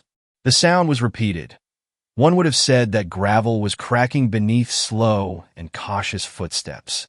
Breathless, I hurried to my door and, with my ear at the keyhole, I listened. Silence for a moment, and then once more the same sound. Footsteps, beyond a doubt. Someone was now ascending the staircase, and someone who desired his presence to be unknown. I thought of the shadow which I had believed I saw as I was entering the court of the bold. Whose could this shadow be, and what was it doing on the staircase? Was it coming up or going down? Silence again. I profited by it to hastily don my trousers and, armed with my revolver, I succeeded in opening my door without letting it creak on its hinges. Holding my breath, I advanced to the head of the stairs and waited. I have told of the state of dilapidation of the new castle. The pale rays of the moonlight entered obliquely through the high windows which opened at each landing, cutting with exact squares of soft light the black darkness of the stairway, which was very wide and high. The ruined condition of the chateau, thus lighted up in spots, only appeared more complete. The broken balustrade and railings of the staircase, the walls overrun with lizards over which here and there hung floating rags of once priceless tapestry. All these things which I had scarcely noticed in the daylight struck me strangely in this lonely night, and my whirling brain felt quite prepared to find in this gloomy scene the fit setting for the appearance of a phantom. Indeed and in truth, I was afraid. The shadow which I had seen a little while ago had practically slipped between my fingers, for I had been near enough to have touched it. But surely a phantom might walk in an empty house without making any sound, though the footsteps were silent now. All at once, as I was leaning on the broken balustrade, I saw the shadow again. It was lighted up by the moonbeams as though it were a flambeau, and I recognized Robert Darzac. He had reached the ground floor, and, crossing the vestibule, raised his head and looked in my direction as though he felt the weight of my eyes upon him. Instinctively, I drew back, and then I returned to my post of observation, just in time to see him disappear into a corridor which led to another staircase winding up to the battlements. What could this mean? Was Robert Darzac spending the night in the new castle? Why did he take such precautions not to be seen? 1,000 suspicions crossed my mind, or rather all the terrible thoughts that had come to haunt me since we had been in the Fort of Hercules seized me again in their grasp, and I felt that I must set my spirit at rest immediately. I must follow Robert Darzac and discover Australia. I had reached the corridor almost as soon as he quitted it, and I saw him beginning to climb very quietly the moth-eaten wood of the stairway. I saw him pause at the first landing and push open a door. Then I saw nothing more. He had been swallowed up by the darkness, and perhaps by the room of which he had opened the door. I reached this door, and finding it locked, I gave 3 little taps, certain that he was inside. And I waited. My heart was beating wildly. All these rooms were uninhabited, abandoned. What should M. Darzac be doing in one of these haunted chambers? I waited for a few moments which seemed to me like hours, and as no one answered and the door did not open, I knocked again and waited again. Then the door was opened, and I heard Darzac's voice say, "Is it you, St. Clair? What is it, my friend? I wanted to know what you could be doing here at such an hour." I replied, and it seemed to me that my voice was that of another man. So great was my terror. Tranquilly, he struck a match and said, "You see, I am preparing for bed." And he lit a candle which was placed on a chair, for there was no nightstand in this dilapidated apartment. A bed in one corner, an iron bed which must have been brought there during the day, and a single chair comprised all the furnishings. "I thought that you were going to sleep near Madame Darzac and the professor on the first floor of La Louve. The rooms are too small. I was afraid of inconveniencing Madame Darzac," answered the unhappy man bitterly. "I asked Bernier to fetch me a bed here. And then what difference does it make where I am, since I do not sleep?" We were both silent for a moment. I was ashamed of myself and of my wretched suspicions. And, frankly, my remorse was so great that I could not refrain from giving it expression. I confessed everything to him, my infamous ideas, and how I had even believed when I saw him wandering so mysteriously over the new castle that it was upon some evil errand, and so had decided to go and look for the Australia birthmark. For I did not conceal from him that for a moment I had placed all my hopes upon the Australia. He listened to me with such an expression of reproachful sorrow that it wrung my heart. Then he quietly rolled up his shirt sleeve, and bringing his bare arm close to the light, he showed me the birthmark, which made a sane man of me once more. I did not wish to look at it, but he even insisted upon my touching it, and I knew beyond a doubt that it was a natural scar upon which one might place little dots with the names of the cities: Sydney, Melbourne, Adelaide. And beneath it there was another little blotch shaped like Tasmania. "You may rub it as much as you choose," said Darzac gently. "It will not come off." I begged his pardon 1,000 times over, with tears in my eyes, but he would not forgive me until he had made me pull at his beard, which remained firmly attached to his chin, instead of coming off in my hand. Then only he allowed me to go back to my room, which I did, cursing myself for an idiot. Chapter 17. Old Bob's Terrible Adventure. When I awakened, my thoughts were still dwelling on Larsan, and, in truth, I did not know what to think either of myself or any other person, of Larsan's death or of his life. Had he been wounded less seriously than we had thought? Or shall I say, was he less dead than we had thought? Had he been able to extricate himself from the sack which Darzac had cast in the Gulf of Castillon? After all, the thing was not impossible. Or rather, the possibility was not altogether without the bounds of what might be looked for from the superhuman cunning and prowess of a Larsan. Particularly since Walter had explained that he had found the sack 3 meters from the mouth of the abyss upon a natural landing, place the existence of which M. Darzac assuredly did not suspect when he believed that he was throwing Larsan's body into the orifice. My second thoughts turned to Rouletabille. What was he doing now? Why had he gone away? Never had his presence at the Fort of Hercules been so necessary as now. If he delayed his return, this day could scarcely pass without bringing the unfriendly feeling between the Rancis and the Darzacs to an open issue. As I lay there puzzling my brain over the outcome of the affair, I heard someone knocking at my door. It was Père Bernier, who brought me a brief note from my friend which had been handed to Père Jacques by a little lad from the village. Rouletabille wrote, "I shall return early in the morning. Get up as soon as this reaches you, and be good enough to go fishing for my breakfast and catch some of the fine trout which are so plentiful among the rocks near the point of Garibaldi. Do not lose an instant. Thanks and remembrances. Rouletabille. This communication gave me more food for thought, for I knew by experience that whenever Rouletabille seemed most occupied with trivial matters, his activity was really most thoroughly engaged with important subjects. I dressed myself in haste, provided myself with some old tackle which was furnished me by Bernier, and set out to obey the request of my young friend. As I went out of the north gate, having encountered nobody at that early hour of the morning, it was about 7 o'clock, I was joined by Madame Edith, to whom I showed what Rouletabille had written. The young woman was greatly dejected over the unexplained absence of her uncle, remarked that the letter was so queer that it made her nervous, and she informed me that she intended to follow me to the trout streams. On the way, she confided to me the fact that her uncle had not an enemy in the world, so far as she knew, and she said that she had been hoping against hope that he would yet return and that everything would be satisfactorily explained. But now the idea had entered her brain that by some frightful mistake, old Bob had fallen a victim to the vengeance of Darzac, and she was nearly wild with apprehension. And she added, between her pretty teeth, a few words of contempt and wrath for the lady in black. My patience can hold out until noon, I hope, she said, and then was silent. We started to fish for Rouletabille's trout. Mrs. Rance and I both removed our shoes and stockings, but I concerned myself more about the dainty bare feet of my pretty hostess than about my own. The fact is that Edith's feet, as I discovered in the Bay of Hercules, were as beautifully shaped and pink as flowers, and they made me forget the trout of my poor Rouletabille to such an extent that he must certainly have gone without his breakfast if Edith had not shown more energy than I. She clambered into the pools and crept among the rocks with a grace which enchanted me more than I dared express.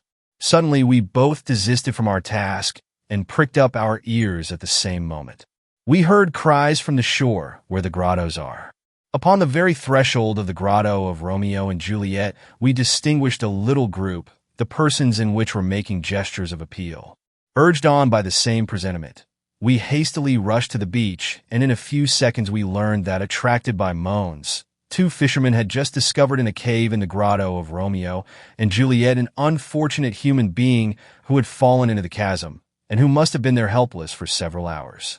The quick conjecture which rushed into both our minds at once proved to be the right one. It was old Bob who had been fished out of the cave. When he had been drawn up on the beach in the full light of day, he certainly presented a pitiable spectacle. His beautiful black coat was torn and covered with mud, and his white shirt was as black as tar. Madame Edith burst into tears and nearly went into hysterics when she found that the old man had a broken collarbone and a sprained foot, and he was so pale that he looked as if he were going to die on the spot. Happily, the case was far less serious than it at first appeared. 10 minutes later he was, according to his own orders, stretched out on his bed in his room in the square tower. But could anyone believe that he absolutely refused to be undressed, even so far as to have his coat removed, before the arrival of the doctors? Madame Edith, more and more nervous, installed herself as his nurse. But when the physicians came, old Bob ordered his niece not only to leave his room, but to go out of the square tower altogether. And he insisted that the door should be locked after her. This last precaution was a great surprise to us all. We were assembled in the court of the Bold, M. and Madame Darzac, M. Arthur Rance and myself, as well as Père Bernier, who haunted my footsteps, awaiting the news.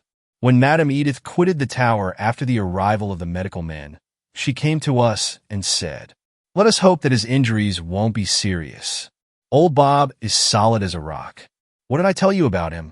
I have made his confess, the old sinner. He was trying to steal Prince Galich's skull, which he believed to be more ancient than his own. Just the jealousy of one savant toward another. We shall all laugh at him when he is cured." At that moment the door of the square tower opened and Walter, old Bob's faithful servant, appeared. His face was pale and he seemed very nervous. "Oh, Miss Edith," he cried out. "He is covered with blood. He doesn't want anything to be said about it, but he must be saved." Edith had already rushed into the square tower. As to us, we dared not utter a word. Soon the young woman returned. "Oh," she sobbed, "it is frightful. His whole breast is torn open. I started to offer her the support of my arm, for, strangely enough, Arthur Rance had withdrawn to some distance and was walking upon the boulevard, whistling and with his hands behind his back. I tried to comfort and to soothe Madame Edith, but neither nor Madame Darzac uttered a word. Rouletabille reached the castle about an hour after these events. I watched for his return from the highest part of the western boulevard, and as soon as I saw his form appearing in the distance, I hurried to meet him. He cut short my demands for an explanation and asked me immediately if I had made a good catch, but I was not at all deceived by the expression of his countenance, and wishing to reply to him in his own style of banter, I replied, "Oh yes, a very good catch. I fished up old Bob." He started violently. I shrugged my shoulders, for I believed that he was counterfeiting surprise, and I went on. "Oh, go on. You knew very well what kind of fish I should find when you sent your message." He fixed an astonished glance on me. "You certainly must be unaware of the purport of your words, my dear St. Clair, or else you would have spared me the trouble of protesting against such an accusation." "What accusation?" I cried. "That of having left old Bob in the grotto of Romeo and Juliet, knowing that he might be dying there." "Oh, nonsense!" I cried. "Old Bob is far from dying. He has a sprained foot and a broken collarbone, and his story of his misfortune is perfectly plain and straightforward. He declares that he was trying to steal Prince Galitch's skull." "What a funny idea!" exclaimed Rouletabille, bursting out laughing. He leaned toward me and looked full into my eyes. "Do you believe that story? And that is all? No other injuries?" "Yes," I replied.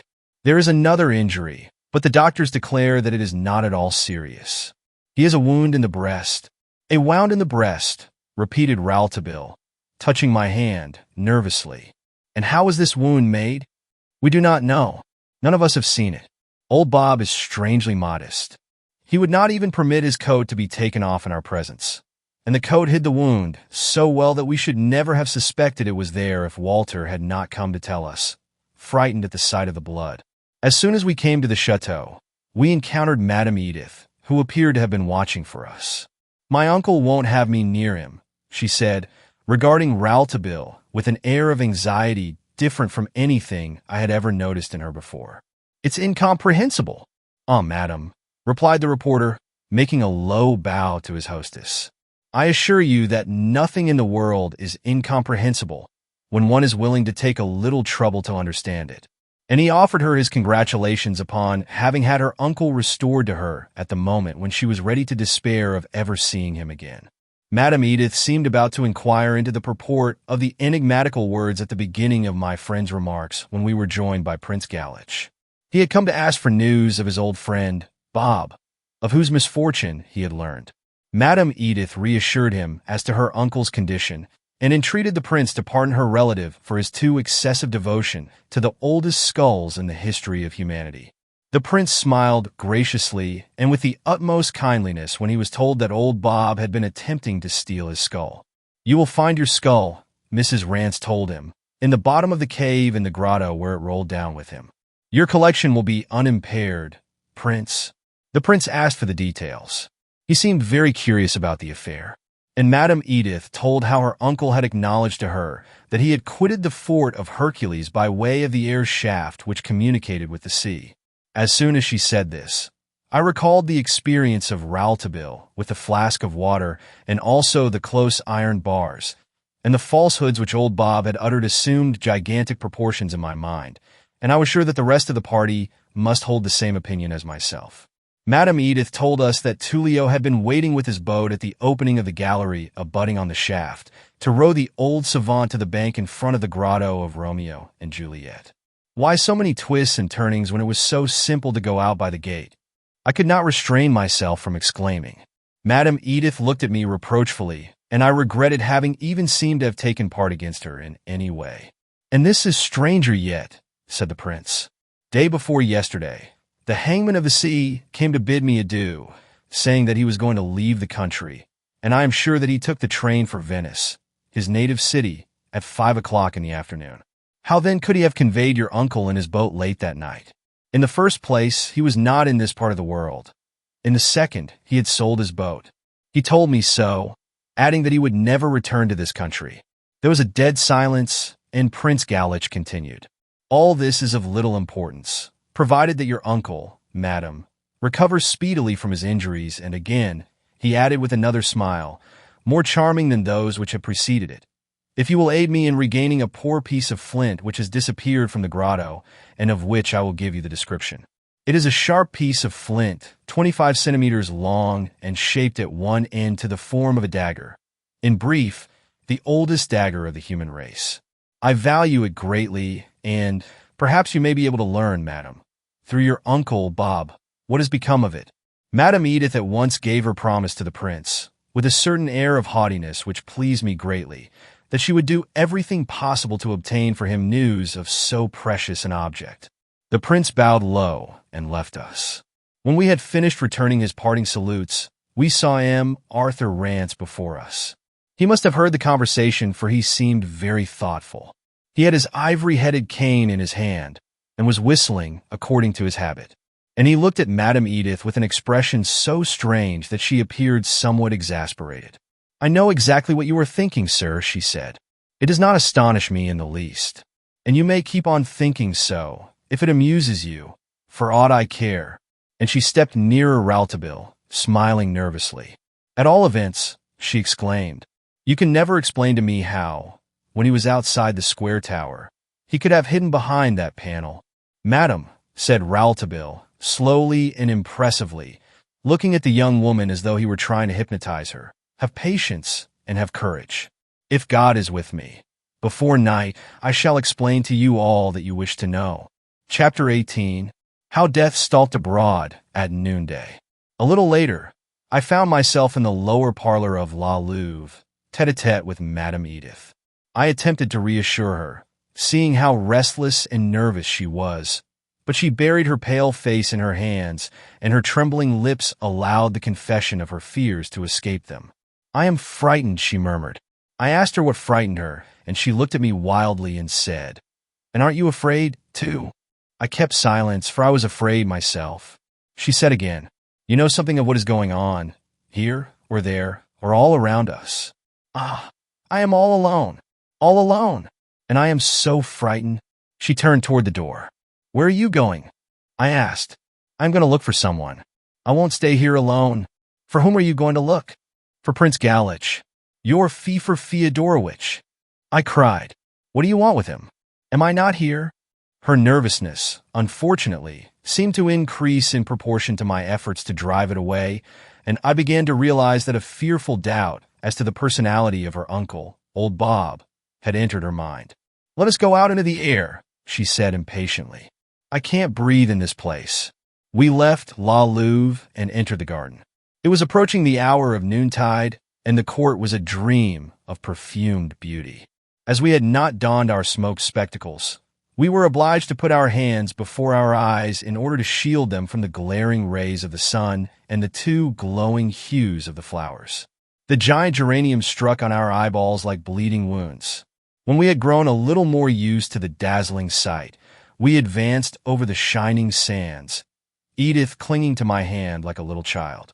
Her hand burned hotter than the sun and seemed like a veritable flame. We looked down at our feet in order to prevent our eyes from falling on the blinding expanse of the waters, and also, it may be, in order not to glance toward the buildings in which so many strange things had taken place. Perhaps were taking place even now. "I am afraid," murmured Edith once more. And I, too, was afraid, overwhelmed after the mysteries of the night by the vast, desolate silence of the noon. The broad glare of daylight in which one knows that something strange and terrible is going on is more awful than the deepest and darkest night.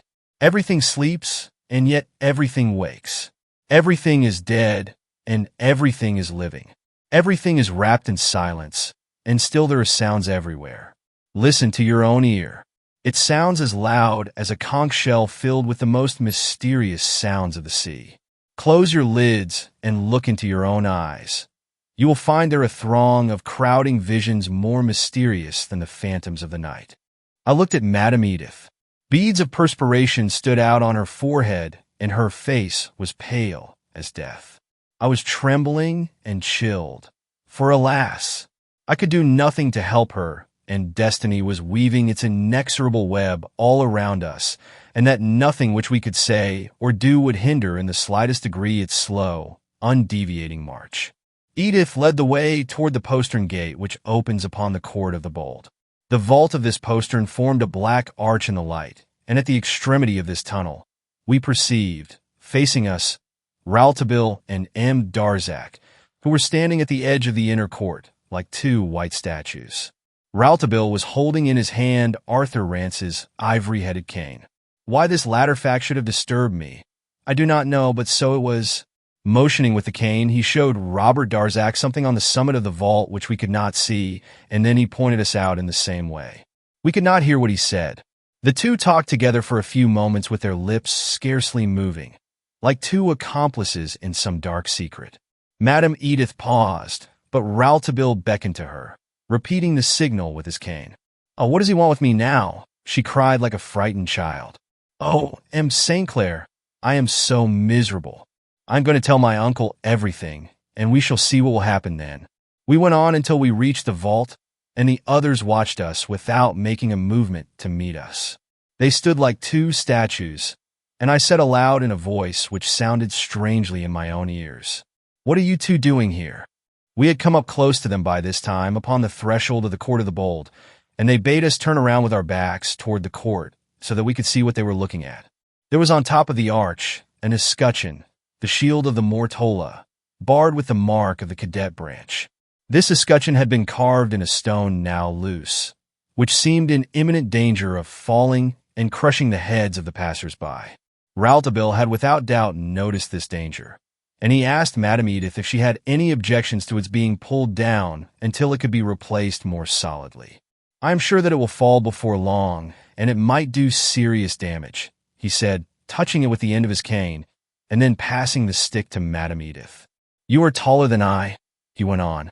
"See if you can reach it." But both she and I tried in vain to touch the stone. It was too high for us, and I was about to inquire what was the meaning of this singular exercise when all at once, behind my back, I heard the cry of a dying man in his last agony. We turned with one impulse, uttering an exclamation of horror. Ah, that cry of mortal agony which rang out on the air of the noonday, just as it had through the night. Would we never be free from murder? When would that fearful sound which I had heard for the first time that night at the Glandia never be done with announcing to us that a new victim had been struck down among us, that one of our own number had fallen beneath some fatal blow, as suddenly as though by some frightful pestilence? Surely, the mark of the epidemic itself is less invisible and terrible than that of the hand which kills. We all stood there, shivering, our eyes wide with horror, questioning the deeps of the sky still vibrating from that cry of death. Who was dead? Who was dying? What expiring breath had emitted that terrible sound? One might have thought that it was the clearness of the day itself which cried out in suffering. Rouletabille was the most terrified of us all. I have seen him, under the most untoward circumstances, maintain a composure which seemed greater than any human creature could hold. I have seen him, at a like horrible cry of death, rush into the danger of the darkness and cast himself like a heroic rescuer into the sea of shadows. Why should he tremble so today in the full splendor of the noon? He remained fixed to the spot, as weak as a baby, he who a little while ago declared that he would prove himself the master of the hour. He had not foreseen this moment then? This moment in which a human life had been snatched away under the noonday sun. Mattoni, who was passing through the garden, and who had also heard the cry, rushed up. At a gesture from Rouletabille, he stood rooted to the spot, an immovable sentinel.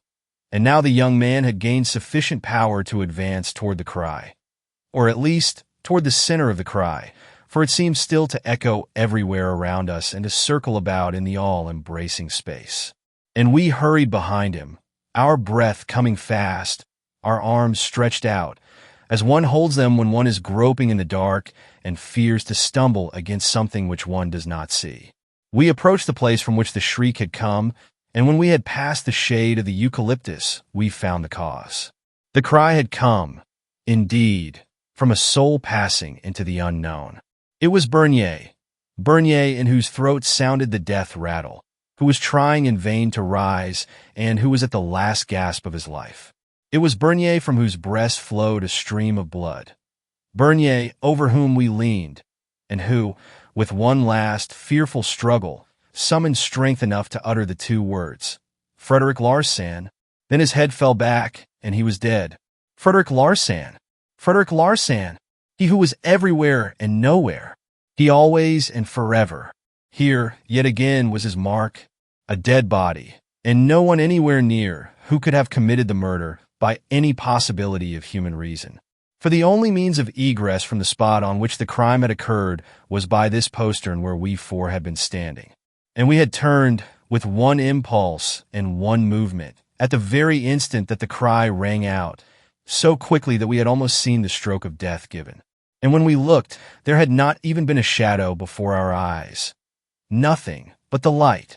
We rushed, moved by the same sentiment, it seemed to me, into the square tower, the door of which still stood open.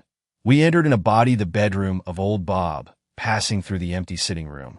The injured man was lying quietly on his bed within, and near him a woman was watching, Mere Bernier. Both were as calm and still as the day itself. But when the wife of the dead concierge saw our faces, she uttered a cry of affright, as though smitten by the knowledge of some calamity. She had heard nothing. She knew nothing. But she rushed into the air like a streak of lightning and went straight, as though impelled by some hidden force, directly to the place where the body was lying.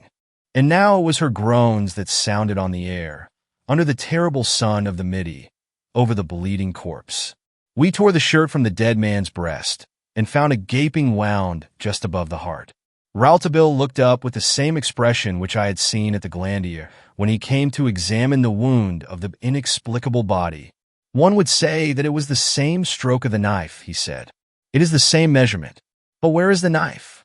We looked for the weapon everywhere without finding it. The man who had struck the blow had carried the knife away. Where was the man? Who was he? Well, we did not know. Bernier had known before he died, and it was perhaps because of that knowledge that his life had been forfeited. Frederick Larsan. We repeated the last words of the dying man in fear and trembling. Suddenly, on the threshold of the postern, we saw the Prince Galich, a newspaper in his hand. He was reading as he came toward us. His air was jovial, and his face wore a smile. But Madame Edith rushed up to him, snatched the paper from his hands, pointed to the corpse, and cried out, "A man has been murdered! Send for the police!" The prince stared at the body and then at us without uttering a word, and then turned hastily away, saying that he would send for the authorities immediately. Mere Bernier kept up her wild lamentations. Rouletabille seated himself on the edge of the shaft. He seemed to have lost all his strength. He spoke to Madame Edith in a low tone. "Let the police come then, madam, but remember, it is you who have insisted upon it." Mrs. Rance gave him a withering glance from her black eyes, and I knew what her thoughts were as well as though she had spoken them out. She felt that she hated Rouletabille, who had for a single moment been able to make her suspect old Bob. While Bernier had been assassinated, had not old Bob been quietly in his chamber, watched over by Mere Bernier herself? Rouletabille was examining the iron bars and heavy lid which closed the shaft, but his manner was distrait and discouraged. After he had finished what seemed to be a very careless inspection, he stretched himself out on the ground, as if it were a couch in which he was trying to get some rest. Turning once more to his hostess, he said in the same low voice, "And what will you tell the police when they get here?" "Everything." Mrs. Rance fairly snapped out the word between her teeth, her eyes flashing fire. Rouletabille shook his head sorrowfully and closed his eyes. He seemed utterly exhausted and vanquished. Robert Darzac touched him on his shoulder. Darzac wanted to search through the square tower, the Tower of the Bold, the new castle, all the dependencies of the fort from which no one could have made his escape, and where, therefore, the assassin must still be concealed. The reporter shook his head drearily and said that it would be of no use. Rouletabille and I knew only too well that any search would be in vain. Had we not made a search at the Glandier after the phenomenon of the dissolution of matter, for the man who had disappeared in the inexplicable gallery? No. I had learned that there was no use in looking for Larsan with one's eyes. A man had been murdered just behind our backs. We had heard him cry out when the blow struck him down. We had turned around and had seen nothing except the daylight. To see clearly, it was better to close the eyes as Rouletabille was doing at this moment. And when he opened them, he was another man.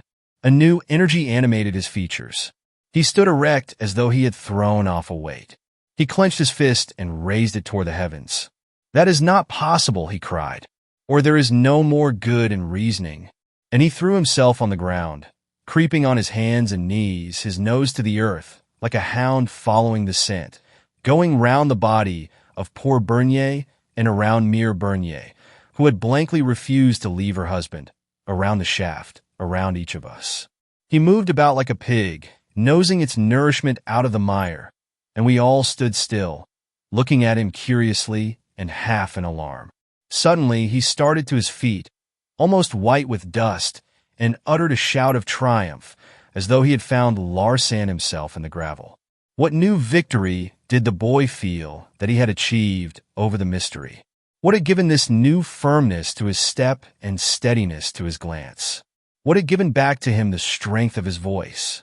For when he addressed M. Robert Darzac, his tones were full of vigor and resolution. "It's all right, monsieur. Nothing has changed." And turning to Madame Edith, "There is nothing more to do, madame, except to wait for the police. I hope that they will not be long." The unhappy woman shuddered. I knew that she was again struck with mortal fear. "Yes, let them come," she cried, taking my arm. "And let them attend to everything. Let them think for us. Whatever may happen, let it come as soon as it will."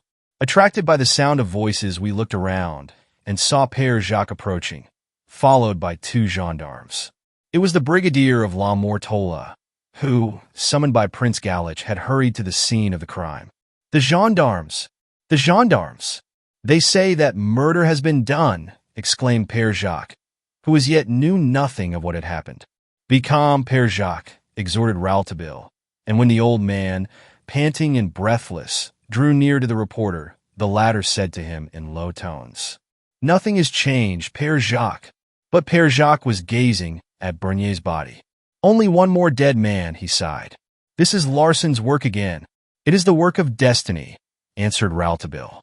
Larsan and destiny, both were as one. But what did Rouletabille mean by his "nothing is changed," if not that, despite the incidental murder of Bernier, everything which we dreaded, which made us shudder, and which we had no understanding of, continued just as before? The gendarmes were busy examining the body and chattering over it in their incomprehensible jargon. The brigadier informed us that they had telephoned to the Garibaldi Tavern, a few steps away, where at this moment the delegado, or special commissioner, stationed at Vinimille, was even now breakfasting. The delegado would have power to begin the investigation, which would be continued when the examining magistrate had been notified. The delegado arrived. It was easily to be seen that he was enchanted, even though he had not had the time to finish his repast. A crime, actually a crime, and in the chateau of Hercules. He was fairly radiant, his eyes shone. He was full of business, full of importance. He ordered the brigadier to station one of his men at the gate of the chateau with directions to permit no person to pass in or out. Then he knelt down beside the body while a gendarme, despite her protestations and tears, led Mere Bernier away to the square tower, where her groans sounded louder than ever. The delegado examined the wound and said in very good French, "That was a magnificent stroke." The man was enchanted. If he had had the assassin under arrest, he would assuredly have paid him his compliments. He looked at us.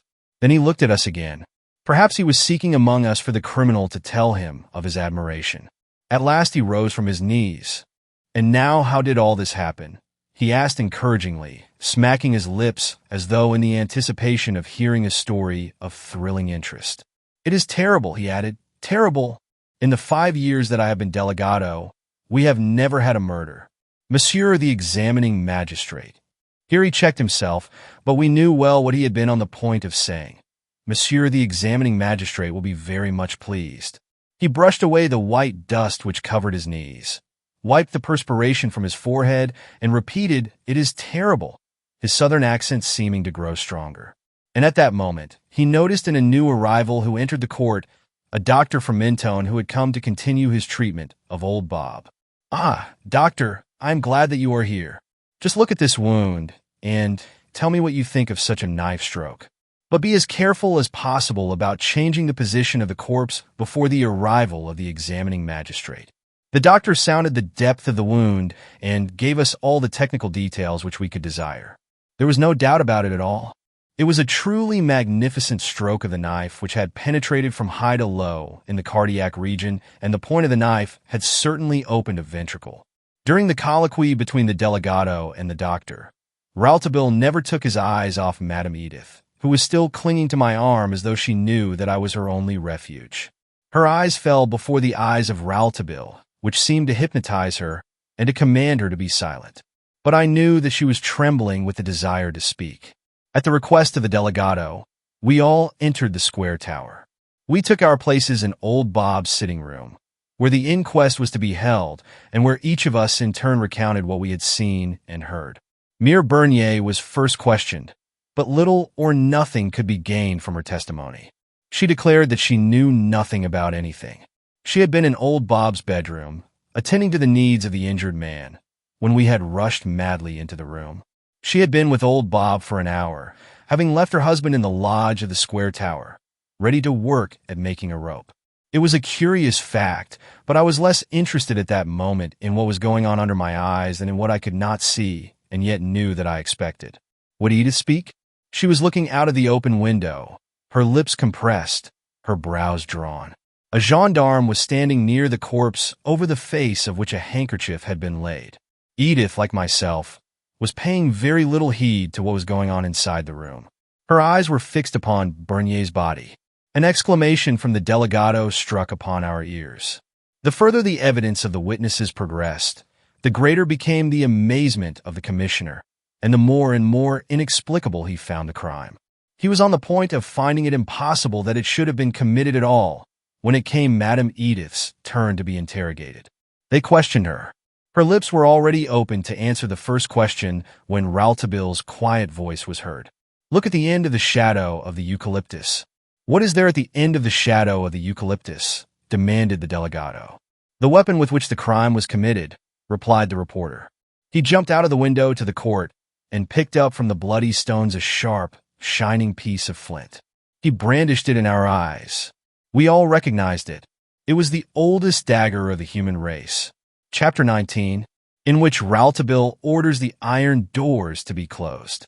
The weapon belonged to Prince Galich, but there was no doubt in the mind of any one of us that it had been stolen by old Bob, and we could not forget that with his latest breath Bernier had accused Larsan of being his assassin. Never had the image of old Bob and that of Larsan been so inextricably confounded in our restless spirits as since Rouletabille had found the oldest dagger known to the human race dripping with the blood of Bernier. Madame Edith had at once realized that henceforth the fate of old Bob lay in the hands of Rouletabille. The latter had only to say a few words to the delegado relative to the singular incidents which had accompanied the fall of old Bob into the cave in the grotto of Romeo and Juliet, enumerating the reasons which had given occasion for fear that old Bob and Larsan were one and the same, and finally, repeating the accusation made by the last victim of Larsan, in order to fix the suspicions of the delegado firmly upon the Whig head of the professor of geology. And therefore, Madame Edith, who in her filial affection had not ceased to believe that the man who lay on his bed in the square tower was really her uncle, had begun to imagine, thanks to the bloody weapon, that the invisible Larsan had woven so strong a web of circumstantial evidence around old Bob that it could scarcely be broken, with the design, doubtless, of making the old man suffer the punishment for the wretch's own crimes and also the dangerous weight of his personality. Madame Edith trembled for old Bob and for herself. She trembled with fear, like an insect in the center of the web in which it has lost itself. This mysterious web woven by Larsan, attached by invisible threads to the old walls of the Chateau of Hercules. She felt as though if she were to make a sudden movement, to say anything even, both she and her uncle would be lost, and that some horrible beast of prey awaited only this signal to spring upon and devour her. So she who had been so anxious to speak out stood silent, and when Rouletabille was called upon, it was her turn to fear. She told me afterward of her state of mind at this time, and she acknowledged to me that her terror of Larsan had reached such a pitch as even we, who had known so much of his evil power already, had never experienced. This werewolf whose name she had so often heard spoken in accents of horror which had made her smile, had begun to interest her when she learned of the events of the Yellow Room because of the impossibility of the police discovering the manner of his exit. Her interest had increased when she had heard the story of the attack of the Square Tower because of the impossibility of anyone's explaining how Larsan could have entered. But now, in the full glare of the noonday sun, Larsan had killed a man almost under her own eyes, and within a radius in which there was at the time only herself, Robert Darzac, Rouletabille, myself, Old Bob, and Mere Bernier, each and every one of them far enough away from the body so that not one could have struck Bernier down. And Bernier had accused Larsan. Where was Larsan? In whose body? According to the reasoning which I had set forth to her myself in telling her the story of the inexplicable gallery, she had been under the arch with Darzac and myself, standing between us with Rouletabille in front of us, when the death cry had resounded at the end of the shadow of the eucalyptus tree. That is to say, at least 7 meters away. As to Old Bob and Mere Bernier, they had not been separated. The one had watched over the other. If she placed them outside the realms of possibility, there was no one left to kill Bernier.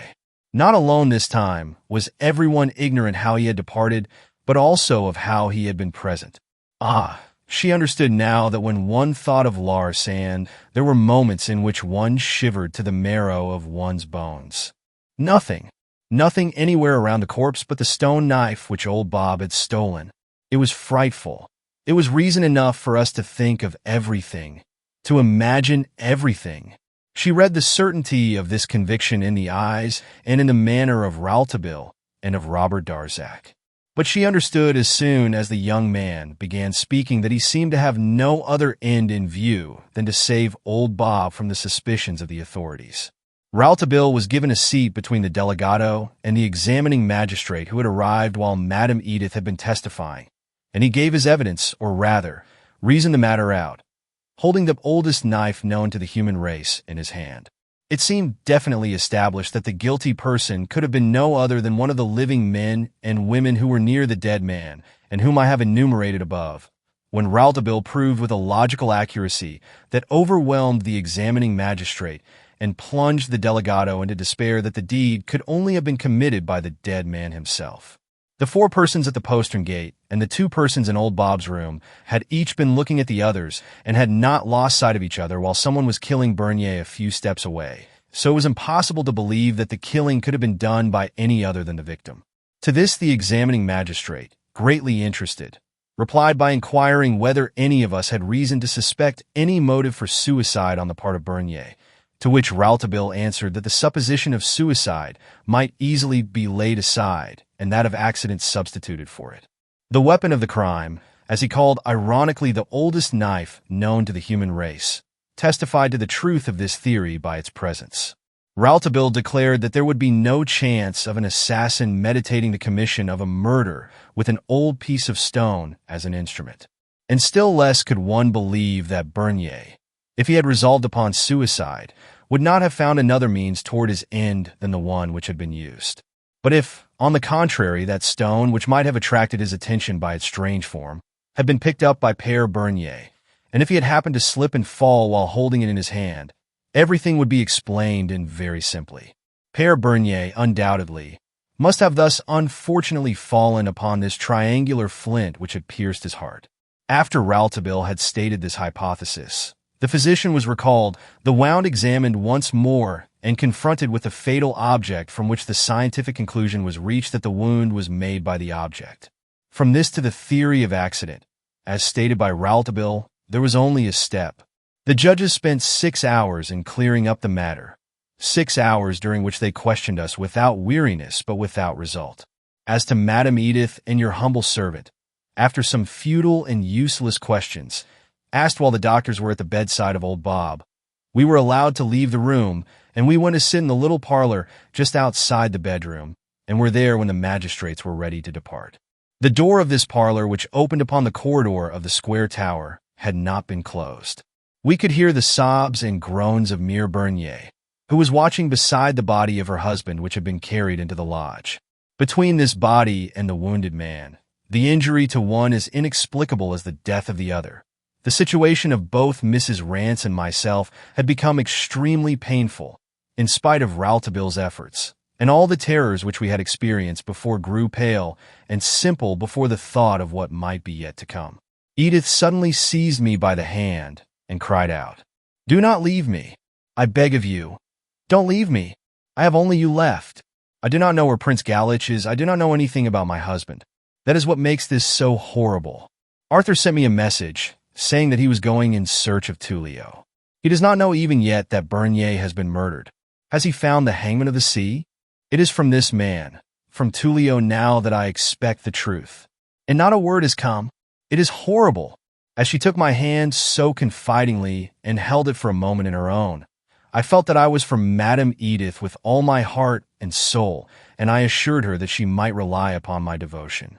We murmured a few words of trust and eternal fidelity to each other in low voices while there in the corridor we could see, passing back and forth, the dark forms of the emissaries of justice, now preceded, now followed by Rouletabille and M. Darzac.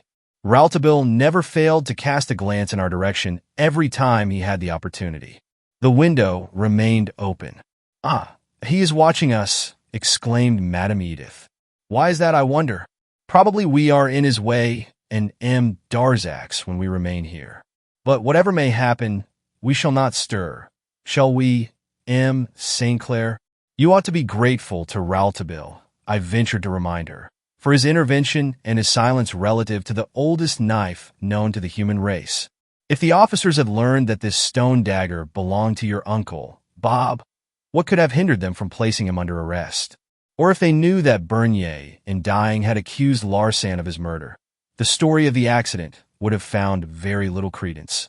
I placed an emphasis upon these last words. "Oh," she cried bitterly, "your friend has as many good reasons to keep silence as I have. And I dread only one thing, M. St. Clair. I dread only one thing." "And what is that?" She arose, her eyes shining with fever. "I fear lest he has saved my uncle from the authorities only to ruin him more completely. How can you think such a thing for a moment?" I asked her, convinced that her fears were robbing her of her senses. "I'm sure that I could read some such plan in the eyes of your friend a little while ago. If I were sure that I were right, I would rather hand my uncle over to the mercies of the authorities." I managed to quiet her a little and to make her cast aside such an impossible supposition, and at length she said, "At all events, it is necessary to be ready for anything, and I know how to defend him so long as I draw breath." And she showed me a tiny revolver which was hidden in her gown. "Ah," she cried again, "why is Prince Galich not here?" "Again," I exclaimed, angrily. "Is it actual truth that you are ready to defend me?" she demanded, turning her beautiful eyes full upon my own. "I am ready, against the whole world?" I hesitated. She repeated the words again. "Against the whole world?" "Yes." "Against your friend even?" "If it should be necessary," I answered with a sigh, passing my hand across my forehead. "Very well. I believe you," she answered. "In that case, I will leave you here for a few minutes. You will guard this door for me." And she pointed to the door behind which old Bob was resting. Then she ran out of the room. Where was she going? She confessed to me later. She was going to look for the Prince Galich. Oh, woman. She had scarcely disappeared under the arch when Rouletabille and M. Darzac entered the room. They had heard all that had passed. Rouletabille advanced to my side and told me quietly that he was aware that I had betrayed him. "You are using a large word, Rouletabille," I exclaimed. "You know that I am not in the habit of betraying anyone. Madame Edith is really very much to be pitied, and you do not pity her enough, my friend." "Ah, well, you pity her too much." I blushed to the roots of my hair. I started to make some reply, but Rouletabille cut short my words with a dry gesture. "I ask you only one thing. Only one, you understand. It is that, no matter what may happen, you shall not address one word to either M. Darzac or to myself. That will be a very easy thing to promise," I replied, foolishly irritated, and I turned my back upon him. It seemed to me that it was with difficulty that he refrained from uttering some angry speech. But at the same moment, the officers coming out of the new castle called to us. The inquest was at an end. There was no doubt in their eyes, after the declaration of the doctors, that the affair had been an accident, and that was the verdict which they felt obliged to render. M. Darzac and Rouletabille accompanied them to the outer gate.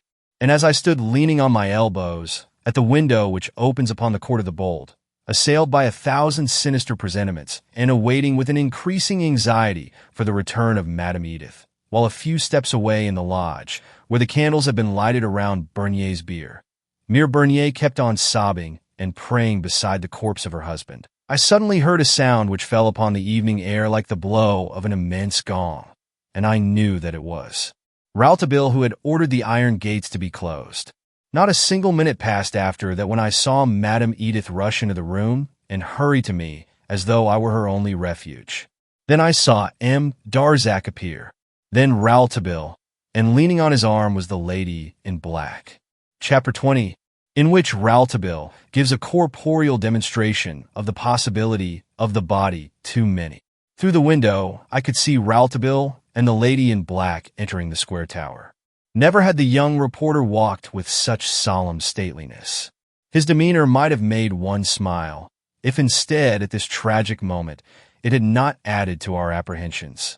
Never had magistrate or counselor, wearing the purple or the ermine, entered the courtroom where the accused waited him with more of threatening, yet tranquil majesty. But I fancy, too, that never had a judge looked so pale. As to the lady in black, it could easily be seen that she was making a powerful effort to hide the sentiments of horror which, in spite of all, pierced through her troubled glance, and to hide from us the emotion which made her cling feverishly to the arm of her young companion. Robert Darzac, too, had the somber and resolute mien of a judge. But that which most of all added to our surprise and affright was the entrance of Père Jacques, Walter, and Matoni into the square tower. All three were armed with muskets, and placed themselves in silence before the door, where they stood with military precision while they received from the lips of Rouletabille the order to let no person go out from the old chateau. Edith was overwhelmed with terror, and demanded of Matoni and Walter, both of whom were greatly attached to her, what their presence signified and what their weapons threatened. But, to my great astonishment, they returned no answer. Then the little woman rushed to the door which gave access to old Bob's room, and extending her two arms across the threshold, as if to bar the passage, she cried, "What are you going to do? You do not mean to kill him?" "No, madam," replied Rouletabille gravely. "We are going to judge him. And in order to be sure that the judges shall not be executioners, we are all going to swear upon the body of Père Bernier, after having laid down our arms, that each of us will keep guard over himself." And he led us into the chamber where Mere Bernier continued to groan beside the bier of her spouse, whom the oldest knife known to the human race had smitten. There we laid aside our revolvers, and took the oath which Rouletabille exacted. Mrs. Rance alone made some difficulties about giving up the weapon which Rouletabille was well aware that she had concealed in her clothing. But upon the urging of the reporter, who made her understand that the general disarming ought to reassure her, she finally consented. The oath having been taken, Rouletabille, with the lady in black still on his arm, went from the funereal chamber into the corridor. But instead of directing our steps toward the apartment of old Bob, as we expected him to do, he went straight to the door which afforded entrance to the chamber of the body too many, and, drawing from his pocket the little special key of which I have spoken, he opened the door. We were all astonished in entering the rooms which had been occupied by M. and Madame Darzac to see upon M. Darzac's desk the drawing board, the wash drawing upon which our friend had worked at the side of old Bob in the latter's workshop in the Court of the Bold, and also the little dish full of red paint, and the tiny brush drenched with the paint. And, lastly, in the middle of the desk, there was placed, appearing very much at its ease, upon its bloody jaws, the oldest skull of humanity. Rouletabille locked and bolted the door, and said to us, himself greatly affected, while we listened with stupefaction, "Sit down, if you please, ladies and gentlemen." Some chairs were arranged around the table, and in these we seated ourselves, a prey to the most disquieting fancies. I might almost say to an agony of suspense. A secret presentiment warned us that all the familiar appurtenances of drawing, which were displayed before us, might hide, under their apparent commonplace tranquility, the terrible causes which helped to bring about this most fearful of dramas. And as we looked upon it, the skulls seemed to smile like old Bob. "You will acknowledge," began Rouletabille, "that there is here, around this table, one chair too many, and in consequence, one person too few, to particularize M. Arthur Rance, for whom we cannot wait much longer.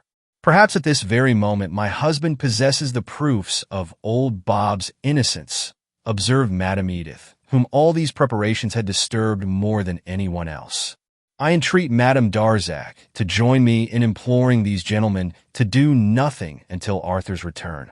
The lady in black had no opportunity to intervene, for before Madame Edith finished speaking, we heard a loud noise outside the door of the corridor. A knock came at the door, and we heard the voice of Arthur Rance begging us to open immediately. He cried, "I have brought the pin with the ruby head." Rouletabille opened the door. "Arthur Rance, you are come then at last," he exclaimed. Edith's husband seemed plunged in the deepest melancholy. "What have you to tell me? What has happened? Some new misfortune?" "Ah, I feared so. Feared that I had arrived too late when I saw the iron gate closed and heard the prayers for the dead chanted in the tower. Yes, I knew that you had executed old Bob." Rouletabille, who had closed and bolted the door behind Arthur Rance, turned to the American and said, "Old Bob is alive, and Père Bernier is dead. Be seated, monsieur." Arthur Rance stared at the speaker in amazement, then looked in consternation at the drawing board, the dish of paint, and the bloody skull, and demanded, "Who killed him?" Then, condescending to notice that his wife was there, he pressed her hand, but his eyes were fixed upon the lady in black. "Before his death, Bernier accused Frederic Larsan," answered M. Darzac. "Do you mean to say by that he accused old Bob?" interrupted M. Rance indignantly. "I will not suffer that. I, too, had some doubts in regard to the personality of our beloved uncle, but I tell you that I have the ruby-headed pin." What was he talking about with his little ruby-headed pin? I remembered that Madame Edith had told us that old Bob had snatched one from her hand when she had playfully pricked him with it on the night of the drama of the Square Tower. But what relation could there be between this pin and the adventure of old Bob? Arthur Rance did not wait for us to ask him, but hurried on to tell us that this little pin had disappeared at the same time as old Bob, and that he had found it in the possession of the hangman of the sea, fastening a sheaf of bank notes which the old uncle had paid him on that fated night for his complicity and his silence in having brought him in the fisher boat to the grotto of Romeo and Juliet. And M. Rance told us moreover that Tullio had withdrawn from the spot at dawn, greatly disquieted at the non-appearance of his passenger. Rance concluded, triumphantly, "A man who gives a ruby pin to another man in a boat cannot be at the same moment tied up in a potato sack in the Square Tower." Upon which Mrs. Rance inquired, "What gave you the idea of going to San Remo? Did you know that Tullio was to be found there?" "I received an anonymous letter informing me of his whereabouts." "It was I who sent it to you," said Rouletabille, tranquilly. And then, turning to the rest of us, he said in frigid tones, "Ladies and gentlemen, I congratulate myself upon the prompt return of M. Arthur Rance. At the present moment, there are reunited around this table all the members of the house party of the Chateau of Hercules for whom my corporeal demonstration of the possibility of the body too many may have some interest. I entreat you to give me your undivided attention." But Arthur Rance halted him with a quick movement. "What do you mean by the expression? There are united around this table all the members of the party for whom the corporeal demonstration of the possibility of the body too many can have any interest." "I mean," declared Rouletabille, "all those among whom we may hope to find Larsan." The lady in black, who had up to this time not uttered a word, arose trembling to her feet. "Do you mean," she breathed, her eyes filled with agonized apprehension, "that Larsan is now among us?" "I am sure of it," Rouletabille replied gravely. There was an awful silence during which none of us dared look at each other. The reporter continued, still in the same frigid tone, "I am sure of it, and there is no reason why the idea should surprise you, madam, since it has not for a moment left your own mind. As to the rest of us, is it not true, gentlemen, That the idea has occurred to each one of us at the same moment on the day when we took luncheon on the terrace of the Bold when all our eyes were hidden by the black glasses? If I accept Mrs. Rance, who is there among us that did not feel the presence of Larsan at that time? That is a question which ought to be propounded to Professor Stangerson as well as to the rest of us, interposed Arthur Rance instantly. For from the moment when we begin any course of reasoning along these lines, I can see no object in not having the professor, who was at the table at luncheon with us on that day, here at this time also. Mr. Rance, cried the lady in black. Yes, I must repeat it if you will pardon me, replied Edith's husband haughtily. Monsieur Rouletabille was wrong to generalize when he said, all the members of the house party. Professor Stangerson is so far from us in spirit that I have no need of his presence here, pronounced Rouletabille in a tone so stern and solemn that it fell impressively on the ears of each and every one among us. Although Professor Stangerson had lived with us in the Chateau of Hercules, he was not one of us in regard to feeling the presence of Larsan on that day. And Larsan is here among us. This time we stole stealthy glances at each other, as though we suspected each other of stealing. And the idea that Larsan might really be among us appeared to me so mad that I exclaimed, forgetting that I had promised not to address Rouletabille. But at that luncheon on the terrace, there was still another person whom I do not see here. Rouletabille cast an angry look at me as he answered, Still Prince Galich. I have already told you, St. Clair, with what task the prince is occupying himself on this frontier, and I swear to you that it is not the trouble of Professor Stangerson's daughter which concerns him. Leave Prince Galich to his humanitarian labors. All that is not reasonable, I remarked almost mechanically. To tell the truth, St. Clair, your nonsense prevents me from reasoning. But I had launched out, and forgetting that I had promised Madame Edith to defend old Bob, I started in to attack him for the pleasure of proving Rouletabille in the wrong. And besides, I felt Edith would not bear rancor against me for very long. Old Bob, I began in the clearest and most assured tones that I could command, was also at that luncheon on the terrace, and you take him entirely out of your calculations on account of this little ruby pin. But of what use is this little pin to prove to us that old Bob was rowed away by Tullio, who waited for him at the orifice of a gallery leading from the shaft to the sea, if we cannot discover how old Bob could, as he said, have gone by way of the shaft which we found closed from above and on the outside? Which you found closed, you mean, returned Rouletabille, fixing his eyes upon me with a strange expression which somehow embarrassed me. I, on the contrary, found the shaft open. I had sent you after Mattoni and Père Jacques. When you came back, you found me in the same place in the court of the Bold, but I had had time to run to the shaft and find out that it had been opened, and to close it again. I cried. And why did you close it? Whom did you wish to deceive? You, monsieur. He pronounced these two words with a contempt so crushing that the blood rushed to my face. I arose. Every eye was turned upon me, and as I remembered the rudeness with which Rouletabille had treated me a little while ago before M. Darzac, I had the horrible feeling that every eye was suspecting me, accusing me. Yes, I felt myself entirely wrapped around by the atrocious fancy in the mind of each and all that I might be Larsan. Larsan. I looked at each one in turn.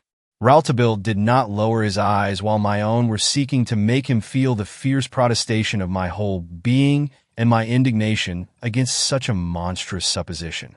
Anger ran through my veins like a flame. Now, it is high time to end this farce. I cried. If old Bob is removed from consideration and Professor Stangerson and Prince Galich, there remain only ourselves, we who are locked up in this room. And if Larsan is among us, show us to him, Rouletabille. I repeated the words furiously, for the eyes of the boy, although they were piercing through me, seemed to be fixed upon something outside of and apart from me. Show him to us? Name him. You are as slow here as you were at the Court of Assizes. Had I not good reason at the Court of Assizes for being as slow as I was? He replied, without betraying any emotion. You want him to escape this time too, then? No. I swear to you that this time he shall not escape. Why did his voice continue to be so threatening when he addressed me? Could it be really that he suspected me of being Larsan? My eyes wandered to those of the lady in black. She was gazing on me in terror. Rouletabille! I cried madly, feeling my voice almost smothered in my throat. You cannot suspect. At this moment, a pistol shot sounded outside, very near to the square tower. We all leaped to our feet, remembering the order given by the reporter to the 3 servants to fire upon anyone who should attempt to go out of the square tower. Edith uttered a cry and tried to run out of the room, but Rouletabille, who had not made so much as a gesture, calmed her with a word. If anyone had drawn upon him, he said, the 3 men would have fired together. That pistol shot was merely a signal, a direction for me to begin.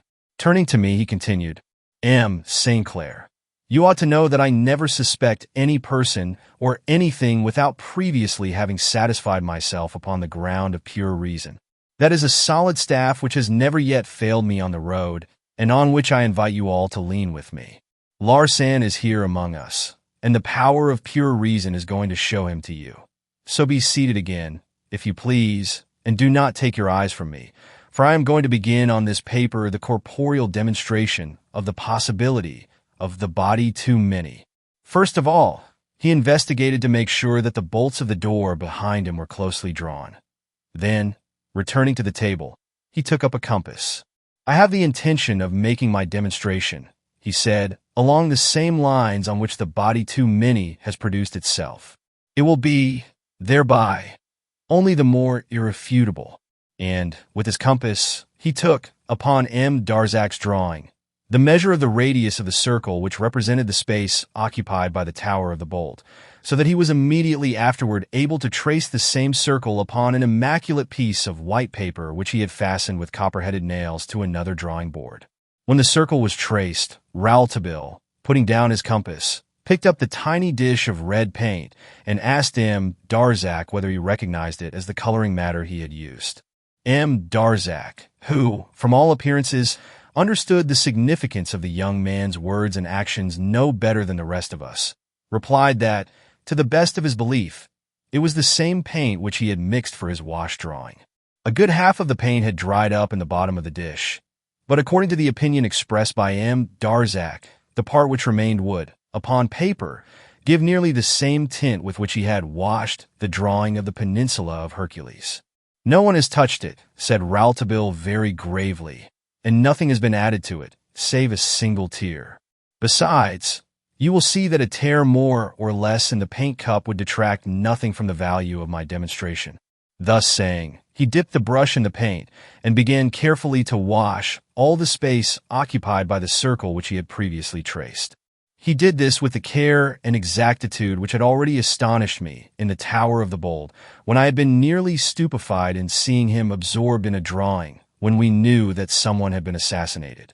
When he had finished, he looked at his immense silver watch and said, "You may see, ladies and gentlemen, that the coating of paint which covers my circle is neither more nor less thick than that which covers the circle of M. Darzac.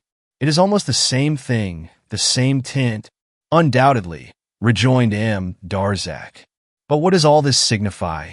"Wait," replied the reporter. "It is understood, then, that it is you who have made this plan and this painting." I was certainly in enough of an ill humor when I found the state. It was in that time I went with you into old Bob's cabinet when we came out of the square tower.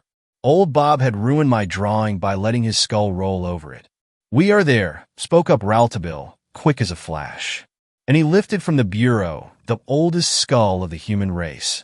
He turned it over and showed the crimson jaws to M. Darzac. Then he inquired, "Is it your opinion that the red which we see upon that under jaw is no different from the red which would be taken off by any object coming in contact with your plan?" "I don't see how there could be any doubt of it. The skull was upside down on my drawing when we entered the workshop." "Let us continue, then, to remain of the same opinion," said the reporter. Then he arose, holding the skull in the crook of his arm, and went into the alcove in the wall, lighted by a large window and crossed by bars, which had been a loophole for cannon in the ancient times, and which M. Darzac had used as a dressing room. There he struck a match and lighted a lamp filled with spirits of wine, which stood upon a little table. Upon this lamp he set a little pot which he had previously filled with water. The skull still lay in the crook of his arm. During this weird cookery, we never took our eyes off him. Never had Rouletabille's behavior appeared to us so incomprehensible, nor so mysterious, nor so disturbing. The more he explained matters to us, and the more he did, the less we understood. And we were afraid because we felt that someone among us, one of ourselves, had reason for fear. Who was this one? Perhaps the most calm of us all. But the calmest of all was Rouletabille between his skull and his casserole. But what? Why did we all suddenly recoil with a single movement? Why were the eyes of M. Darzac wide with a new terror? Why did the lady in black, Arthur Rance, I myself, utter the same syllable, a name which expired on our lips, Larsan? Where had we seen him? Where had we discovered him this time? We who were gazing at Rouletabille. Ah, that profile, in the red shadow of the approaching twilight, that brow in the background of the alcove upon which the sunset rays stream, as did the dawn on the morning of the crime. Oh, that stern jaw, bespeaking an iron will, which appeared before us, not, as in the light of day, gentle though a little bitter, but evil and threatening. How like Rouletabille was to Larsan! How in that moment the son resembled his father! It was Larsan's very self. Another transformation. At a moan from his mother, Rouletabille came out of his funereal frame and appeared before us as a bandit. And as he hurried toward us, he was Rouletabille once more. Madame Edith, who had never seen Larsan, could not understand. She whispered to me, "What is going on?" Rouletabille was there before us with his hot water in the casserole, a napkin, and his skull. And he washed the skull. It was soon done. The paint disappeared. He made us bear witness to the fact. Then, placing himself in front of the bureau, he stood in mute contemplation before his own drawing. This lasted for 10 minutes, during which he had, by a sign, ordered us to keep silence. 10 minutes which seemed as long as the same number of hours. What was he waiting for? What did he expect? Suddenly, he seized the skull in his right hand, and with a gesture familiar to those who play at bowling, he tossed it about so that it rolled hither and yon over the drawing.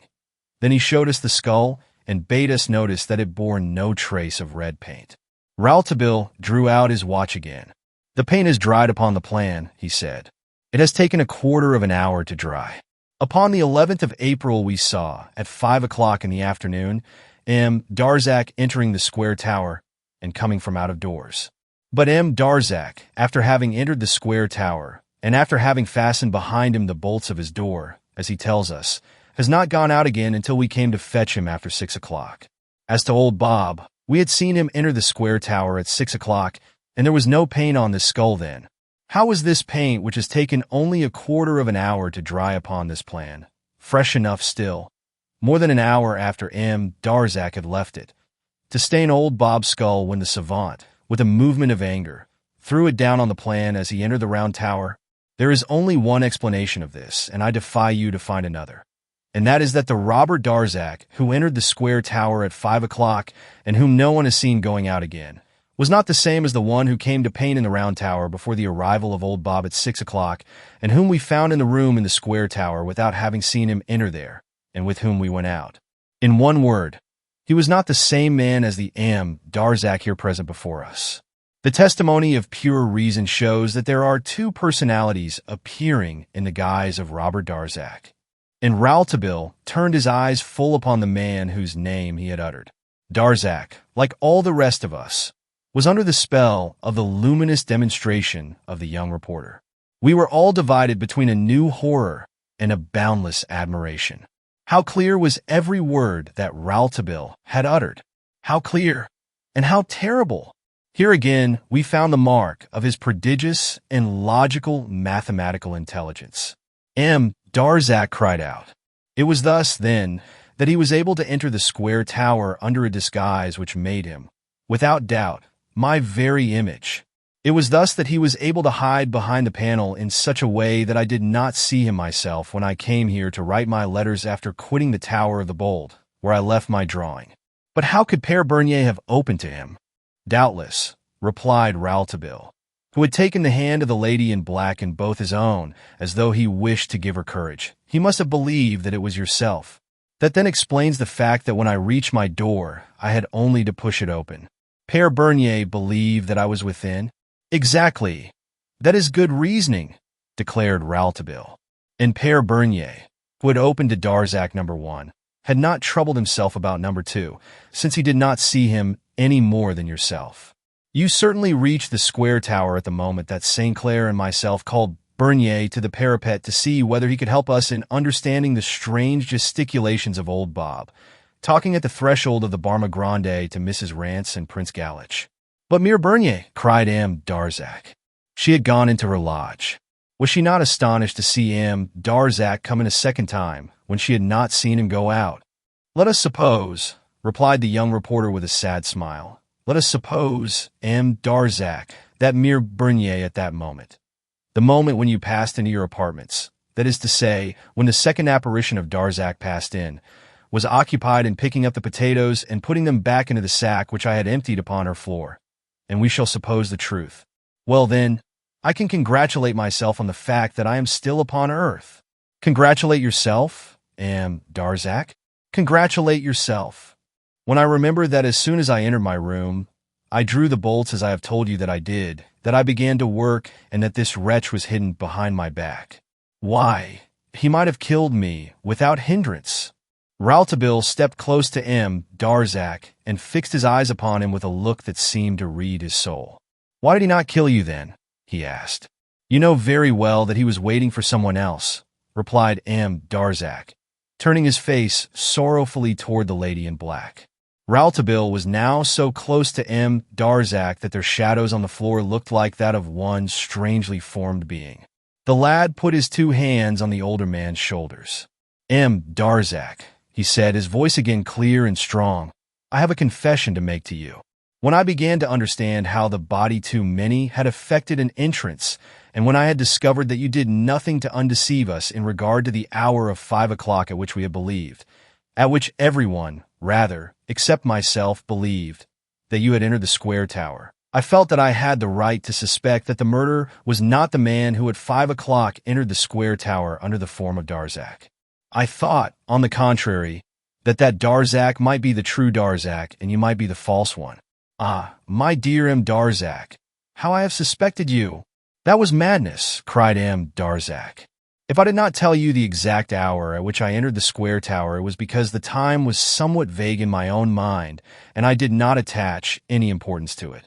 In such a manner, M. Darzac, continued Rouletabille, without paying any attention to the interruptions of his interlocutor, the emotion of the lady in black and our attitude, more than ever filled with terror. In such a manner as that you could have stolen away the true Darzac when he came from outside, and, by your own carefulness and the too faithful help of the lady in black, could have taken his place and have been perfectly able to defy detection of your audacious enterprise. This was my imagination, only my imagination. M. Darzac, don't let it disturb you. But in such a manner as this, I had thought that, you being Larsan, the man who was put in the sack was Darzac. Ah, the fancies that I have had, and the useless suspicions. Bah, responded Mathilde's husband gloomily. We are all suspicious here. Rouletabille turned his back upon M. Darzac, put his hands in his pocket, and said, addressing himself to Mathilde, who seemed ready to swoon before the horror of Rouletabille's imaginings. Courage for a little while longer, madam. And he began speaking again, in his teacher's voice which I knew so well, and with the air of a professor of mathematics propounding or resolving a theorem. You see, M. Darzac, there are 2 manifestations of Robert Darzac. To know which was the true one, and which was the one which formed a disguise for Larsan. My duty, M. Darzac, that which the power of pure reason showed me, was to examine, without fear or reproach, both of these manifestations, in all impartiality. Thus, I begin with you, M. Darzac. M. Darzac replied, It does not matter, since you suspect me no longer. But you must tell me immediately who is Larsan. I insist upon it. I demand it. We all demand it. And at once, we all cried, turning upon both of them. Mathilde rushed up to her child and placed herself in front of him, as if to protect him. We felt the pathos of her attitude, but the scene had endured too long, and we were beyond the limits of patience. If he knows who is Larsan, let him speak out and make an end of this, exclaimed Arthur Rance. And suddenly, just as the thought crossed my mind that I had heard the same cries of anger and impatience 2 years before at the Court of Assizes. Another pistol shot sounded outside the door of the square tower, and we were all so seized with consternation that our anger fell away in a moment, and we found ourselves not threatening Rouletabille, but entreating him to put an end as soon as possible to this intolerable situation. At this moment, it actually seemed as though we were each imploring him to speak out, as though we calculated that by doing so, we would prove, not only to the others but to ourselves, that we were not Larsan. As soon as the second shot was heard, the countenance of Rouletabille changed completely. His face seemed transformed, and his whole being appeared to vibrate with a savage energy. Laying aside the half-bantering manner which he had used toward M. Darzac, and which we had all found extremely disagreeable, he gently released himself from the clasp of the lady in black, who still clung to him, walked toward the door, folded his arms, and said, "You see, my friends, in an affair like this, it does not do to neglect any point. There were 2 manifestations of Robert Darzac which entered the square tower. There were 2 manifestations which came out, and one of these was in the sack. That is where one loses oneself. And even now, I do not wish to make any mistakes. Will M. Darzac, here present, permit me to say that I had 100 excuses for suspecting him? Then I thought to myself, how unlucky that he did not mention his suspicions to me. I would have told him about the map of Australia." M. Darzac strode across the room and planted himself in front of the young reporter and said in a tone nearly inaudible from anger, "What excuses? I ask you, what excuses?"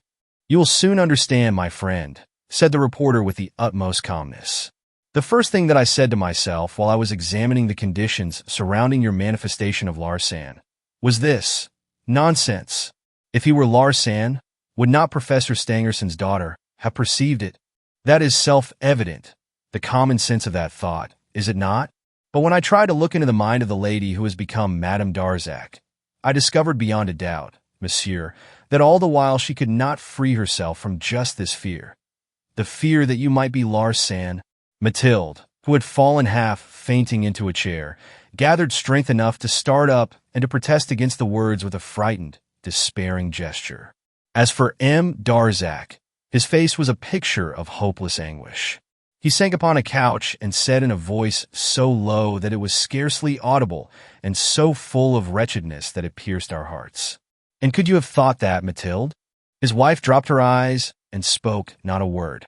Rouletabille, still merciless, continued, "When I recall all the acts of Madame Darzac after your return from San Remo, I can see now in each one of them an expression of the terror which she experienced from her fear that she should allow the secret of her suspicion and her constant agony to escape her. Ah, let me speak. M. Darzac. Everything must be said. Everything must be explained here and now if there is to be peace in the future. We are about to clear up the situation. To go on then, there was nothing natural or happy in MLLE Stangerson's behavior.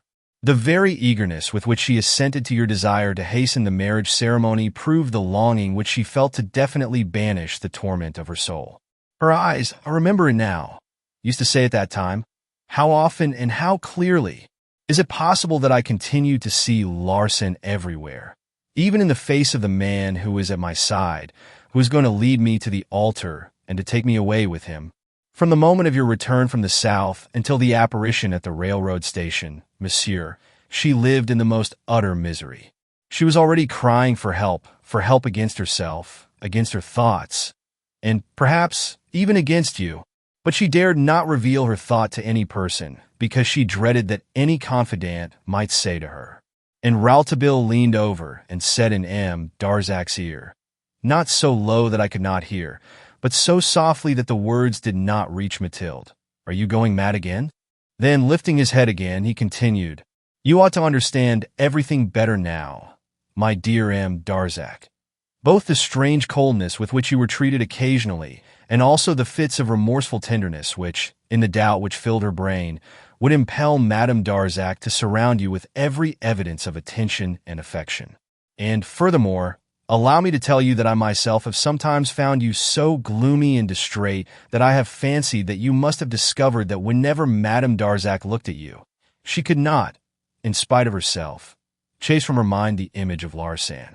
It came upon her when she spoke to you and when she was silent, when you were beside her and when you were at a distance.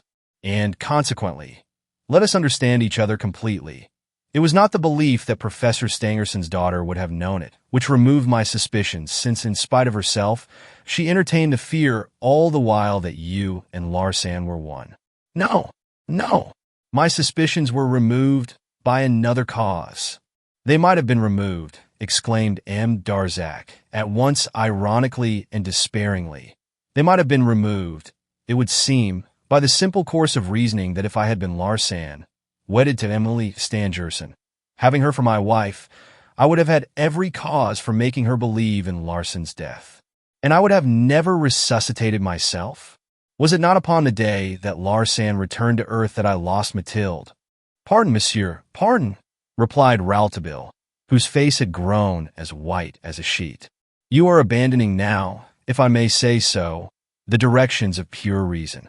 The facts which you mention show us just the contrary of that which you believe we should see.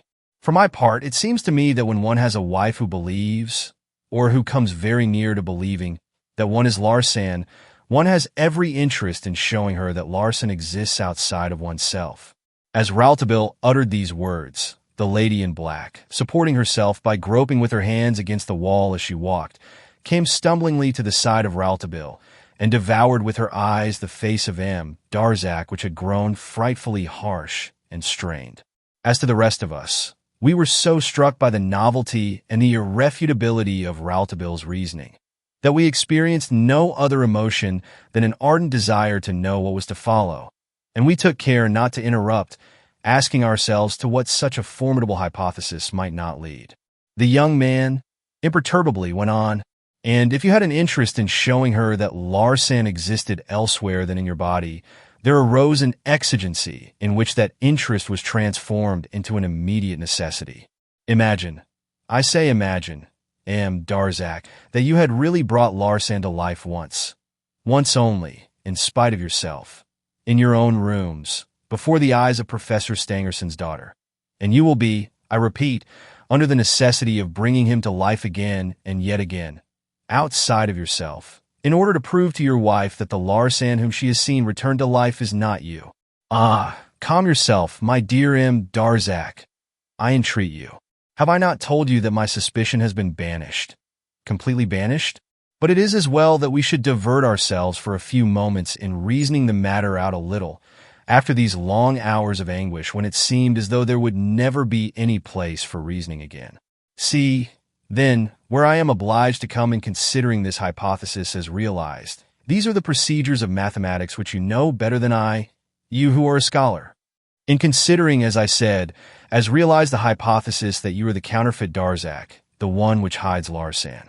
According to my reasoning, then, you are Larsan, and I ask myself what could have happened in the railway station at Bourg to make you appear in the form of Larsan before the eyes of your wife. The fact of such an appearance is undeniable. It exists, and its occurrence at that moment cannot be explained by any desire on your part to have Larsan seen. He paused for a moment, but Robert Darzac did not utter a word. As you were saying, M. Darzac, Rouletabille went on, it was because of this apparition of Larsan that your cup of happiness was dashed empty to the ground. Therefore, if this resurrection should not have been voluntary, there is only one other way in which it could have happened, through accident. And now just let us consider how this latter supposition clears up the entire situation. Oh, I have spent a lot of thought upon the incident at Bourg. You see, I am still reasoning out the problem. You who is Larsan, be it understood, are at Bourg in the buffet. You believe that your wife is waiting for you somewhere in the station, as she told you she would do. After having finished your letters, you wish to go to your compartment in the car in order to attend to some detail of your toilet. Or, shall we say, to cast a critical eye over your disguise to see if in any point it might be lacking? You think to yourself, a few more hours of this comedy, and we shall have passed the frontier. She will be all my own, entirely alone with me, and I will throw aside this mask. For the mask wearies you a little, we may imagine. So much so, indeed, that once arrived in your compartment, you grant yourself the grace of a few moments of repose. You cast away your assumed character in your disguise. You relieve yourself of the false beard and the spectacles, and at that very moment the door of the section opens.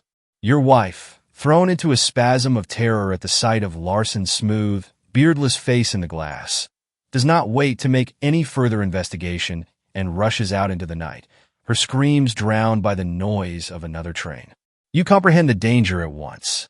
You realize that everything is lost unless you can immediately arrange matters so that your wife shall see Darzac somewhere else. You quickly resume the mask. You hurry out of the compartment and reach the buffet by a shorter route than that taken by your wife, who rushes there to look for you. She finds you standing up. You have not even had time enough to seat yourself before she enters. Is everything safe now? Alas, no. Your troubles are only beginning. For the fearful thought that you may be at one and the same time, both Darzac and Larsan will not leave her mind. Upon the platform of the station, while passing beneath the gas jet, she casts a frightened glance at you, lets go your hand, and runs wildly into the office of the station master. You read her thought as though she had spoken it. The abominable idea must be banished without a moment's delay. You quit the office, leaving the lady in the care of the superintendent, and immediately return, closing the door quickly, seeking to give the impression that you, too, have seen Larsan. In order to ease her mind, and also for the purpose of deceiving us all, in case she dared reveal her suspicions to anyone, you are the first to warn me that something unforeseen has happened, to send me a dispatch. See how clear and plain, as the day, your every act becomes. You cannot refuse to take her to rejoin her father. She would go without you. And, since nothing is yet really lost, you have the hope that everything may be regained. In the course of the journey, your wife continues to have alternating periods of faith in you and of fear of you. She gives you her revolver in a sort of half-delirium, which might sum itself up in some such phrase as this: "If he is Darzac, let him protect me. If he is Larsan, let him kill me. But in pity, let me know which he is." At Rocher's Rouges, you realized once more how utterly she had withdrawn herself from you, and in order to reassure her as to your identity, you showed her Larsan again. Asterisk, asterisk, asterisk, see how in accordance with reason such a proceeding would be, my dear M. Darzac. Every fact would fit perfectly into every other under the supposition which I am placing before you. There is not a single point up to your appearance as Larsan at Mentone, during your journey as Darzac to Cannes, at the time when you came to meet us, which cannot be explained in the easiest way imaginable. You had taken the train at Mentone-Garavan before the eyes of your friends, but you alighted from the train at the next station, which is Mentone, and there, after a short stay for the purpose of altering your looks, you appeared in the image of Larsan to the same friends who were promenading in the gardens at Mentone. The following train brought you to Cannes, where you met St. Clair and myself. Only, as you had on this occasion the vexation of hearing from the lips of Arthur Rance when he met us at the station at Nice, the news that Madame Darzac had not, on this occasion, caught sight of Larsan, you were under the necessity that same evening of showing her Larsan under the very windows of the square tower, standing erect in the prow of Tullio's boat. So, you see, my dear M. Darzac, how even those things which appear most complicated would have become entirely simple and logically explicable, if by chance my suspicions should have been confirmed. At these words, I myself, who had seen and touched the map of Australia, was unable to repress a shudder as I looked pityingly at Robert Darzac, just as one might look at some poor man who is on the point of becoming the victim of some hideous judicial error. And all the others seated around me shuddered as well, whether for him or on account of him. For the arguments of Rouletabille were becoming so terribly possible that each of us was asking himself how, after having so completely established the possibility of guilt, the young reporter could prove Darzac's innocence. As to Robert Darzac, after having at first evinced the deepest agitation, he had grown quite tranquil and calm, as he listened attentively to every word that escaped the young man's lips. And it seemed to me that his eyes held the same expression of astonishment, amazed and frightened, and yet full of breathless interest, which I had seen in the eyes of accused men at the bar of the assizes when they had heard the Procureur General deliver one of his wonderful disquisitions which almost convinced the prisoners themselves that they were guilty of a crime which sometimes they had never committed. "But since you no longer have these suspicions, monsieur," he exclaimed, his intonation singularly calm, in spite of the fact that his voice was raised, "I should be glad to know, after all this exercise of your talent of reasoning, what could have driven them away. In order to have them driven away, monsieur, one thing was essential, an absolute certitude, and I found it, a simple but conclusive proof which showed me in a manner complete and undeniable which of the two manifestations of Darzac was in reality Larsan. That proof, monsieur, was happily furnished me by yourself at the very moment when you closed the circle in which there had been found the body too many, the time when, after having sworn that which was the truth, that you had drawn the bolt of your apartment as soon as you had entered your sleeping room. You had lied to us in concealing from us that you had entered that room at 6 o'clock instead of at 5 o'clock, as Père Bernier said, and as we ourselves could have proved. You were then the only person except myself who knew that the Darzac who had entered at 5 o'clock, and of whom we had spoken to you as yourself, was in reality another man. But you said nothing, and you need not pretend that you did not attach any importance to that hour of 5 o'clock, since it explained everything to you. Since it told you that another Darzac than yourself, the true Robert Darzac, had come into the square tower at that time. And, after your false expressions of astonishment, how quiet you kept! Your very silence lied to us? And what interest could the true Darzac have in concealing that another Darzac, who might be Larsan, had come in before you had, and was hiding in the square tower? Larsan alone was the only one who was interested in hiding from us that there was another manifestation of Darzac than the one he himself bore. Of the two manifestations of Darzac, the false must have necessarily been that one which lied. Thus my suspicions were driven away by certainty. You are Larsan, and the man who was hidden behind the panel was Darzac. You lie, shouted the man. I could not even yet believe him to be Larsan, hurling himself upon Rouletabille. But none of us stirred a finger, and Rouletabille, who had lost nothing of his calm demeanor, extended his arm toward the panel and said, "He is behind the panel now." It was an indescribable scene, a moment never to be forgotten. At the gesture of Rouletabille, the door of the panel swung open, pushed by an invisible hand, just as it had been on that terrible night which had witnessed the mystery of the body too many, and the form of a man appeared.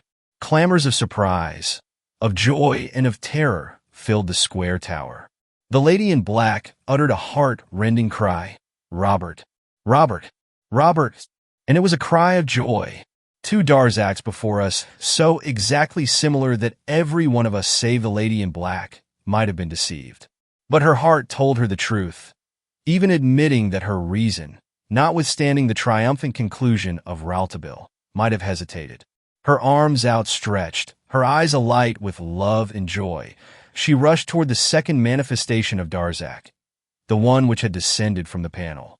Mathilde's face was radiant with new life. Her sorrowful eyes, which I had so often beheld fixed with somber gloom upon that other, were shining upon this one with a joy as glorious as it was tranquil and assured. It was he whom she had believed lost, whom she had sought in vain in the visage of the other, and had not found there, and, therefore, had accused herself, during the weary hours of day and night, of folly which was akin to madness. As to the man who, up to the last moment I had not believed to be guilty, as to that wretch who, unveiled and tracked to earth, found himself suddenly face to face with the living proof of his crimes, he attempted yet again one of the daring coups which had so often saved him. Surrounded on every side, he yet endeavored to flee. Then we understood the audacious drama which in the last few moments he had played for our benefit. When he could no longer have any doubt as to the issue of the discussion which he was holding with Rouletabille, he had had the incredible self-control to permit nothing of his emotions to appear, and had also been able to prolong the situation, permitting Rouletabille to pursue at leisure the thread of the argument at the end of which he knew that he would find his doom, but during the progress of which he might discover perchance some means of escape. And he had effected his maneuvers so well that at the moment when we beheld the other Darzac advancing toward us, We could not hinder the impostor from disappearing at one bound within the room, which had served as the bedchamber of Madame Darzac, and closing the door violently behind him with a rapidity which was nothing less than marvelous. We only knew that he had vanished when it was too late to stop his flight. Rouletabille, during the scene which had passed, had thought only of guarding the door opening into the corridor, and he had not noticed that every movement of the false Darzac, as soon as he realized that he was being convicted of his imposture, had been in the direction of Madame Darzac's room. The reporter had attached no importance to these movements, knowing as he did that this room did not offer any way by which Larsan might escape. But, however, when the scoundrel was behind the door which afforded his last refuge, our confusion increased beyond all proportions. One might have thought that we had become suddenly bereft of our senses. We knocked on the door. We cried out. We thought of all his strokes of genius, of his marvelous escapes in the past. He will escape us. He will get away from us again. Arthur Rance was the most enraged of us all. Madame Edith, who was clinging to my arm, drove her fingernails into my hand in a paroxysm of nervous fear.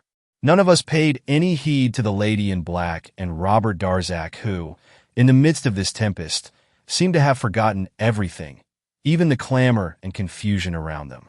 Neither one had spoken a word, but they were looking into each other's eyes as though they had discovered another world, the world which is love.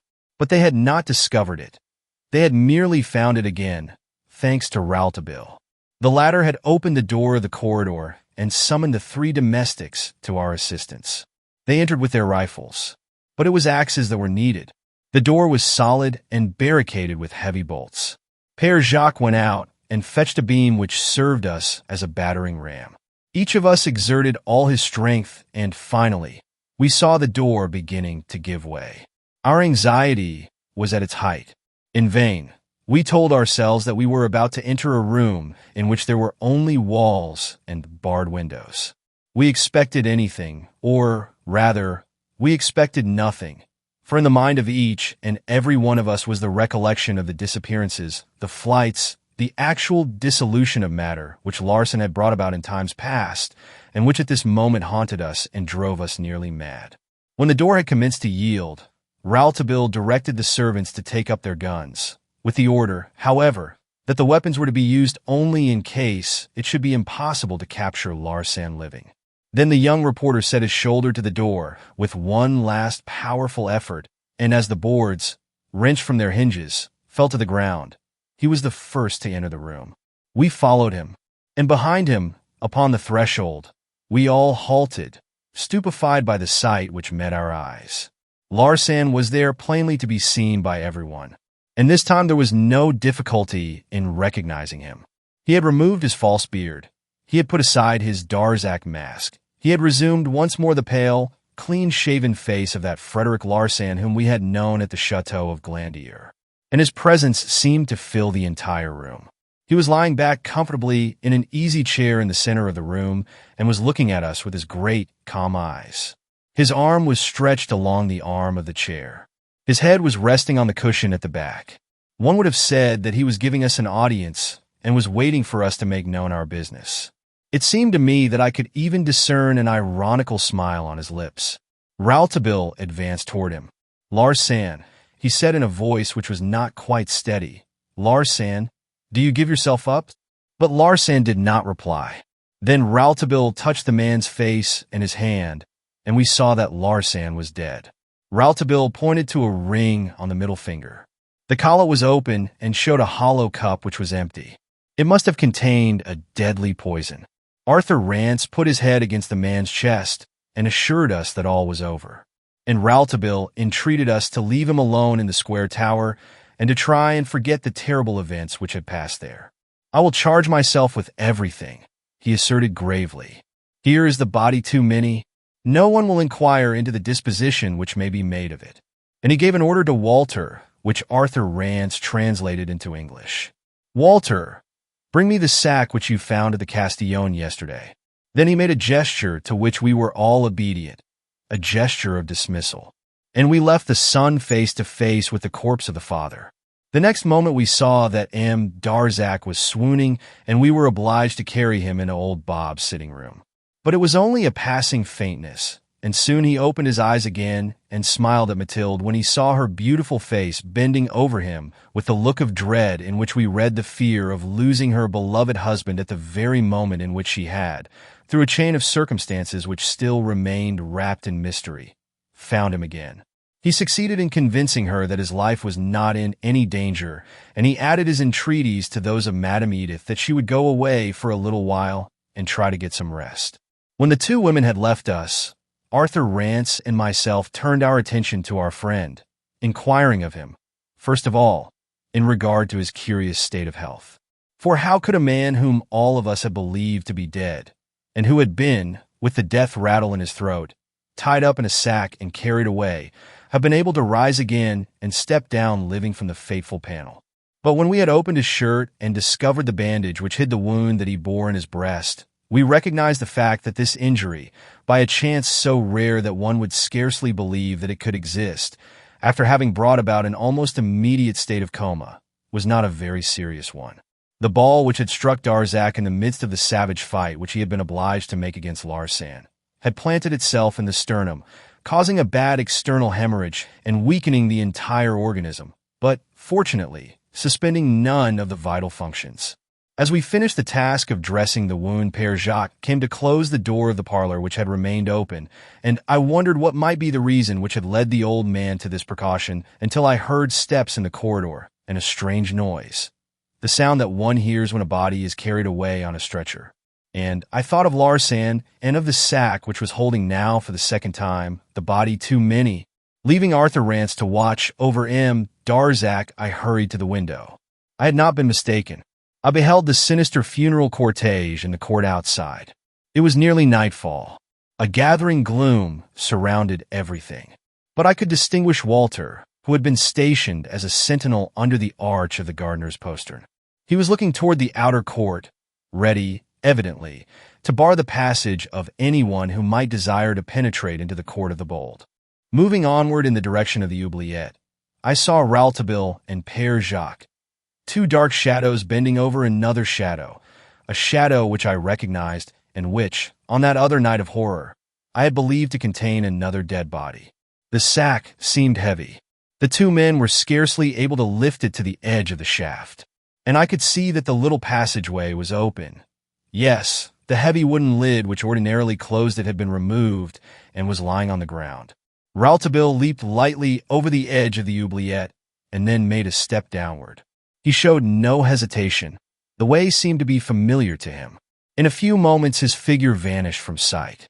Then Père Jacques pushed the sack into the passageway and leaned over the edge, apparently still holding on to his burden, which I could no longer see. Then he stood back, closed up the opening and adjusted the iron bars, and in doing so made a sound which I suddenly remembered. The sound which had puzzled me so much that evening when, before the discovery of Australia, I had rushed in pursuit of a shadow which had suddenly disappeared and which I had searched for up to the very door of the new castle. I felt that I must see, up to the very last moment. I must know all. Too many strange and inexplicable things were filling my soul with anxiety already. I had learned the most important part of the truth, but I had not all of the truth, or rather, something which would explain the truth was still lacking. I left the square tower. I went to my own room in the new castle. I stationed myself at the window, and my eyes lost themselves in the depths of the shadows which covered the sea. Thick darkness, jealous shadows. Nothing more. And then I strained my ears to listen, although I knew that there was not the faintest sound of the strokes of the oar. All at once, far, very far off, it seemed to me that all this was passing so far over the sea that it crossed the horizon, or rather approached the horizon.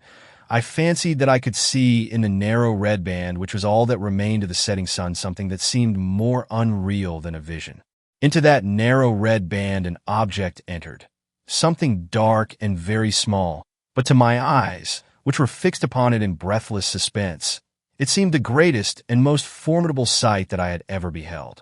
It was the shadow of a fishing smack which glided over the waters as automatically as though it were propelled by machinery, and as its movements became slower, and I saw it emerging from the gloom, I recognized the form of Rouletabille. The oar ceased to move, and I saw my friend rise to his feet. I could recognize him and see everything which he did as clearly as if he had not been 10 yards away from me. His gestures were outlined against the red background of the sunset with a fantastic precision. What he had to do did not take long. He leaned over and got up again, lifting in his arms something which seemed to mix with his form and become a part of himself in the darkness. And then the burden glided down into the water, and the man's figure reappeared alone, still bending, still leaning over the edge of the boat, remaining thus for an instant motionless, and then once more picking up the oars of the bark, which resumed its automatic motion until it had disappeared completely from the dying glare of the ever-narrowing band of red. And then the band of red, too, vanished. Rouletabille had consigned the body of Larsan to the waves of Hercules. Epilogue. Nice skin, St. Raphael, Toulon. I saw without regret all the stages of my return trip passing before my eyes. Upon the very day which had followed all the horrible things I have related, I hastened to quit the Midi, anxious to find myself once more in Paris and to plunge into my business affairs, and anxious also to find myself alone with Rouletabille, who was now only a few feet away from me, locked up in a private compartment with the lady in black. Up to the very last moment, that is to say, as far as Marseilles, where they were obliged to separate, I was unwilling to interrupt their tender and sorrowful confidences, their plans for the future, their fond farewells. Despite all the prayers of Mathilde, Rouletabille was determined to leave her, to return to Paris and to his paper. The son had the superb heroism of effacing himself for the sake of the husband. The lady in black had not been able to resist Rouletabille, and the boy had dictated exactly what should be done. He had directed that M. and Madame Darzac must continue their honeymoon trip as if nothing remarkable had happened at Rochers Rouges. It was one Darzac who had begun the journey. It was another Darzac who was to finish it. This trip, which had become such a happy one, but in the eyes of all the world Darzac would be the same man without any suspicion that things had ever been otherwise. M. and Madame Darzac were married. The civil law united them. As to the religious law, as Rouletabille said, the affair might easily be laid before the Pope while the couple were in Rome, and there would, without doubt, be found means of regularizing the situation, if there was found to be need of it, or if the conscientious scruples of the couple desired it. And Robert Darzac and his wife were happy, completely happy. They belonged to each other. At Rochers Rouges, at the Louvre itself, we had said adieu to Professor Stangerson. Robert Darzac had departed immediately for Bordighera, where Mathilde was to join him. Arthur Rance and Madame Edith accompanied us to the railroad station. My charming hostess, contrary to my hope, evinced no great amount of concern at my departure. I attributed this indifference to the fact that Prince Galich had come to the quay to see us off. Madame Edith was giving him the latest bulletin from old Bob's bedside, which was excellent, by the way, and paid no further attention to me. I felt a real pang of, was it grief or wounded self-love? And here and now, I have a confession to make to the reader. Never would I have allowed myself to betray the sentiments which I had entertained toward her, if, several years later, after the death of Arthur Rance, which was surrounded and followed by a most terrible tragedy of which I may relate the history one day, I had not married the dark-eyed, melancholy, romantic Edith. We were approaching Marseilles. Marseilles! The farewells were heartrending, although neither Rouletabille nor the lady in black uttered a word. And as the train bore us away, we saw her standing on the platform in the station, without a movement or gesture, her arms hanging at her side, looking in her somber draperies like a statue of mourning and of sorrow. I saw in front of me Rouletabille's shoulders shaken with sobs. Lions! We could not sleep. We alighted from the train and walked about the station. Both of us recalled the moment when we had been there before, only a few days past, when we were rushing to the rescue of the most unhappy of women. My thoughts plunged once more into the memories of the tragedy, and I knew that Rouletabille's were following the same track. And now Rouletabille spoke in a voice which he tried to make sound careless and light-hearted, and which made me understand that he was endeavoring to efface from his mind the thought of the grief which had made him sob like a little child only a short while ago. "Old man," he said with a smile, throwing his arm across my shoulder, "that Brignoles was really a beast, and he looked at me with such an air of reproach that he almost succeeded in making me believe for a moment that I had ever taken the creature for an honest man. And then he told me everything, all the marvelous, horrible story which I am compressing here into a few lines. Larsan had had need of some relative of Darzac in order that he might obtain the necessary signature for the incarceration of the Sorbonne professor in a madhouse. And he discovered Brignoles. He could not have fallen upon a better man for his purpose. Everyone knows how simple it is, even today, to have a human being, no matter who he may be, locked up in a cell. The desire of a relative and the signature of a medical man is sufficient in France, impossible as the thing appears, for the accomplishment of this task, which may be performed with the utmost celerity. The matter of a signature never embarrassed Larsan in his life. He forged one, that of an eminent alienist, and Brignoles, richly reimbursed, charged himself with the rest. When Brignoles came to Paris, he was already a party to the combination. Larsan had formed his plan to take Darzac's place before the wedding. The accident to the young professor's eyes had been, as I had believed from the first, the result of design. Brignoles had been directed to manage in some manner so that Darzac's eyes might be sufficiently injured that Larsan, when he took his place, might have in his trickery the important adjunct of dark spectacles, or failing spectacles, which one cannot wear always, the right to sit in the shadow without arousing suspicion. The departure of Darzac for the Midi must have strangely facilitated the plans of the two villains. It was not until the end of his sojourn at San Remo that Darzac had been, by the efforts of Larsan who had never ceased to spy upon him, actually dragged to the lunatic asylum. He had been assisted materially in this affair by that special police force, which has nothing to do with police officials and which puts itself at the disposal of families in certain disagreeable cases which demand as much discretion as rapidity in their execution. One day Darzac was taking a walk in the mountains. The asylum was not far away. In fact, only a few steps from the Italian frontier, and every preparation for the reception of the unfortunate man had been made some time beforehand. Brignoles, before leaving for Paris at all, had made arrangements with the proprietor and had presented to him his proofs of relationship, and his representative, Larsan himself. There are certain directors of such institutions who do not ask for explanations, provided that the provisions of the law are complied with, and that one pays well. And both these conditions were easily carried out. And such things are done every day. But how did you find out all these things? I demanded of Rouletabille. You remember, my friend, the reporter replied, that little piece of paper which you brought back to the chateau of Hercules on the day when, without giving me any warning, you took it upon yourself to follow the trail of the excellent Brignoles, who had come to make a short stay in the Midi. That bit of paper, which bore the heading of the Sorbonne and the two syllables bonnet, gave me the most important assistance. First of all, the circumstances under which you found it. You recollect that you picked it up after you had seen Larsan and Brignoles, rendered it precious to me. And then the place where it had been thrown was nearly a revelation for me when I began to take up the search for the real Darzac, after I had gained the conviction that his was the body too many which had been tied up in the sack and carried out in it.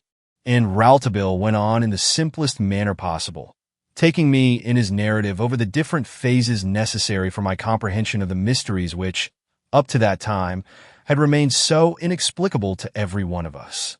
The first step in his reasoning had come from the conclusions which he had drawn from the fact that the paint on the drawing would dry less than 15 minutes after it had been laid on, and following that, the other formidable fact that a lie must have been told by one of the two manifestations of Darzac. Bernier, under the cross-examination to which Rouletabille subjected him before the return of the man who had carried the sack, had reported the lying words of the man whom everyone had believed to be Darzac. That was what had astonished Bernier, that the man who had come in at 6 o'clock had not told him that the man who had entered at 6 o'clock was not he.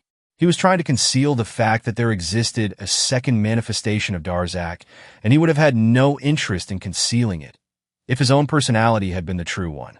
That was clear as the light of day. When the horror of the thing dawned upon Rouletabille, he nearly swooned. His limbs refused to support him. His teeth chattered. Everything grew black in front of his eyes. But he was not entirely without hope. Even yet, Bernier might have been mistaken. Perhaps he had not correctly understood the words which M. Darzac had spoken in his amazement and confusion. Rouletabille decided that he himself would question M. Darzac. Then he would soon see. How he longed for his return. It would be for M. Darzac himself to close the circle. He waited impatiently. And when Darzac returned, how the young reporter's feeble hopes were crushed. "Did you look at the man's face?" he had asked. And when the so-called Darzac replied, "No, I did not look at him," Rouletabille could hardly hide his joy. It would have been so easy for Larsan to have answered, "I saw him." The face was that of Larsan, and the young man had not understood that this was the last piece of malice, the furthest limit of hatred in the mind of the villain, and one which fitted so well into his role. The real Darzac would not have acted otherwise. He would have gotten rid of his frightful booty as soon as possible without wishing to look at it. But what could all the artifices of a Larsan accomplish against the reasonings of a Rouletabille? The false Darzac, under the questionings of Rouletabille, had closed the circle. He had lied. Now Rouletabille knew. And besides, his eyes, which always looked behind the reason, could see now. But what was to be done? Could he expose Larsan immediately and, perhaps, give him a chance to escape? Could he reveal to his mother the fact that she was married to Larsan and had helped him to kill Darzac? No, 1,000 times no. He felt the need of reflection, of combining circumstances and possibilities. He wished to strike a sure blow when he was ready to strike it all. He asked for 24 hours. He made sure of the safety of the lady in black by begging her to take the unoccupied room in Professor Stangerson's suite, and he made her take a secret oath that she would not leave the chateau. He deceived Larsan by making him think that he was firmly convinced of the guilt of old Bob. And when Walter rushed into the chateau with his empty sack, the first gleam of hope that Darzac might still be alive dawned upon his mind. At last, he rushed off to find him, dead or living. He had in his possession the revolver belonging to the real Darzac which he had found in the square tower, a new revolver of which he had noticed the style in a shop at Mentone. He went to that shop. He showed the clerk the revolver. He learned that the weapon had been purchased a few days before by a man of whom he was given a description: a soft hat, a loose gray overcoat, and a heavy beard. From there he lost all trace of the man, but he was not discouraged. He took up another trail, or rather, he resumed that one which had led Walter to the Gulfs of Castillon. When he arrived there, he did what Walter had not done. The latter, as soon as he had found the sack, looked for nothing more, but hurried back to the Fort of Hercules. But Rouletabille, on the contrary, continued to follow the scent, and he perceived that this scent, which consisted of the exceptional clearness of the impressions left by the two wheels of the little English cart, instead of going back toward Mentone, after having stopped at the abyss of Castillon, went toward the other side, crossing by the mountain toward Sospel. Sospel. Had not Brignoles been reported as having gone to Sospel? Brignoles. Rouletabille remembered my sudden and interrupted journey.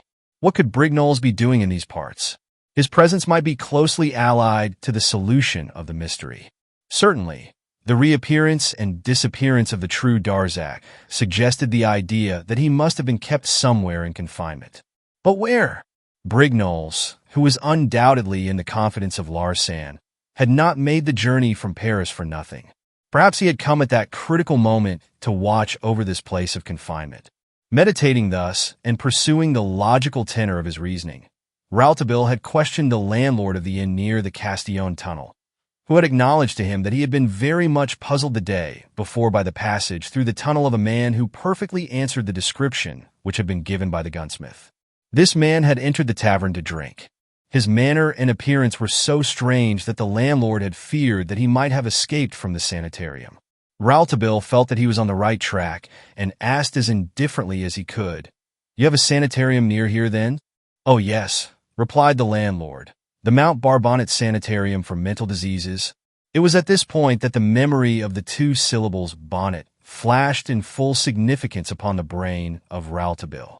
Henceforth, he had no longer any doubt that the real Darzac had been immolated by the false one as a madman in the sanitarium of Mount Barbonnet. He was resolved to know everything and to venture everything. He was certain that as a reporter of the epoch, he possessed the means of loosening the tongue of proprietors of sanitariums of the kind, which take college professors as patients and ask no questions. He hired a carriage and had himself driven to Sospel, which is at the foot of the mountains. He realized that he was running the chance of encountering Brignoles. But, fortunately, nothing of the kind happened, and the young man reached Mount Barbonnet and the sanitarium in safety. His mind was filled now with the thought that he was at last, definitely, to learn what had become of Robert Darzac. For at the moment that the sack had been found without the corpse, from the moment that the tracks of the little carriage descended towards Sospel or elsewhere and lost themselves, from the moment that he had discovered that Larsan had not considered it prudent to relieve himself of Darzac by throwing him in the sack into one of the gulfs of Castillon, Rouletabille had believed that Larsan might have found it to his interest to return the living Darzac to the madhouse at Sospel.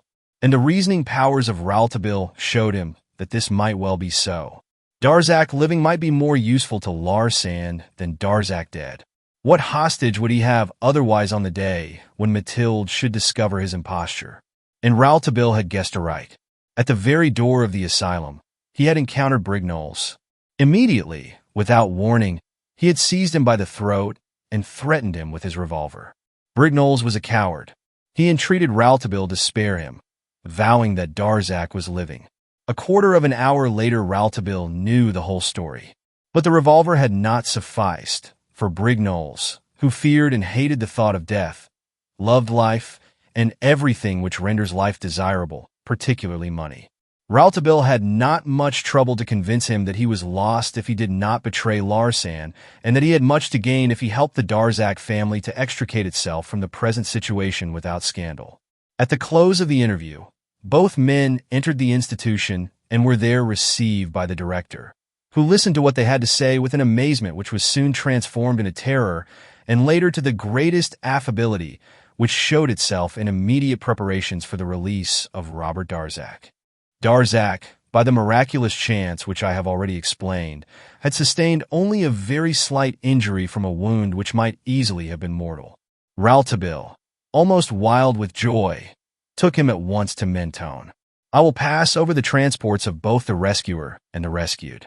They had disposed of Brignoles by agreeing to meet him in Paris for the settling of the accounts. On the journey, Rouletabille learned from the lips of Darzac that the Sorbonne professor in his prison had a few days before happened to see the newspaper which spoke of the fact that M. and Madame Darzac, whose wedding had just taken place in Paris, were guests at the Fort of Hercules. He had no further to look in order to comprehend why all his misfortunes had taken place, and it was not difficult to guess who had had the fantastic audacity to take his place at the side of the unfortunate woman whose still wavering mind would have rendered so wild an enterprise not impossible. This discovery seemed to give him strength which he had not guessed that he possessed. After having stolen the overcoat of the director in order to conceal his asylum garb, and having found a purse containing 100 francs in the pocket, he had succeeded, at the risk of his life, in scaling a wall which under any other circumstances he would certainly have found insurmountable, and he had gone to Mentone. He had hastened to the Fort of Hercules, and he had seen Darzac with his own eyes. He had seen his very self. He spent a few hours in making himself so like his double in dress and appearance that the other Darzac himself might have been puzzled to find out which was which. His plan was simple. He would make his way into the Fort of Hercules in his own proper person, would enter the apartment of Mathilde, and show himself to the other man in Mathilde's presence, confounding him with the truth. He had questioned the people of the coast, and had learned that the Darzac suite was located at the back part of the square tower. The Darzac suite, all that he had suffered up to that time, seemed like nothing in comparison with what he felt at those words. And this suffering had been without surcease until he had seen with his own eyes, at the time of the corporeal demonstration of the possibility of the body too many, the lady in black. Then he had understood all. Never would she have dared to look at him like that. Never would have so joyously flown to the refuge of his arms. If for a single instant, in body or in spirit, she had been the victim of the machinations of that other man and had belonged to him as his wife. Robert Darzac and Mathilde had been separated, but they had never lost each other. Before putting his project into execution, Darzac had purchased a revolver at Mentone, had disembarrassed himself of his overcoat which he had managed to lose, believing that it would be a means of identification, had procured a suit of clothes which in color and in cut was the counterpart of that worn by the other Darzac, and had waited until 5 o'clock, the hour at which he had resolved to act. He had hidden himself behind the Villa Lucie, high up on the boulevard at Garavan, at the top of a little hillock from which he could see plainly all that was passing in the chateau. When he had passed by us, and we had both seen him, he had had a fierce desire to cry out and tell us who he was, but he had strength of mind enough to contain himself, desiring to be recognized first of all by the lady in black. This hope alone sustained his steps. This only was worth the trouble of living, and an hour afterward, when he had had the life of Larsan at his disposal while the latter sat in the same room with his back turned to him, writing letters, he had not even been tempted by the idea of vengeance. After so many sorrows, there was no room in Robert Darzac's heart for hatred of Larsan. It was too full of love for the lady in black. Poor dear, pitiful M. Darzac. We know the rest of the adventure. That which I did not know was the way in which the true M. Darzac had penetrated a second time into the fort of Hercules and had obtained entrance a second time into the recess hidden by the panel. And Rouletabille told me how on the same night that he had taken M. Darzac to Mentone, he had learned through the flight of old Bob that there existed an entrance to the castle through the oubliette, and so he had, by the help of a little boat, smuggled M. Darzac into the chateau by the way which old Bob had taken in going out. Rouletabille wished to be master of the hour when he came to confound Larsan and strike him down. On that night it was too late to act, but he felt that he could count upon finishing up the affair on the night following. The only thing was how to hide M. Darzac on the peninsula, and with the aid of Bernier, he had found him a quiet, deserted little corner in the new chateau. At this point of the narrative, I could not hinder myself from interrupting Rouletabille with a cry which had the effect of sending him into a burst of laughter. "It was really he then?" I exclaimed. "It really was," answered my friend. "That was how I was able to find the map of Australia. It was the true Darzac with whom I stood face to face that night, and I who understood nothing that was going on. For it was not only the Australia, it was the beard as well, and it did not come off. It was natural. Oh, now I understand everything." "You've taken time enough about it," replied Rouletabille, tranquilly. "That night, old fellow, you caused us a lot of trouble.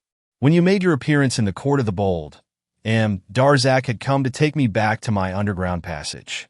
I had only time enough to close the wooden lid above my head, while M. Darzac rushed back to the new castle. But when you had retired, after your experience with the beard, he came back to me, and we were bothered enough, I assure you. If, by chance, you should speak of this adventure upon the morrow to the other M. Darzac, believing that he was the same man you had seen in the new chateau, there would be a catastrophe. But I dared not yield to the pleadings of M. Darzac, who begged me to go to you and tell you the whole truth. I was afraid that, knowing how matters stood, you would be unable to hide your feelings during the following day. You have a rather impulsive nature, St. Clair, and the sight of a bad man usually arouses in you a praiseworthy irritation which at such a moment might have ruined us. And then the other Darzac was so cunning and so clever. I resolved to bring about the climax without saying anything to you. I would return to the chateau the next morning, and from that time on it was necessary to manage things so that you should not speak to Darzac. That was why, as soon as it was daylight, I sent you word to go fishing for brook trout. Oh, I understand. You always finish by understanding, St. Clair. I hope that you have forgiven me for that fault which gave you such a charming hour with Madame Edith. Apropos of Madame Edith, why did you take such a mischievous pleasure in putting me into such a fit of anger? I demanded, in order to have the right to abuse you and to forbid you to speak henceforward one word to me or to M. Darzac. I repeat to you that, after your adventure of the night before, it would not have done to let you talk to M. Darzac. Try to understand the position, St. Clair. I'll try, my friend. Much obliged. And still there is one thing that I don't understand, I exclaimed. The death of Père Bernier. Who killed Bernier? It was the cane, said Rouletabille gloomily. It was that damned cane. I thought that it was the oldest dagger known to humanity. It was both of them, the cane and the flint.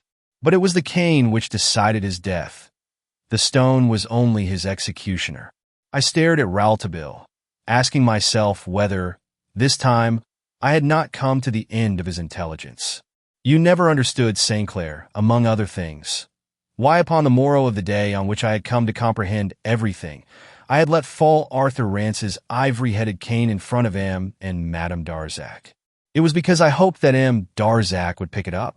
You remember, St. Clair, the ivory-headed cane which Larsan used to carry, and the gestures he was in the habit of making with it while we were at the Glandio? He had a fashion of holding his cane, which was all his own. I wanted to see whether Darzac would hold an ivory-headed cane as Larsan had used to do. And this fixed idea pursued me until the morrow, even after my visit to the insane asylum. Even after I had seen and felt the true Darzac, I longed to see the impostor make the gestures of Larsan. Ah, to see him suddenly brandish his cane like a bandit. Forget the disguise of his figure for one single moment. Throw back his falsely stooped shoulders.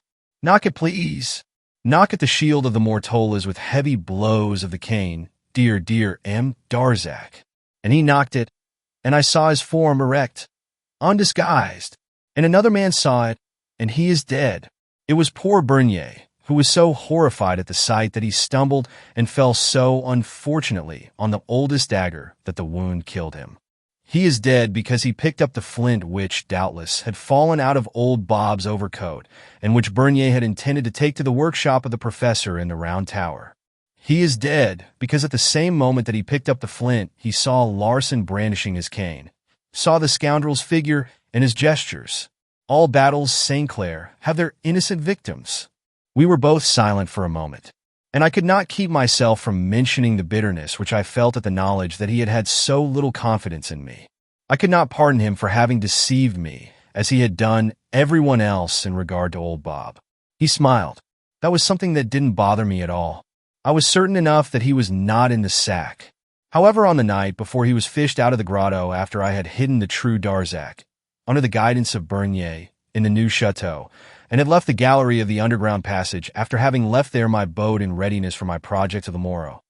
My boat, which had belonged to Paolo, a fisherman and a friend of the hangman of the sea, I regained the bank by my oars. I was undressed and carried my clothing in a package on my head. As I went on, I met Paolo, who was amazed to see me taking a bath at such an hour, and invited me to go fishing with him. I accepted, and then I learned that the bark which I had used belonged to Tullio. The hangman of the sea had suddenly become rich and had announced to everyone that he was about to return to his native country.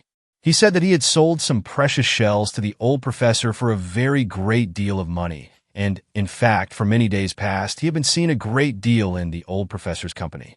Paolo knew that before going to Venice, Tullio intended to stop at San Remo. When I heard all this, I had a clear insight into old Bob's behavior and disappearance. He had needed a boat in quitting the chateau, and this boat was that of the hangman of the sea. I asked him for the address of Tullio in San Remo and sent it to Arthur Rance in an anonymous letter. Rance started for San Remo, believing that Tullio could inform him as to the fate of old Bob. And, in fact, old Bob had paid Tullio to take him to the grotto and then to disappear. It was out of pity for the old savant that I had decided to warn Arthur Rance, for I feared that some accident might have befallen his relative. As for myself, all that I could ask was that the old dandy would not put in an appearance before I had finished with Larsan, for I wanted the false Darzac to believe that old Bob was occupying my mind to the exclusion of everything else. And when I learned that he really had returned, I was, at first, only half pleased, but I confess that the news of the wound in his breast, because of the wound in the breast of the man in the sack, did not cause me any pain at all. Thanks to that injury, I might hope to continue my game a few hours longer. And why should you not have abandoned it immediately? Don't you understand that it would have been impossible for me to have gotten rid of the body of Larsan in the daylight? A whole day was necessary to prepare for the disappearance by night. But what a day we had with the death of Bernier! The arrival of the gendarmes only served to simplify the affair. I waited until I knew that they were gone. The first rifle shot that you heard when we were in the square tower was to inform me that the last gendarme had quitted the tavern at Albo, at the point of Garibaldi. The second told me that the customs officers had gone into their cabins and were at supper and that the sea was free. Tell me, Rouletabille, I said, looking into his clear eyes. When you left Tullio's boat at the end of the gallery of the passageway for the carrying out of your plans, did you know already what that boat would carry away on the morrow? Rouletabille bowed his head. No, he answered, sadly and slowly. No, do not think that, St. Clair. I did not expect that it would carry away a corpse. After all, he was my father. I believed that the boat would carry the body too many to the madhouse. You understand, St. Clair? I would only have condemned him to prison forever. But he killed himself. It is God who did it. May God forgive him. We never spoke again of that night. At La Roche, I was anxious for a hot supper, but Rouletabille refused to join me. He bought all the Paris papers and buried himself in the events of the day. The journals were filled with news from Russia. A great conspiracy against the Tsar had been discovered at St. Petersburg. The facts related were so wonderful that they were almost incredible. I unfolded the epic, and I read in great black letters on the first column of the first page. Departure of Joseph Rouletabille for Russia, and underneath, the Tsar implores his aid. I passed the paper to Rouletabille, who shrugged his shoulders and said, "That's a nice thing," without even asking my opinion. What does that fool of an editor think that I'm going to do out there? I'm not interested in the Tsar. Let him and his nihilists settle their squabbles for themselves. It is their affair, not mine. To Russia, I shall apply for a vacation. That's what I'll do. I need rest. I'll tell you, St. Clair, you and I will go somewhere together. We'll take a nice, quiet rest. Not if I know it, I cried hastily. Thanks very much, but I have had enough of your kind of nice, quiet rest. I have a wild desire to work, just as you like. I won't insist. As we drew nearer Paris, he bathed his hands and face, combed his hair, and turned out his pockets.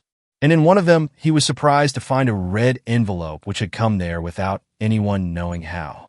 What nonsense is this? He remarked carelessly, tearing it open. Then he burst into a peal of laughter. I had found my gay Rouletabille again, and I was anxious to know the reason for this hilarity. "Why, I'm going, old man," he exclaimed. "I'm going to start immediately. When things begin to come like this, it's a little different. I shall take the train tonight." "Where to?" "To St. Petersburg." He handed me the letter, and I read, "We know, monsieur, that your paper has decided to send you to Russia on account of the incidents which are at this time disturbing the court of Turcoisello. We are obliged to warn you that you will not reach St. Petersburg alive. Signed, the Central Revolutionary Committee." I looked at Rouletabille, whose eyes were shining with delight. "Prince Galich was at the station," I remarked. He understood me, and shrugging his shoulders indifferently, he repeated, "Ah, now, old fellow, this begins to be amusing." And this was all that I could get out of him, in spite of my protestations. And that night when, at the northern station, I put my arms around him and begged him not to go, the tears in my eyes as I spoke, he laughed again and repeated, "This is just beginning to be amusing." And that was his farewell. The following day, I took up the work which was waiting for me at the palace. The first of my colleagues whom I saw were M.M. Henri Robert and André Hesse. "Did you have a pleasant holiday?" they asked me. "Delightful," I responded, but I made such a grimace as I spoke that they both dragged me off to take a drink with them. And with that, we reached the thrilling conclusion of The Perfume of the Lady in Black by Gaston Leroux. The mystery has unraveled, the secrets have been exposed, and the final pieces of the puzzle have fallen into place. But as with any great story, some shadows may still linger, leaving us to wonder, was everything truly as it seemed? Thank you for joining me on this journey through intrigue, suspense, and deception. If you enjoyed this audiobook, don't forget to like, share, and subscribe for more classic mysteries and timeless tales. Let me know in the comments. Did you guess the ending, or did the twist surprise you? I'd love to hear your thoughts. Stay tuned for more audiobooks, and until next time, happy listening.